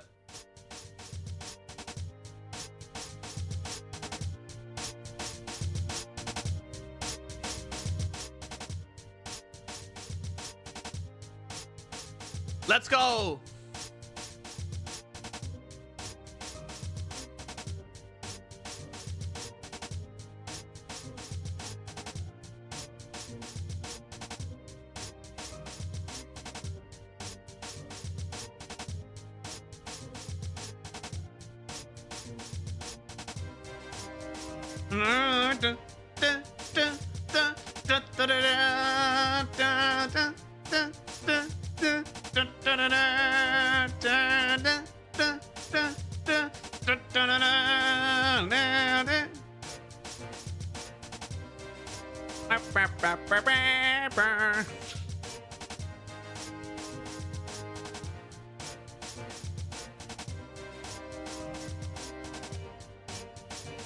Look out!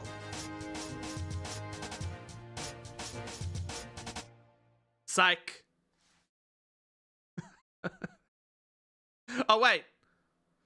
×2 double psych out combo. We're back to this guy. Let's go. Thank you, Gamma Skynet, for the follow. You are now Wayward Vagabond. Let's go. WV, retreat. Got him already.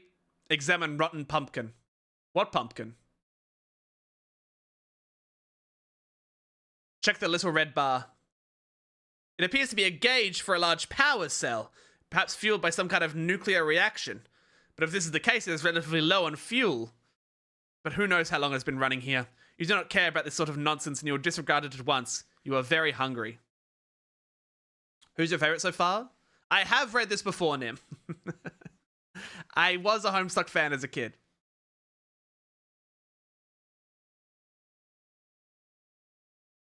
You do not care about this sort of nonsense and you will disregard it at once. You are very hungry. Capture log can of gravy. Capture log? You have no idea what that means. It is total nonsense and you do not know what to make of it. You will not give the foolish notion a second thought. Pick up the can of gravy. Just pick it up. You just pick it up. You're now holding the can of gravy. Use sharp teeth to poke a hole in the liquid can, in the lid of the can. Your teeth are useless for the task. They are blunt like that of livestock, presumably suitable for mashing up plant matter and not for puncturing metal. Attempt to open up your can with your weak, pathetic digits. Your weak, pathetic digits are not strong enough to penetrate the can. Your fingers are certainly pointy enough, and your black carapace is suitably rigid, but you just don't have enough muscle for the task. Dude, put WV in Silk Song. This is the only stream in the Homestuck category. I'm not surprised. Yeah, I doubt people are actively streaming this game. Take the can labeled beans. Okay, you take that too. Examine can of custard. This can clearly says mustard, a fact in which you're perfectly well aware. It is sort of cumbersome holding all these cans at once. You don't can hold many more than this, maybe one or two. You need to find something to put stuff in if you want to carry around a lot of things. Examine marking on wrist. You drop all the cans and take a look at your wrist. It's a sort of specialized barcode pattern. This brings back unpleasant memories and you'll prefer not to dwell on it. Examine the small potted plant. What plant? Burp. Checkbook on human etiquette. It appears half the pages of this book have been eaten. The daunting volume is considerably lighter than it once was. You're somewhat skeptical about the nutritional value contained by these pages. However, of the practical wisdom they contain here, there can be little doubt. You have learned so much. Clear out all the cans inside the purple machine. You empty the peculiar cabinet and take a look around. Quick inventory of your canned goods. You have beans, mustard, gravy, bread, shrimp, asparagus, cheese, rice, corn, peas, flour, chestnuts, mayo, ham, potatoes, and squash. Such bountiful plenty. And yet the delights taunt you from within their small metal prisons. Search room for a can opener. You've already looked over the place for a can opener, even making a few electronic inquiries about one, to no avail. Nothing else inside the purple thing either. Locate a sharp nearby object. You wield your trusty knife. It is actually a... I'm not sure what they're called. It's an old rusted one of these red mailbox arm swing flappy doodads. Curious. Either for letting you know there is mail in the box, or maybe for alerting the mailman to outgoing mail to be collected. You don't know, really. You've wrapped a little piece of cloth around it for a grip.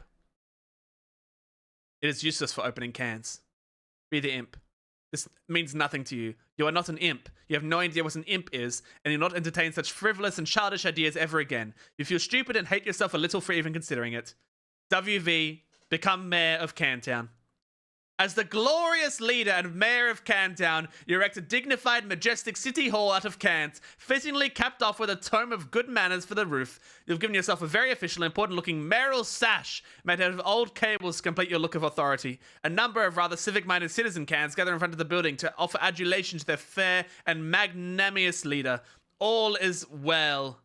This is my mayor, people! This is my mayor! You immerse yourself in this beautiful dream as you whittle away the minutes, or perhaps hours.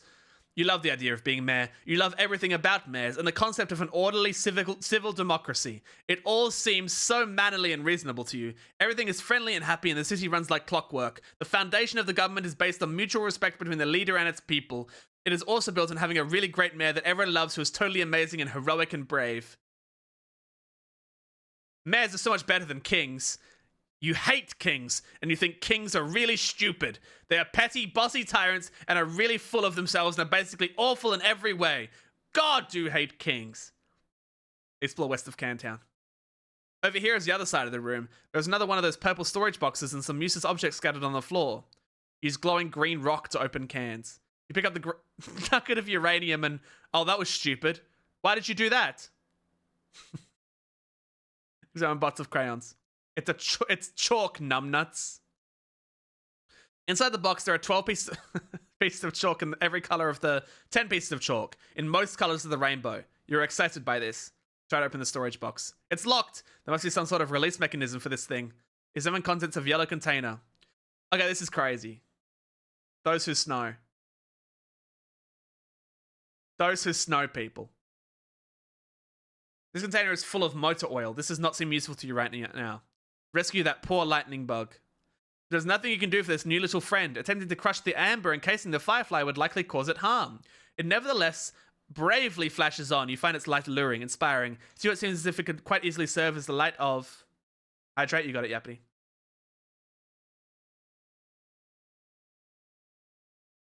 Democracy! Yes! Use the chalk to draw some roads. You sketch a handsome network of sprawling thoroughfares for your citizens to traverse. The adoring population applauds its mayor's keen instincts for city planning. You even add some lush vegetation to your city with a piece of blue chalk because you can't seem to find a more suitable color for some reason. They are chalk foundation for Cantown's civic growth. You develop westward, settling those fertile plains and claiming them for your city. You section off a number of residential and commercial zones for civic growth, arranged in the only logical pattern that occurs to you.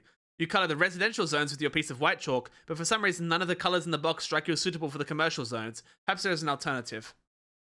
Use your own pee for the commercial zones. You cannot urinate because you have not had anything to drink in quite some time. You are very thirsty. Also, that is a very terrible idea and you would not consider befouling your wonderful city in that way for even a moment. Use motor oil to designate commercial zones. You fill each empty square with a bit of motor oil to complete the zoning. It looks rather striking to you. You can hardly imagine that an up-and-coming young can trying to make it in the world will not be delighted to live in your fair district. You are very careful not to get any of the unpleasant fluid on your person. Peel label from can of mayo and affix to sash. That's so good, man. Survey surroundings in search of more terrain for city. It seems you run out of territory for your western expansion, but there's still a lot of empty wall space. Perhaps your citizens would be happier with a colourful backdrop that would make them feel more at home. Using most of your imagination and an entire piece of sky blue chalk, you render a bright and cheerful city full of clouds. You've decided that very closely orbiting your city is a luminous planet, about which orbits a single moon. You switch to another shade of blue and continue rendering on the western wall. Orbiting much further from your city are 4 planets. None of these have satellites, you've decided. Yes, that makes sense, you think? It's crazy what they set up, man. And on the southern wall, beyond an impenetrable veil of darkness occupying the furthest orbit yet, there's an ominous planet. A moon circles this one too. Check that rampaging boy on the screen. Oh yeah, it's that guy. You'd almost forgotten about him and his confusing shenanigans. It seems like he has done well in hand at the moment. He does not appear to need your help, and you've already concluded that he cannot help you, at least for the time being. Turn on the other 3 screens. You have no idea how to turn these on. There is no mouse for this weird quadra-monitored monitor. It can only be operated through text commands from its keyboards. Perhaps there is a special key or command which will allow you to switch to another monitor. Press tab.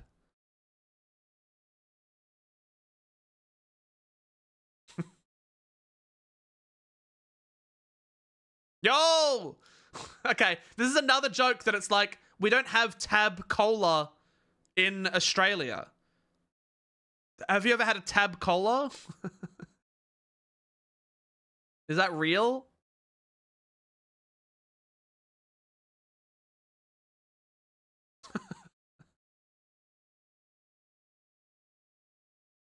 No one knows what tab is? Okay. Is it real? Might not be cola, it might be something else. No, I think it's cola. Don't think it's real? Okay, maybe I'm stupid. You free the heavenly brown elixir from the jewels of pink carapace and imbibe like the wind. Hold on, okay, hold on. Tab Cola. It is. It's a soft drink. Discontinued in 2020. Oh my god. It's a Coca-Cola company drink. But there is an Australian ad for Tab. It's real, but it's discontinued now. It's a Diet Cola. Interesting. You free the heavenly brown elixir from the jewels of pink carapace and imbibe like the wind. It is so sweet and sugary. You wonder how so much sugar can fit in one can. Whatever mighty wizard concocted this potion is truly deserving of your fear and respect. Welcome the rest into the city. The Tabs are naturalized as loyal new citizens of Cantown. All cans are welcome and equal in your city, regardless of can content and whether empty or full. It's not like emptying a can kills it or anything. They're just cans after all. Hit escape. Feeling refreshed and heavily caffeinated, you go back to work on your big computer. You hit escape, which seems to minimize the action window thingy and reveals a history of all commands you've entered.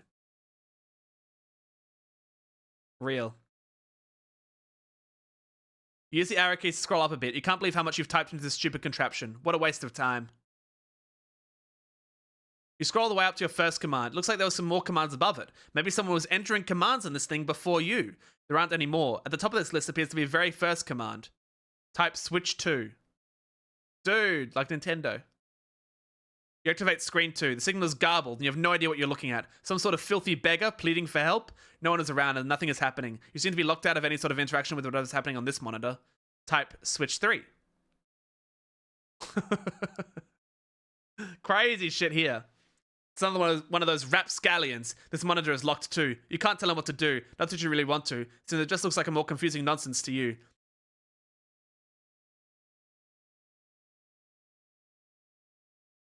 You consider switching to screen 4, but decide against it. You have a feeling that whatever's there could just confuse you even more, and you don't even have all that much care for it anyway. 2. No, not Cal! Type home. All 4 screens activate. Together they display a countdown, 413 mentioned. Starting at 4 hours and 13 minutes. Type reboot. You can't. Nothing is working anymore. The timer seems to have disabled the keyboard. Be the mayor. Enough of this nonsense! You're an important mayor, and this absurd contraption has wasted enough of your time. You've got a city to govern with a carapaced fist, which is to say firm, yet polished, and supple as the situation demands. Anyways, this will help you kill some time while you wait for that clock to count down. Create employment opportunities for the citizen cans. You temporarily dismantle City Hall to free up all the can power available to create a vigilant town militia. You divide them into 2 groups, marking them with distinct teams and ranks using the piece of white chalk and the motor oil. You then organize them in phalanx across the countryside, preparing for a stiff training regimen. When you're through with them, your forces will be a well-oiled machine. Chalk another one up to bold leadership. Lead your men to victory.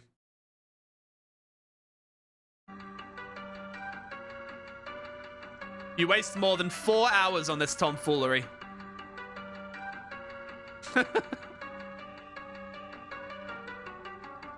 Let's go!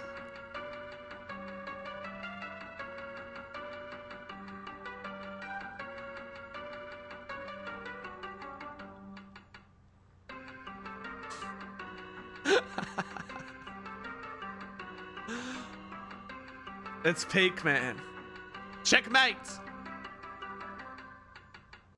Uh-oh, there's only 4 minutes and 13 seconds left. Mourn the loss of Citizen Tab. Your caffeinated jittering must have agitated all the little bubbles curiously hidden in the liquid, creating too much pressure in the can. You speculate this is why it exploded as you nervously eye the timer. Rabin, thank you for the follow. You're starting to wonder what would happen when it reaches 0. Perhaps maybe it would be best not to be near it when this happens. Minutes in the future. Though perhaps not as few as implied by circumstance. A peregrine mendicant trundles precarious cargo beneath the gleam of the celestial ominous. Curious. What a curious character. Go outside and get some sun. You say a bittersweet goodbye to your beloved city. It is time to move on to greener pastures, by which of course you mean an arid, sandy wasteland upon which nothing green has grown in years. The door shuts behind you. A panel on the door becomes illuminated. As you ponder over the marks on the panel, you hear another mechanical sound overhead. Clank. The LCD panel appears to have a touchscreen interface. curiously prod the funny-looking spinograph. It appears the funny-looking spinograph room is locked. The floor rotates a full 360 degrees beneath you, while the surrounding wall seems to stay put. It's like the triangle fractal. The triangle fractal room does not appear to be locked. The floor turns 120 degrees and the door opens. You go through the door to find another room. It's the same size as the other room you just wasted all that time in, while a clock was ticking down to something which may or may not be your doom. Maybe there is something in here that will help you escape. Against the wall, there is another perplexing contraption. Against the opposite wall is some sort of control panel which catches your eye. It has 2 large screens, but only one appears to be active. There are fields for numbers which appear to be modifiable with the dials to the right. Some numbers are already supplied by default, perhaps entered by the previous user. There are a few buttons below, the largest one bearing the symbol marking this room. Also looks like there is a meter stick propped up there for some reason. Attach your trusty knife to the meter stick. You immediately craft a measuring spear through possibly the most advanced form of alchemy employed thus far. This is obviously the most important thing to do first. Obviously. Or it would obviously be the most important thing to do if you had remembered to bring your trusty knife. You feel so insecure without your trusty knife, it makes you want to slit your wrists, or at the very least flog your carapace with some sort of measuring apparatus. Look at the other wall. You examine the perplexing contraption across the room. You of course have no idea what it could possibly do. You adopt the only obvious course of action, which is to poke and prod it with your handy ruler. You are quite sure this is what science is all about. Press the triangle pattern. You go back to the control panel, which probably obviously controls that gizmo, and you push the big blue button, which is obviously probably the most obvious thing to push. You purify a pumpkin. Examine pumpkin.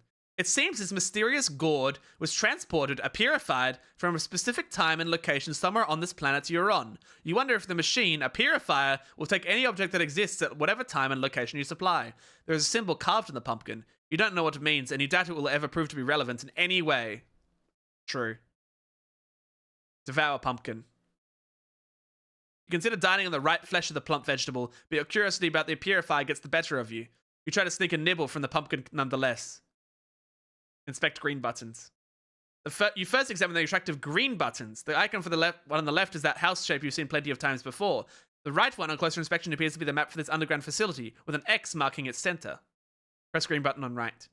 You push the button, all the numbers change. Perhaps these are the coordinates for the location of the center of this facility, along with the local date and time. If this is the case, it would make a useful reference point for your current bearings.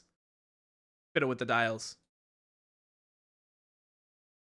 One way to find out would be to attempt to purify something from this facility. It should be easy to zero in on a location relative to the center because you have an uncanny knack for tracking precise distances you've already traversed in whatever units you choose. Your handy ruler gives you a good clue as to the basic unit for human measurement. You will go with that. Purify your trusty knife. He's a genius.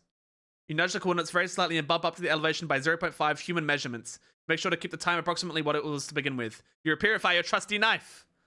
Purify Can Town. You just numbers a bit more on purify a bunch of cans. This is so much more efficient than walking back to the other room to get them. You ought to believe that time is at a premium after all. Purify the pumpkin. Does this machine look like a purifier to you? Honestly, the idea that a purifier could both purify and purify things is so laughably ridiculous. You would wish someone would purify your brain and purify it with a brain that is more smart and less dumb. You shush your knife to carve Spook, Schemer, and Pumpkin. What the hell are you talking about? That idea makes no sense at all and is basically meaningless. Try using that mushy stuff in your gourd next time. Instead, you just carve off the top, exposing a decadent cache of gorgeous, seed-laden ambrosia. Needless to say, you consume all of it rather quickly, but it turns out to be too gross for us to watch. Move spirograph switch. You cannot move it. It's a spirograph-shaped indentation, and possibly would require a special kind of key to turn it. Purify Firefly. Out of amber. The Firefly is free. You release your blinky new friend. You will give her a name when something suitably whimsical occurs to you. Adjust time dial to purify rotten pumpkin. You and Serenity consider new ways to the Firefly is called Serenity because it's a reference to the TV show starring Nathan Fillion and Firefly, where the spaceship is called Serenity in Firefly. Just so you're aware, that's the reference. You're assuming she is a girl Firefly, even though you're not really sure that Fireflies even can be girls. You target the extremely tasty rotten pumpkin that was sitting in the other room 4 hours ago. It seems the purifier cannot purify something if it will create a time paradox. A gelatinous ghost pumpkin purifies and quickly dissolves into a pile of unappetizing sludge. Purify the grate over the entrance to the facility. Serenity blinks the message of urgency. Can anyone translate that? If anyone knows Morse code, can you put dot dash dot dot dot dash dot dot dot dash dash dot dash dash dash? If someone can translate that, please.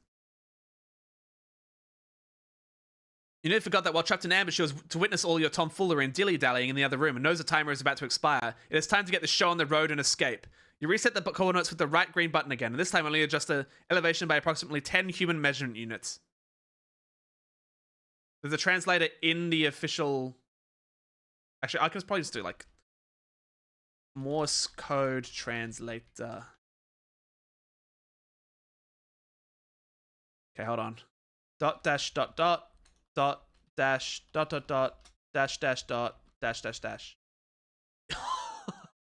It's Morse code for let's go.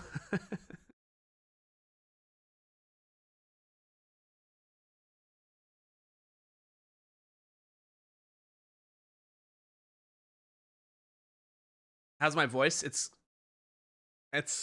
getting up there. We're almost done with Act 2 though. We're almost done.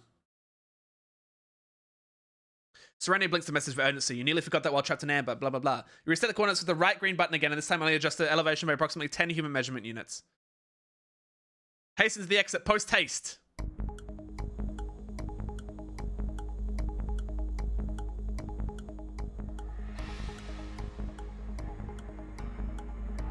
Hurry up.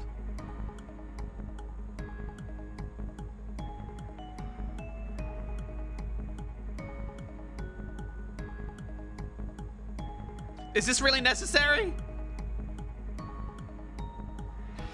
This is incredibly silly.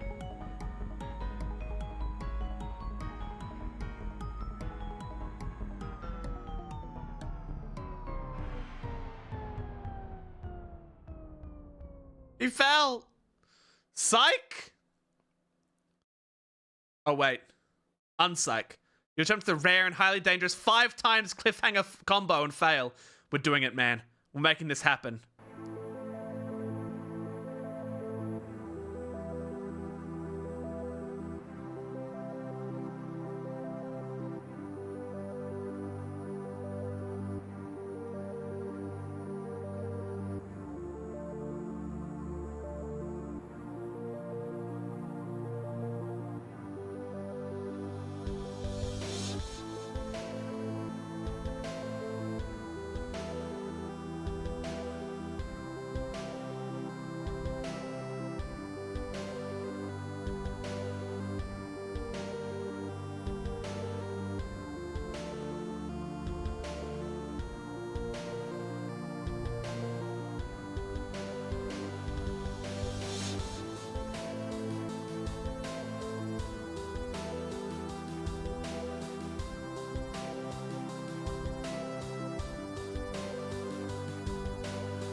Okay, we're gonna watch it again volume lower. I'm gonna explain everything that is happening on screen, and it will all make sense.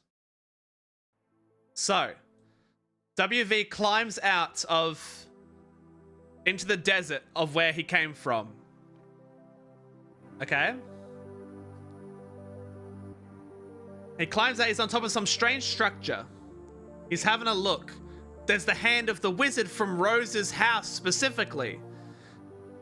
He's in a large crater, and the structure that he was in with the Suburb logo on it takes off into the sky. And he begins moving westward, specifically. We take off into the air here. We're in the sky. Beautiful. A continent, and if we move now a continent westward, and years in the past, but not many, this is where John's house was hit by the meteor. This is his neighborhood, and as the years pass, a desert forms where the meteor landed, and a tree grows, growing some kind of strange metallic suburb orb. There's also a mailman who's collecting pieces of the mail, literally. And we have a look at this. And if we continue moving another ocean westward and years in the past, there is a volcano. And near that volcano, through a portal in the sky, a meteor falls and a pool of lava rises, which forms more earth. Somebody builds a frog temple where the volcano erupted. And then the oceans rise and take over a lot of the island, but there's still 9 left. Trees grow, the temples fall to ruin, and dinosaurs live there now. So that was pre-dinosaurs. In the present, Rose is hitting a generator, trying to get it to work. There is a big fire going on. Her mother is in the house. There's a huge fire. Meteors are falling. In the laboratory, something happens. There's a trapdoor. In Dad's universe with John, the dad's been captured by the imps. His handcuffs unlock. And so he fights back against the imps that have caught him and holding him hostage in an unknown location. And on the roof, Dave has a katana, and he sees his bro with Lil Cal as more storms and meteors fall. Now WV, back in the far future, descends next to the Frog Temple, again in the far future, and he sees this Frog Temple interesting structure. And that is what happened in WV Ascend. I feel like I explained that pretty well. End of Act 2. There we go, everybody. That is the end of Act 2. We will save there. Now, for anyone who hasn't read Homestuck, has this made any sense at all into what Homestuck is? Even if you didn't fully understand what happened in the story? No. But like, you could kind of get the gist of it, even if you didn't understand everything that happened.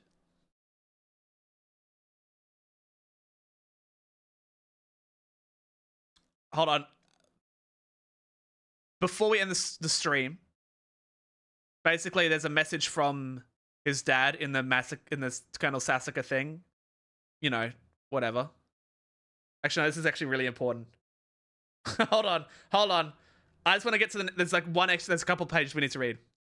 You are no doubt reading this as a handsome and strapping young man, where the man grid needed to lift the book as... Anyway, blah, blah, blah, blah, blah. Its journey will end on the final day of my life, and even then we'll continue some. Though I suppose that will be up to your father. Perhaps he will consider it with you one day. No, this is his grandfather. His grandfather wrote this to John. But it is your journey I'm writing up to wish you luck. There will come a day when you will be thrust into another world, and once you arrive, that is only the beginning.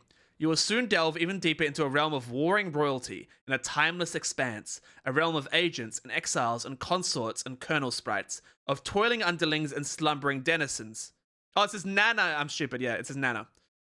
A realm where four will gather, the heir of breath and seer of light, the knight of time and witch of space, and together they will ascend. John, if only you knew how important you were.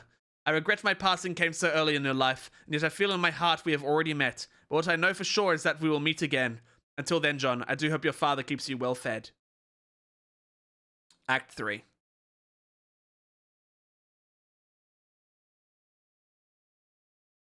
Honest question, do you keep saying this all makes sense because the story retroactively explains it? Yes and no. Obviously it has mysteries, but it's supposed to be a bit like all over the place. But you start, I think the more you read it, the more you understand what each thing is in its own place. Like, it's supposed to follow it, but also it doesn't fully make total sense. You know what I mean?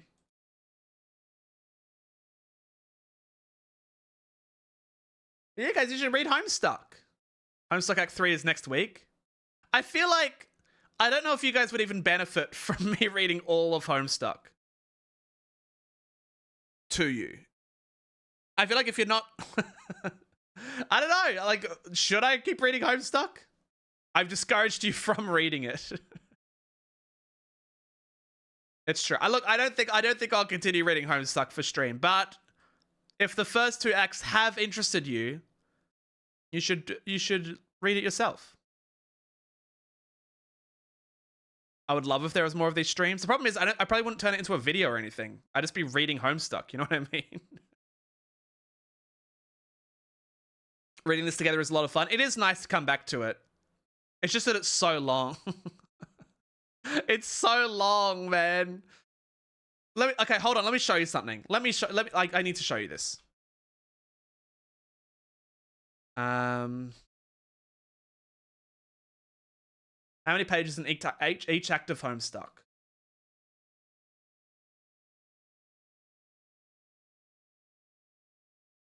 Have a look at this. This is the problem. We are just finished Act 2. Here's Act 3. There's an intermission, Act 4. This is Act 5. This is Act 6. Yes, it's spoilers, but like... This is cooked. Like, it's so long. I can't read this whole thing on stream. You know what I mean? I can't dedicate the time to that.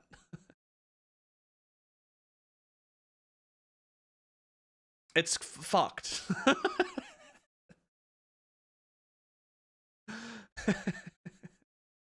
Oh, wait, that's not even the whole thing. This count only goes to Act 6, Intermission 5. So it's not even the whole thing. My lord. I dressed up as a character we're never going to see on stream. Okay, let's go to a random page. Page 3000. Oh, fuck you. They won't let me look at spoilers. That's not fair. Hold on. I'll look up spoilers. I'm going to do it. Settings. Switch off new reader mode. Yes. Jump.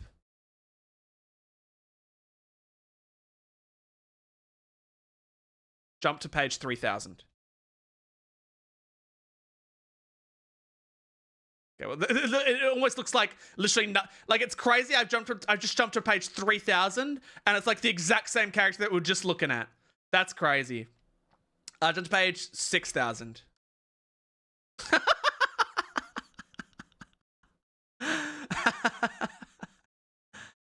Jump to page 4567.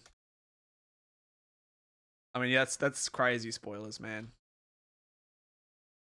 2670. There's John. Okay, hold on. Okay, none of you are going to read Homestuck, right? If has this stream made anyone want to read Homestuck? What page is Cascade Homestuck? This is the best flash in Homestuck. I can show you. This is like the biggest spoilers you'll ever have ever. Sure, I can look at like a map or something. Yeah, adventure map. Here we go. Goragle, no. I shouldn't spoil people, is what you're saying. Show Black. Black is a good one, actually. That's true. Hold on.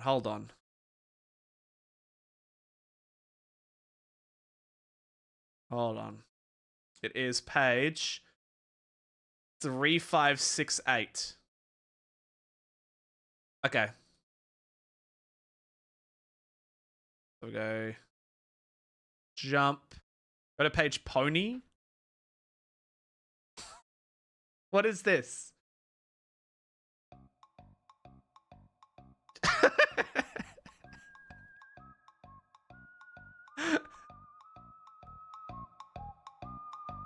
Let's go! Let's go!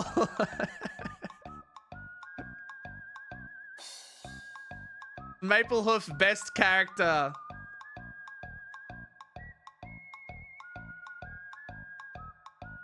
Okay, hold on. I already forgot the number. Was it 3567?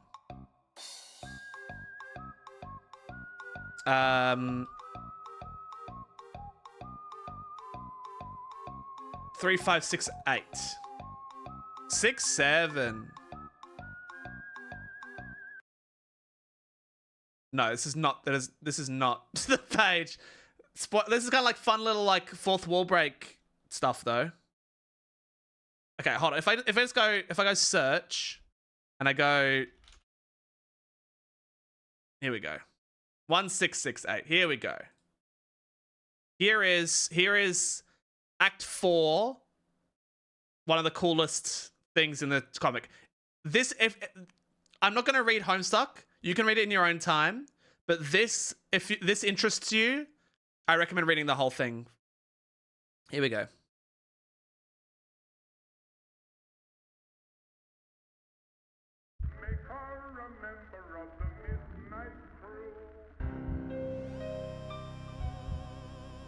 It is indeed by Toby Fox.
This is the hyper shit of all time, man. Bam!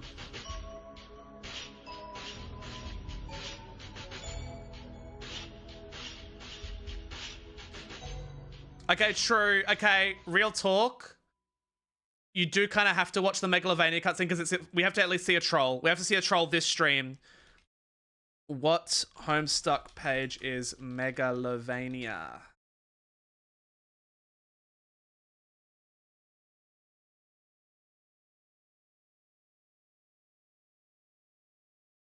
So there's a recap. You can read the recap. It's nice. Okay, hold on. We gotta go. Okay, it says it's hold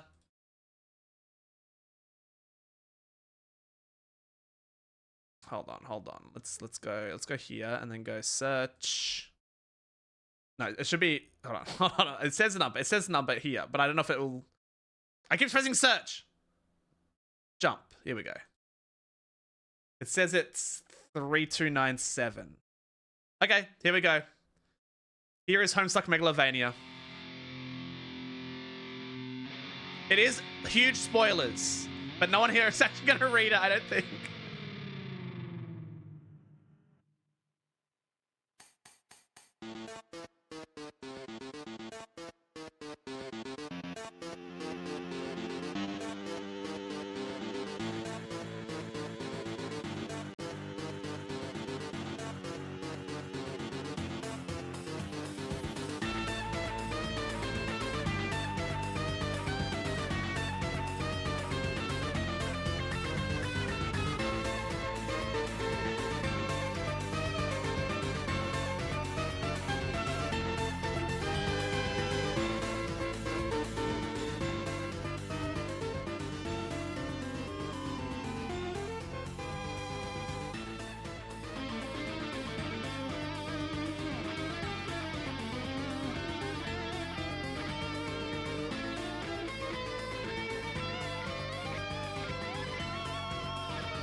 Vriska moment.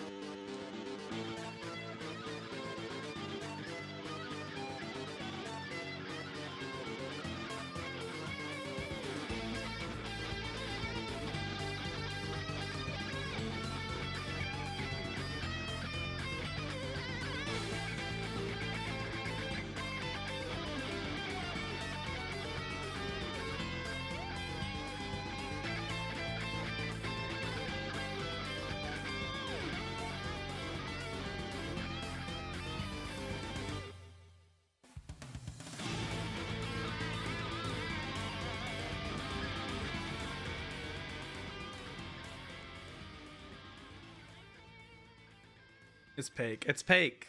What can I say? It's peak.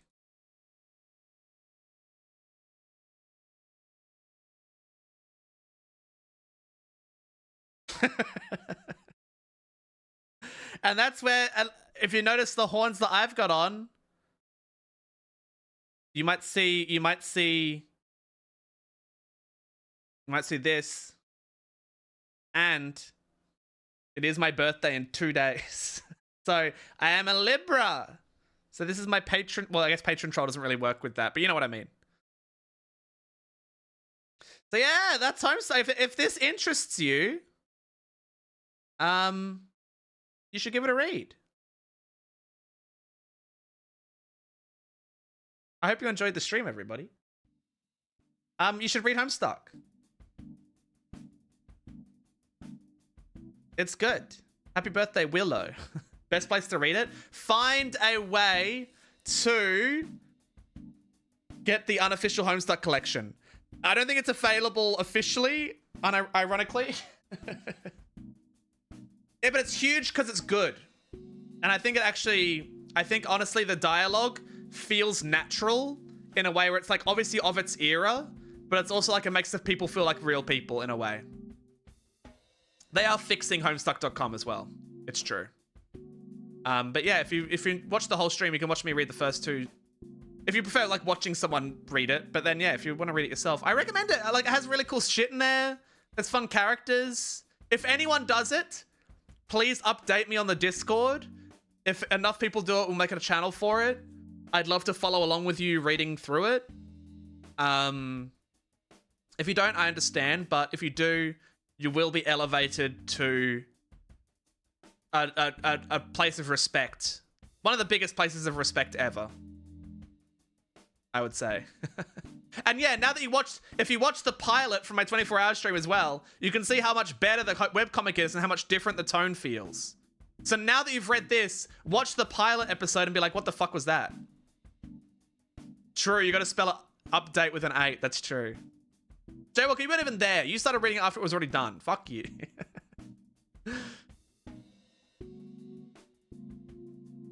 Yeah, I could probably fix you up with a copy of the unofficial collection. If anyone's in, ask me if you want to read it, okay? Maybe I can help you.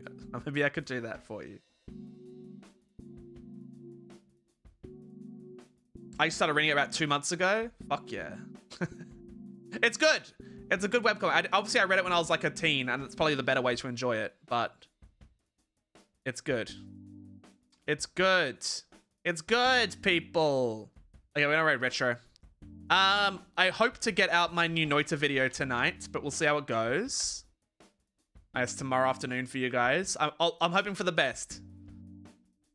Yes, you can also read way slower than me. Obviously, I was reading it quite fast out loud, but you can reread everything and everything like that. But I recommend it. It's good. Anyway, thanks for helping me reach this goal in my 24-hour stream, guys. This was a sub reward. It is now fulfilled. I hope you enjoyed the stream. I will see you tomorrow, I believe, for Noita. I believe it's a Noita stream tomorrow. So I'll see you all then. Now it's time to wash all this Sharpie markers off of me. And I also glued the horns directly to my eyes. So that might be a bit hard to pull off too. We'll see how that goes. All right, everybody. I'll see you all tomorrow. Noita. Oh, also, if you want to join the community, here's the link to the Discord. And here's the YouTube channel in case you haven't seen my funny videos, which I recommend, and they're good. And follow the VOD channel. We need to hit 1,000 subscribers. Please, for money. It's literally just for money's sake. So yeah, I'll see you all tomorrow, guys. Bye!